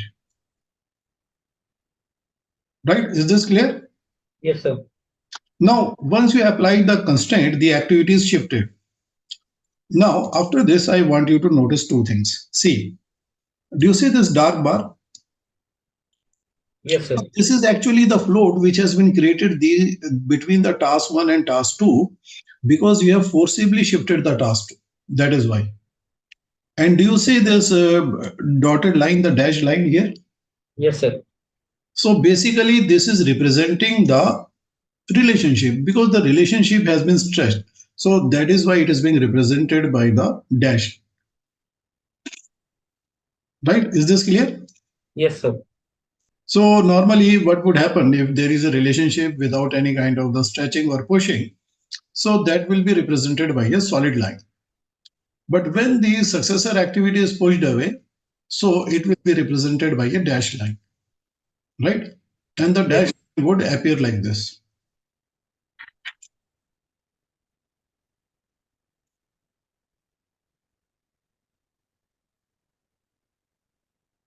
Now let us try to understand it. So whenever you apply a constraint, you should write a note. So you write here, come to the notebook, then you click on the add button. See, whenever you write a note in Primavera, you have to select the appropriate reason. So here Okay. the constraint is already selected. You click on the green button and you close this box, close it. Always close this box first. And then you come to the modify. Click on the modify button.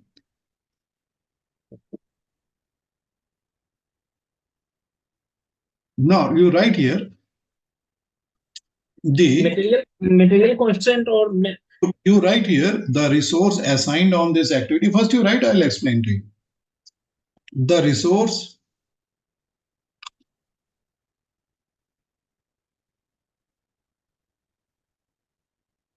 assigned on this activity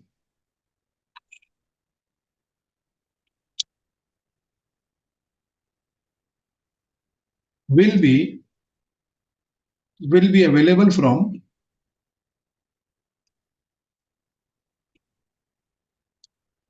22 July onwards.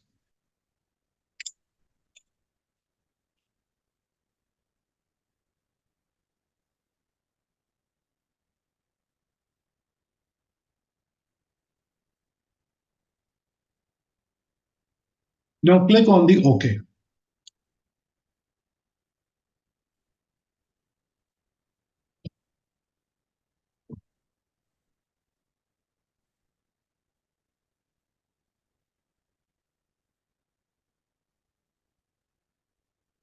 Okay. So whenever if a person is looking at this activity, why this activity has been set on the 22, so this will explain. Now, one more thing I want you to note that I've asked you to write the resource, right? I didn't tell you that it is only a human resource. So it could be man, machine, material. Suppose if any of the resource would be available on July 22, I'm sure you understand that you will have to wait, yes, right? If any of the resource is going to be available later.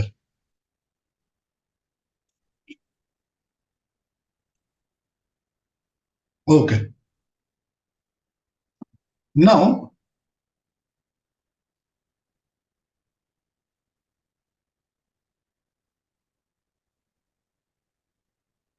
let us try to understand what is this float. See, basically, this float is created due to the pushing away of the successor. Now, if I increase the duration of the predecessor, is it going to push the successor right away? Let us try to understand this. Okay. Now,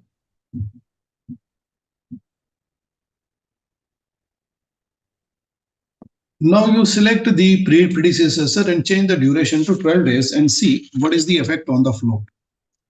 What happens to the float?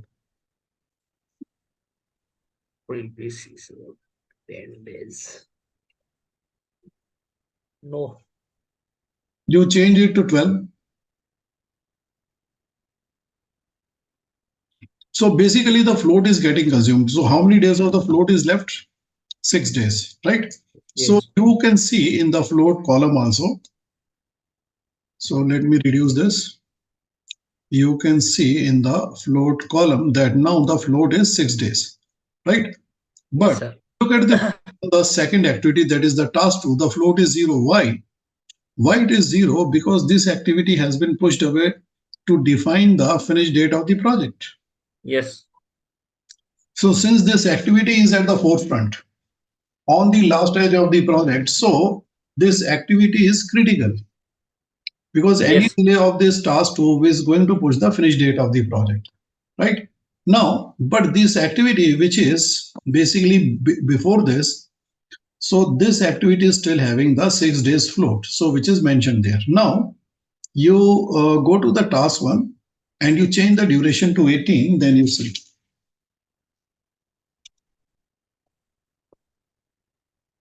Then there is no float. Now the float is consumed, the float is 0. Yeah.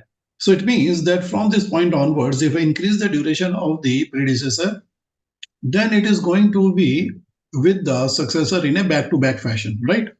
Yes, sir. Now you increase the duration to 22 and see what happens.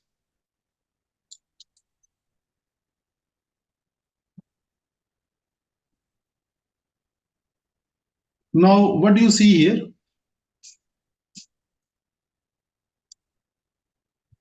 What do you see? See, basically the task 1 is pushing the task 2, but in a back-to-back fashion. Yes. So you change it to 24 and see that what happens. It is pushing in a back-to-back fashion, right? Now you Yes. change it to 23. So the task 2 is also coming back, but in a back-to-back fashion. Now you change it to 20.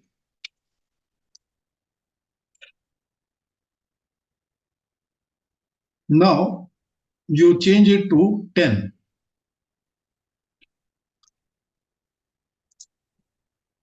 Did you note something? So when Yes, you sir. change it to 10, but the task 2 won't come back to back, it stopped at its constraint boundary line, right? Yes, Because yes, the task 2, basically the limit of the task 2 is due to the time constraint, because we had mentioned that this activity, which is the task 2, it cannot be performed before the 22. It can start on 22 or after 22, because the resource would be available on or after 22. That is the reason, that is the meaning of the constraint, right? yes, So whenever you have a limitation like this, where you have a particular start date, so on that start date or after start date, you have certain restrictions, so you can apply the constraint. So this will calculate the schedule accurately and correctly, right? yes. Okay. So you have to keep this example in mind. Now we come to the next one. So in the next one, so it says that finish on or before. So first of all, you rename it as 3 and 4 and you relate them in finish to start relationship. Task 3 and 4.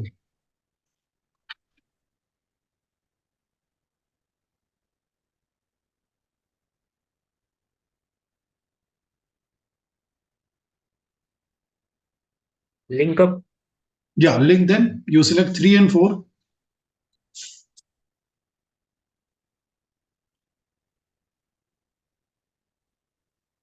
Link. You come down, link activities.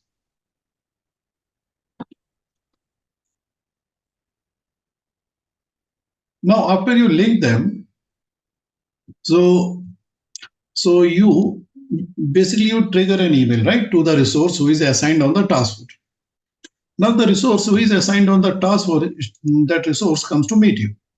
Now that Yes, person says that boss, I have to something to tell you. So I'm running on the notice period, and this is my availability.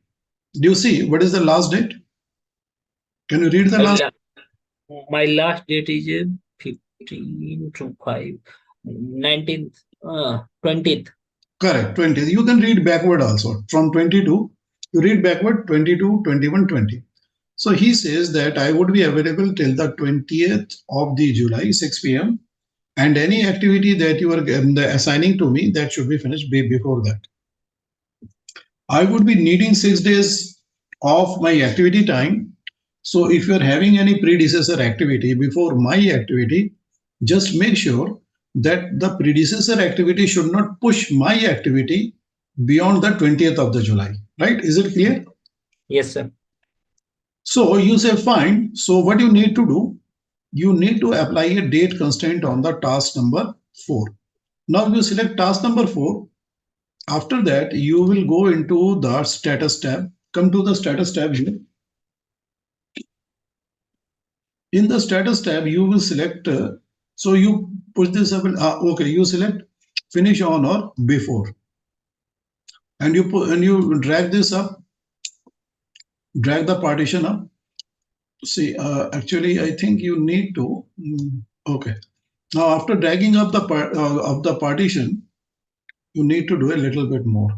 So you just do one thing. Just give me the control. You just close this one, Okay, sir.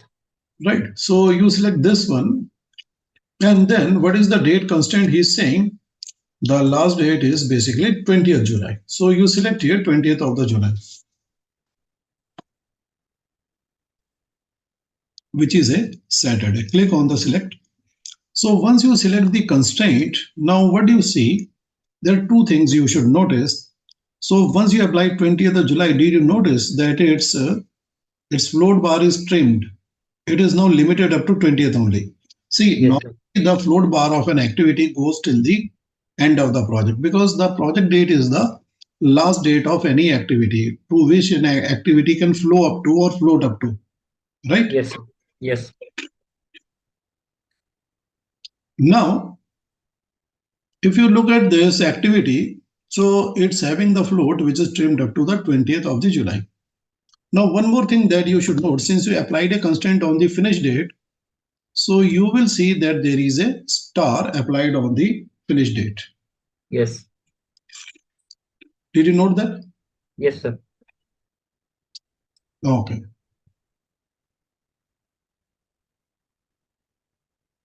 Now, let us do an, first of all, see, you should always write a note. Come to the notebook. Now you click on the add. Now you select constraints and click on the close button. Then click on the modify. And then you write here the resource assigned on this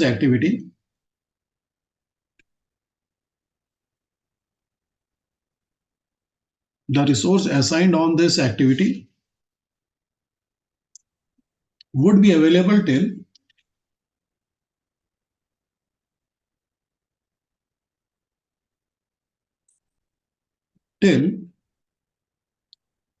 20th of July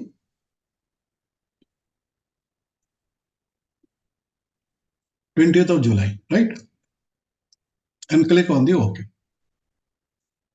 Now, basically, if someone is looking at the trimmed float, so he will be able to understand the reason why.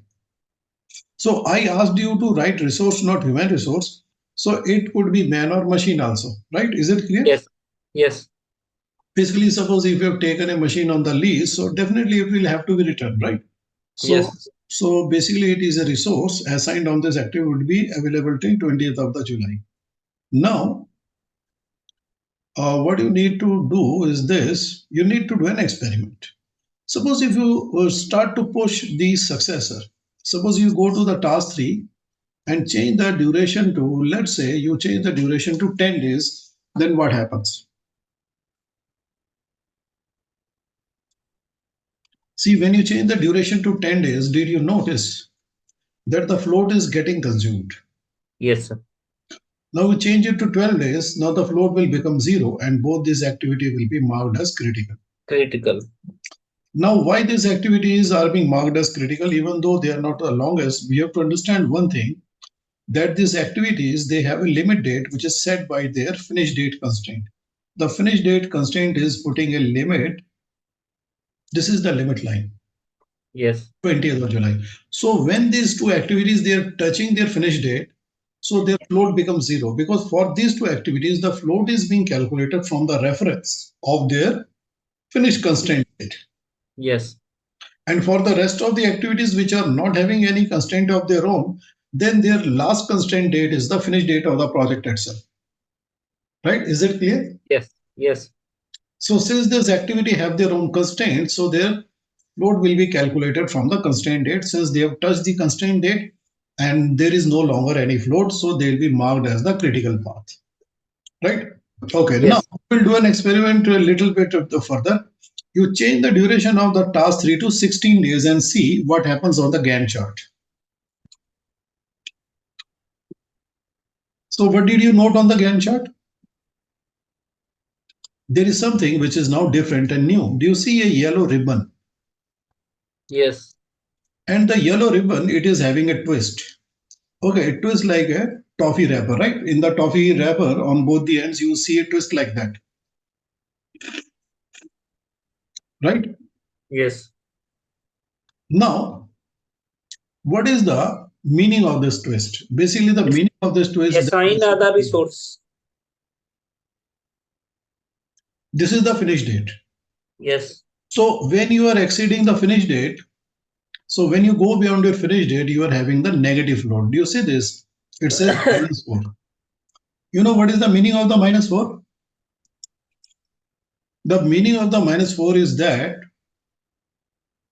that you are using 4 days more than the last date, right? Yes. So Monday is the -1, Tuesday is the -2, Wednesday is the -3, and Thursday is the -4, right? So these are the -4, right? Is this clear? Yes. And this is the 0. So 20th of the July is the 0.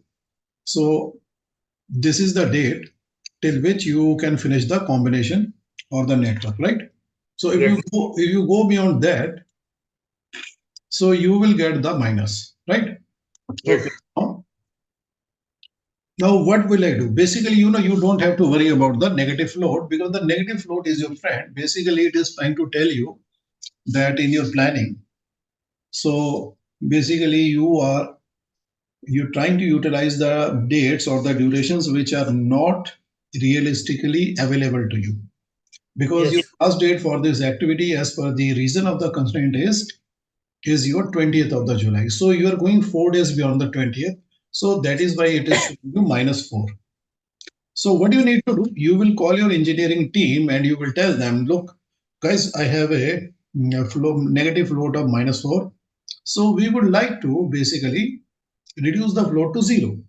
So you say, fine, that I'll provide you extra man and machine. So you reduce the duration to 12. Now you reduce the duration to 12 and see what happens to the negative float.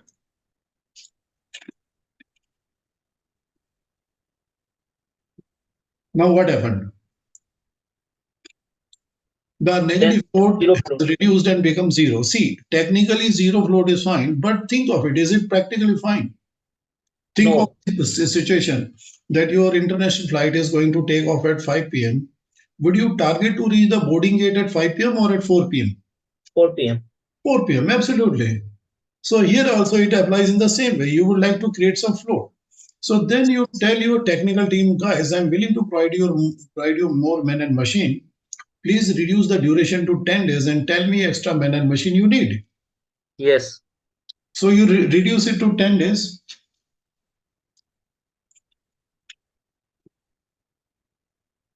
Now, what do you see? You can see a float of 2 days, right? So which is Yes. fine. Now, who is helping you actually?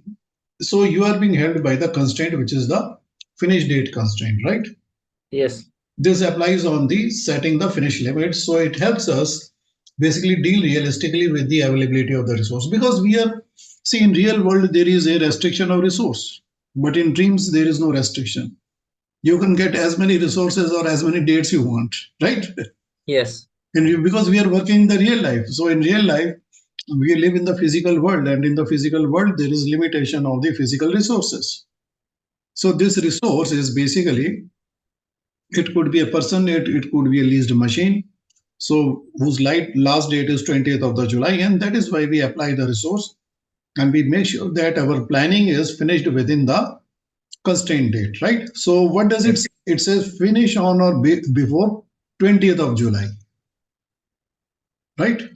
Yes, sir. That is the meaning. So constraint is helpful in planning the dates or planning the schedule realistically.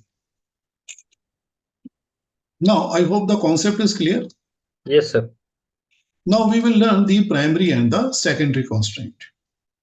Now let us close this. Now you write here as task 4 and 5. No, task 5 and 6. 5 and 6. Yeah.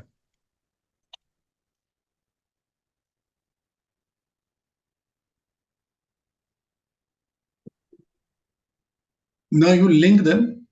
You select 5 and then you select 6.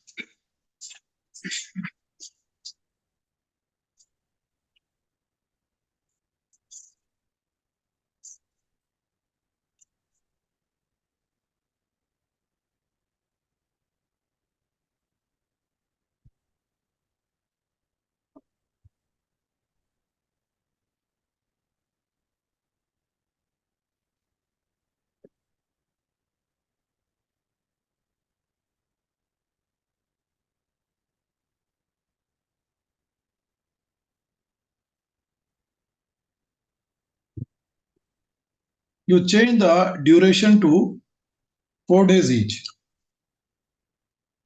Days. Each. 4 days. Yeah. Now I'll tell you the situation. The situation is like this.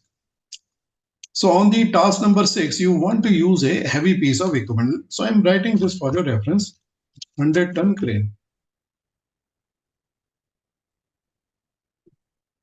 Now to get this crane on the 5th of the July, you go for a meeting with your resource manager.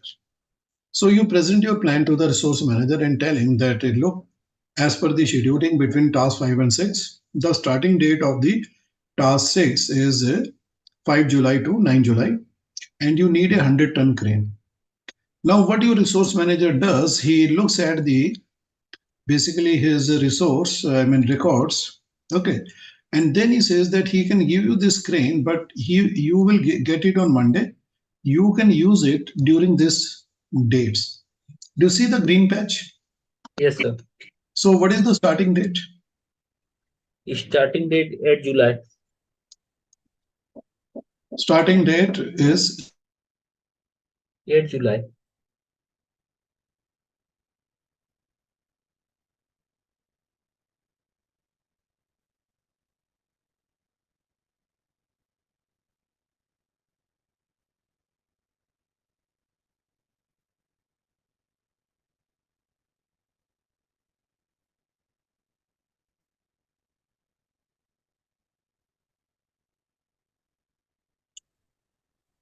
now. What is the finish date?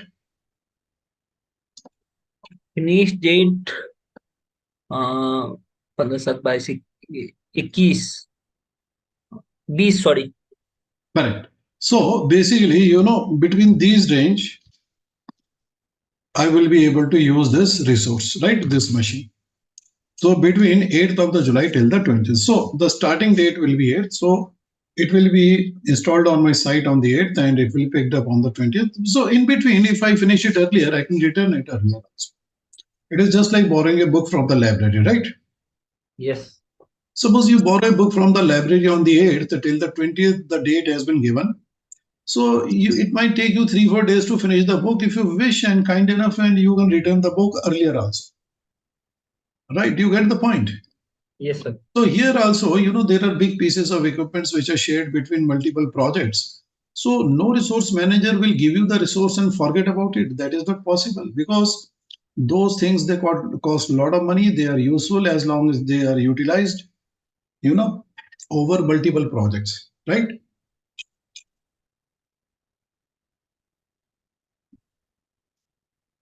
Okay.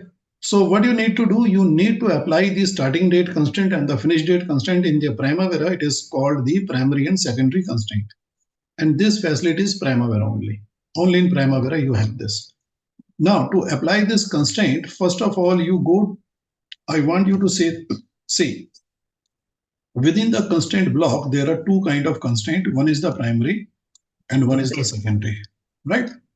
Now, you will go to the primary constraint. You select here, start on or after. Scroll down more. Yeah, you select start on or after which date? 8th. 8th. So you select 8th, start on or after. 8th is a Monday. And then you select the finish date. So what is the finish date? Finish on or before 20th. You select here 20th. 20th is a Saturday and click on the select button. Now you can see that as soon as you apply the constraint, there are two things that you should note. Okay, first, that on the start date there is a star and on the finish date also there is a star. Do you see the star here? Yes, sir. So basically what does the star mean? Star mean that there is a constraint. Date having any constraint. Yes. Now since you have applied the constraint on both the dates, so both the dates can have a star, right? It will be indicated by the star here. Now, one more thing that you should note.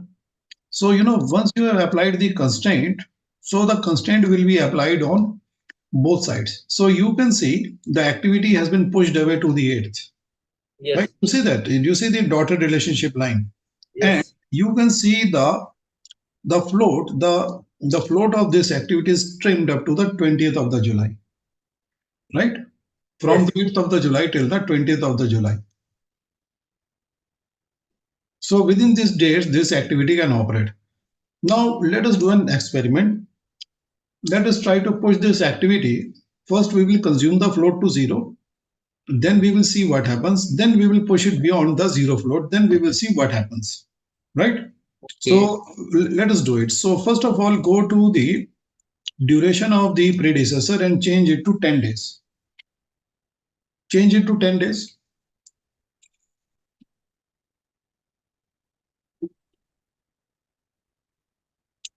Do you see the float is getting reduced and consumed? Yes. Now only 4 days of the float is remaining. Now you change it to 14. Now once you change it to 14, the float is consumed and it has become zero. Right? Yes, sir. So it means that you've reached the last date. So it has become the critical path. So the critical path is basically referenced from the finish date. Now you click on, now you change the duration from 14 to 18, and then I'm sure you know what is going to happen.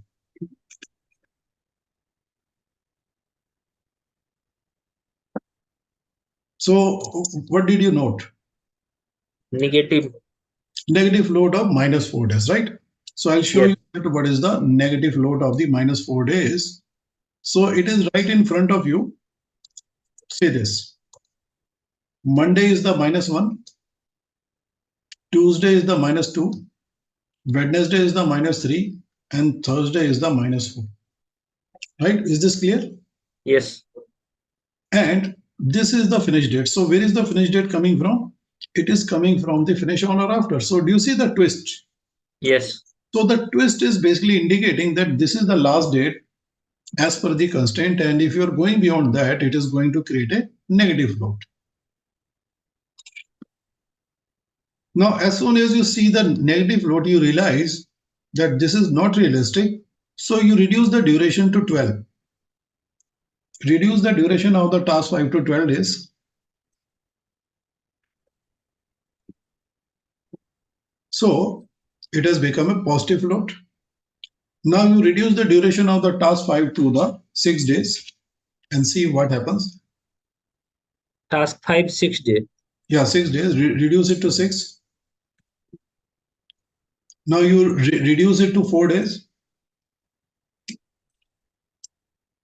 Now once you reduce it to 4 days, but you also notice that the successor is staying put here on 8th of the July. So it is not going before the 8th of the July, Yes. right? Why? Because it has a start date constraint. So it has a starting limit and a finishing limit. So this Yes. activity has to finish within the date constraint of the 8th and the 20th. That's why it is called a primary and secondary constraint, right? Yes, sir. So primary and secondary constraint will be there in many instances of the projects. You will find them. So they are very much present. Okay, is this clear? Yes. Now we will learn the as late as possible. To learn the as late as possible, let us do this thing. You change the name of this activity to closing process. 1060, you name it as the closing process. Closing process. Yes, closing process.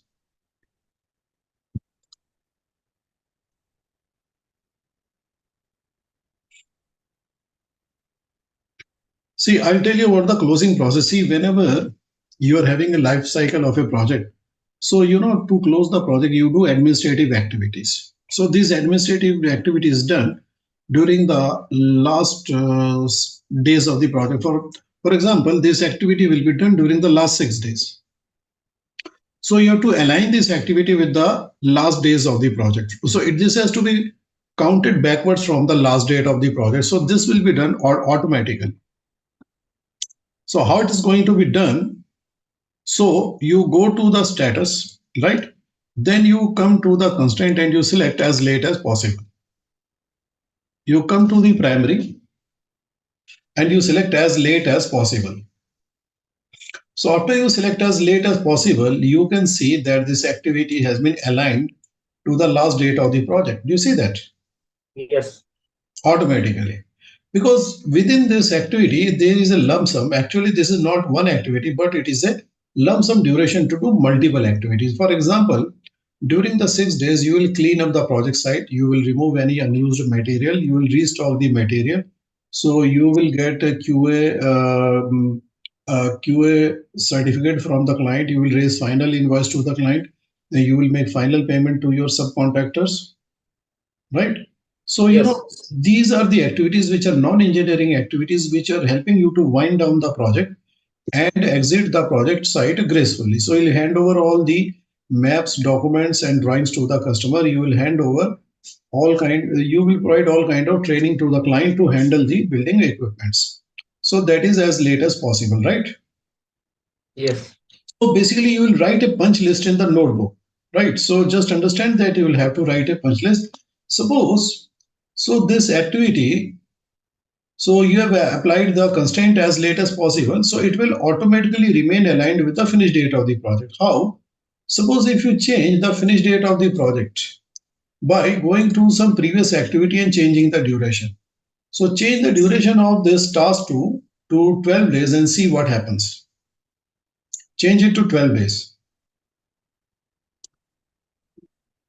Now, what did you note? Did you note that as you increase this activity, so this activity also realigned?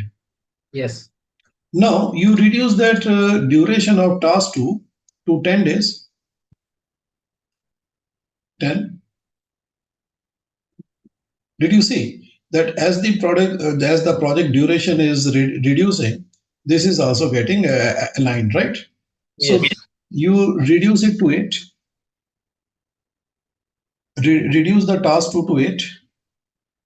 To to I mean, how you many change it days? to 8 days. You change it to 8 days. Did you note this one? Yes. This one is realigning, right? Now you change Yes. it to 6 days and keep your eyes on the graph. Do you see that? So basically, it is not related, but it is working through the constraint. Okay. Now, Yes. its finish date is fixed to the finish. Now, suppose if your team member says, boss, we need 10 days. So you change this duration of the closing process to 10 days, and then you see which date will change. Its start date or finish date. If you change it to 10 days duration, Start date. start date will be preponed. So what Primavera is saying? Primavera is saying that if you need more days, right, then if you need 4 more days as compared to the earlier 6 days, so you got to start 4 days earlier, right? So it is going to recalculate the start date to earlier 4 dates, right? Is it clear? Yes, sir. Yes, sir. Because the finish date is aligned with the finish date of the project. So this date will be preponed, right, by 4 days. So that is the benefit. So this is used for the closing process activities which are administrative closure, right? Yes, Okay. sir. Now we are going to learn the mandatory finish. So first of all, we collapse everything and we expand only the mandatory finish. And then we bring up the detail also for this. Now, first of all, you do this thing, you go to each of the activity and you rename them like this, A, B, C, D, like this. Okay.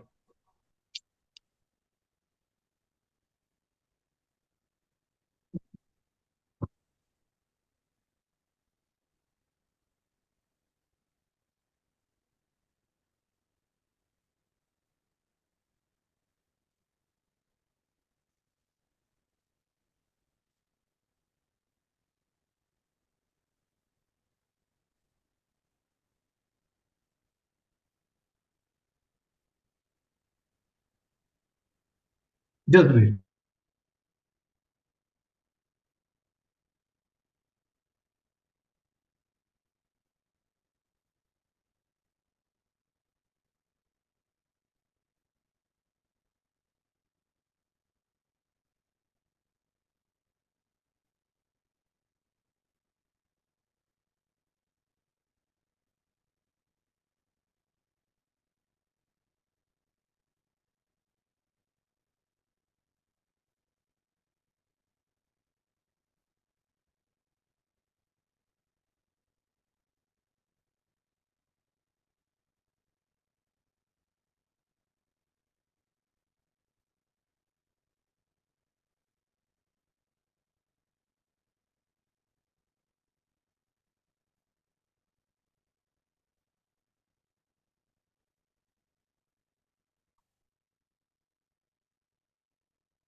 Okay, now, so these are the activities from A to G, but the H will be the milestone. So I write here as basement minus 2 complete. Okay, now I'll explain to you what is the reason. First, now we will go into the whiteboard. Okay, so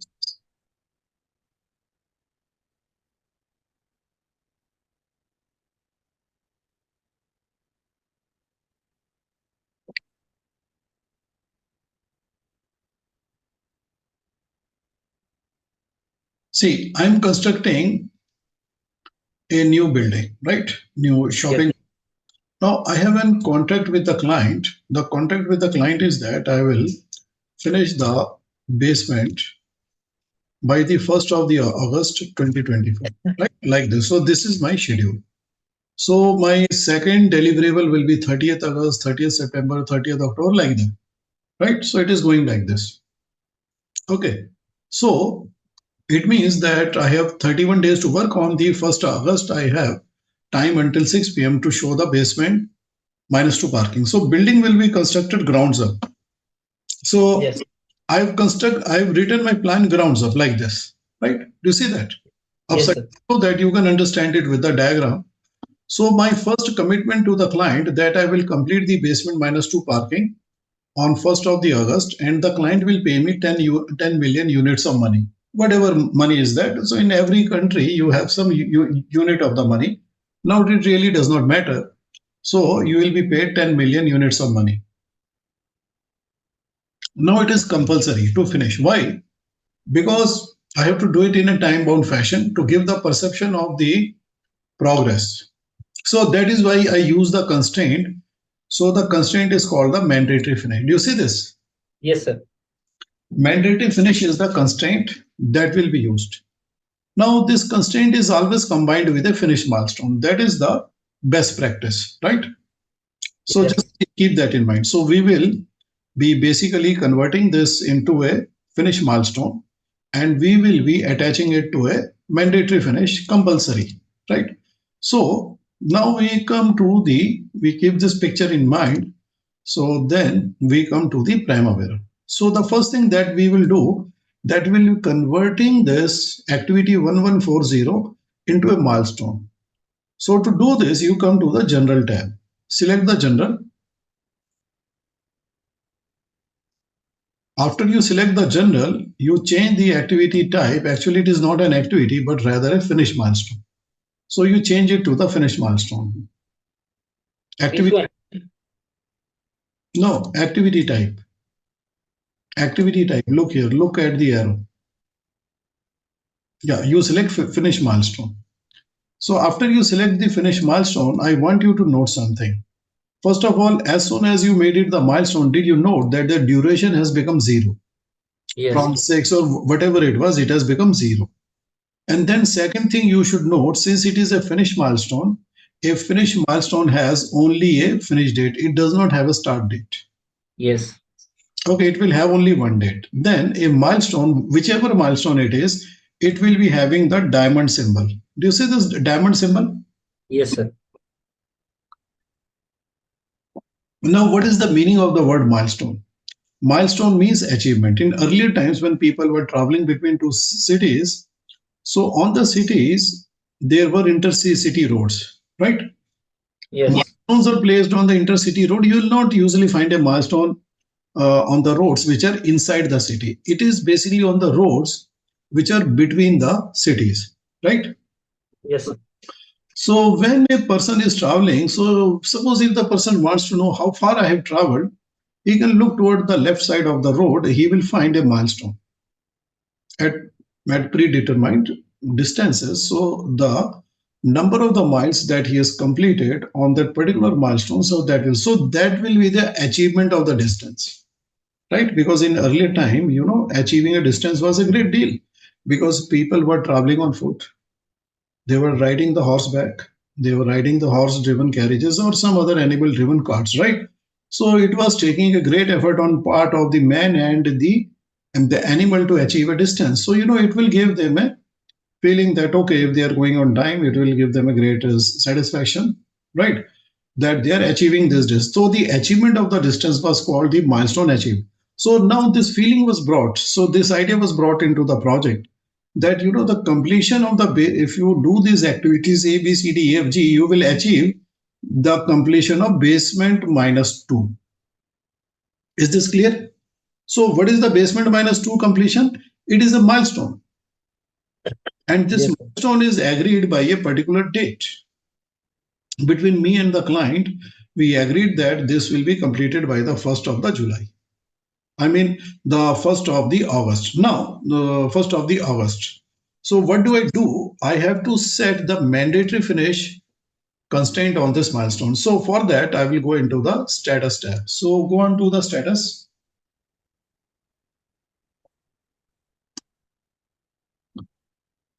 Now, after you go into the status, so you expand it,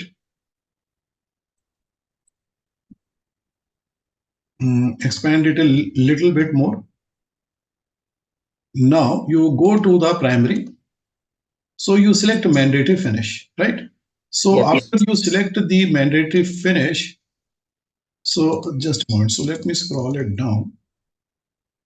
Let me balance the screen. Just give me a moment.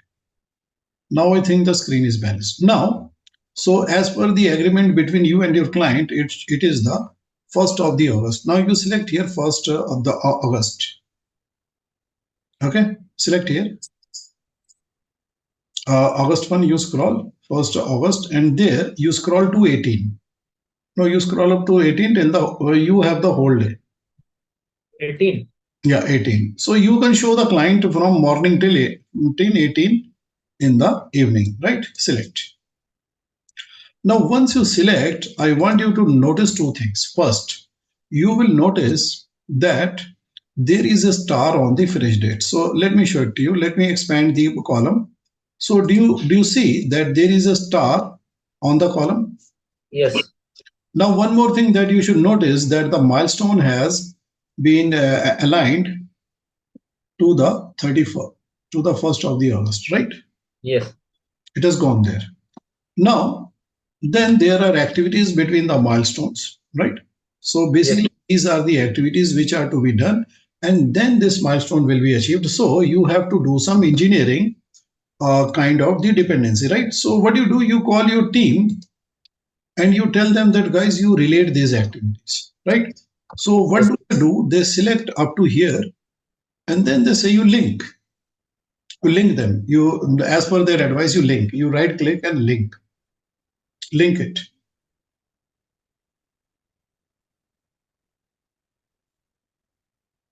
Now, once you link, look at the negative float. So what is the negative float you are getting now? Minus 14. yes, sir. Now, what does it mean? Minus 14 means that you have exceeded the limit by 14 days, right? Yes, So let me try to reduce. Let me bring it here.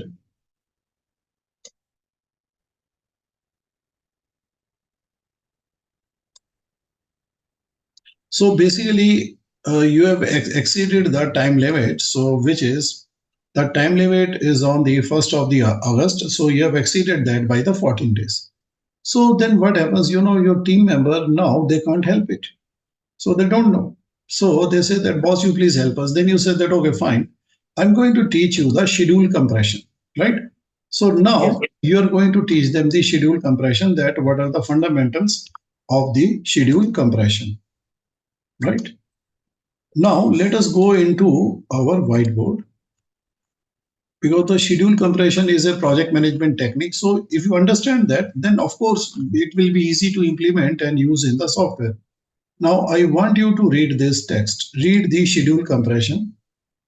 What does reducing the originally planned duration of the project activities, fast tracking when the FS finish to a start is replaced with SS or FF, a start to a start or finish to finish, to put the activities in the parallel or second crashing. When fast tracking is not possible, then we can add more resource to individual activities to reduce the overall duration of the network path. Okay. right? So, there are two techniques under the schedule compression, fast tracking. But why the fast tracking is more preferred? Just imagine. So, tell me, is it easier to reconfigure the activities? I mean, to change the relationship? Or is it easier to go to the resource manager and explain to him and have a long meeting to explain to him that why do you need extra resources? Fast tracking activity is easy to. Yes. Because when you want to do something on your own, if you can do something on your own, like the fast tracking, it is easy, right? Yes. Okay. So either you select start to start or finish to finish, but when you are not able to change the relationship, so then you can go for the crashing technique. So we will do both the techniques here and we will learn the value of this constraint also. So since you have applied the constraint, so you have to write a note also. So let us go into the notebook and write a note.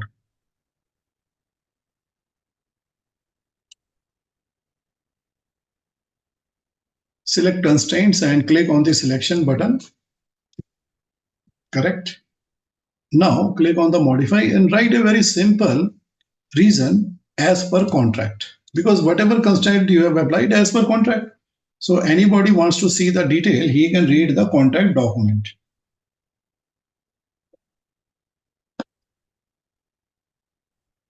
Okay. Now we come to the relationships.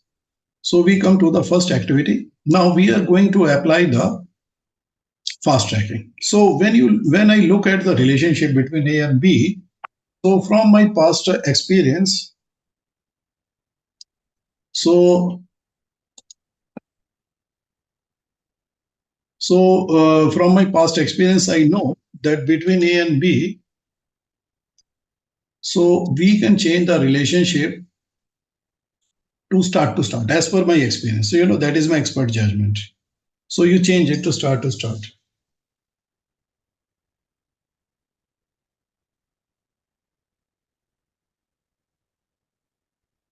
And be having the floor.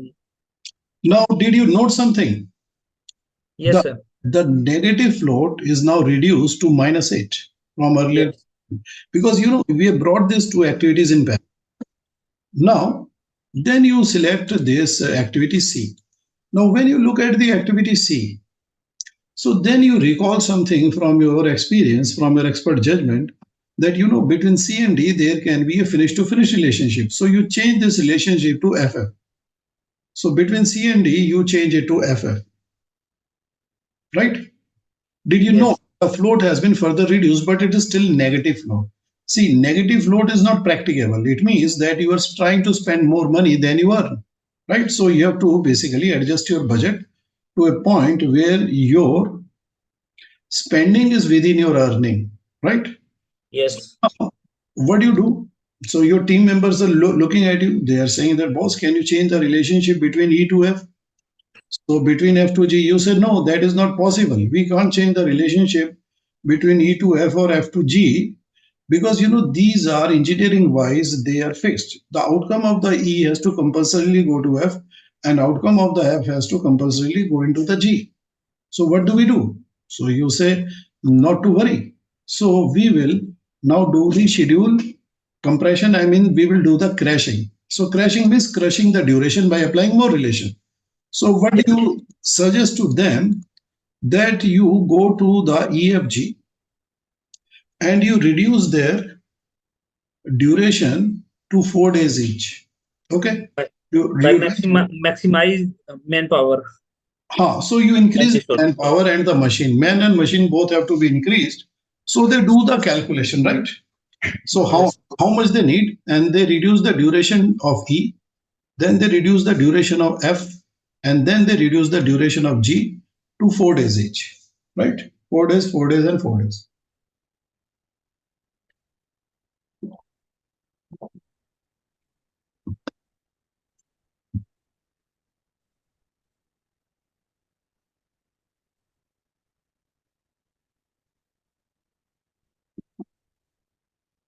Now, once you reduce it to 4 days, So what did you notice?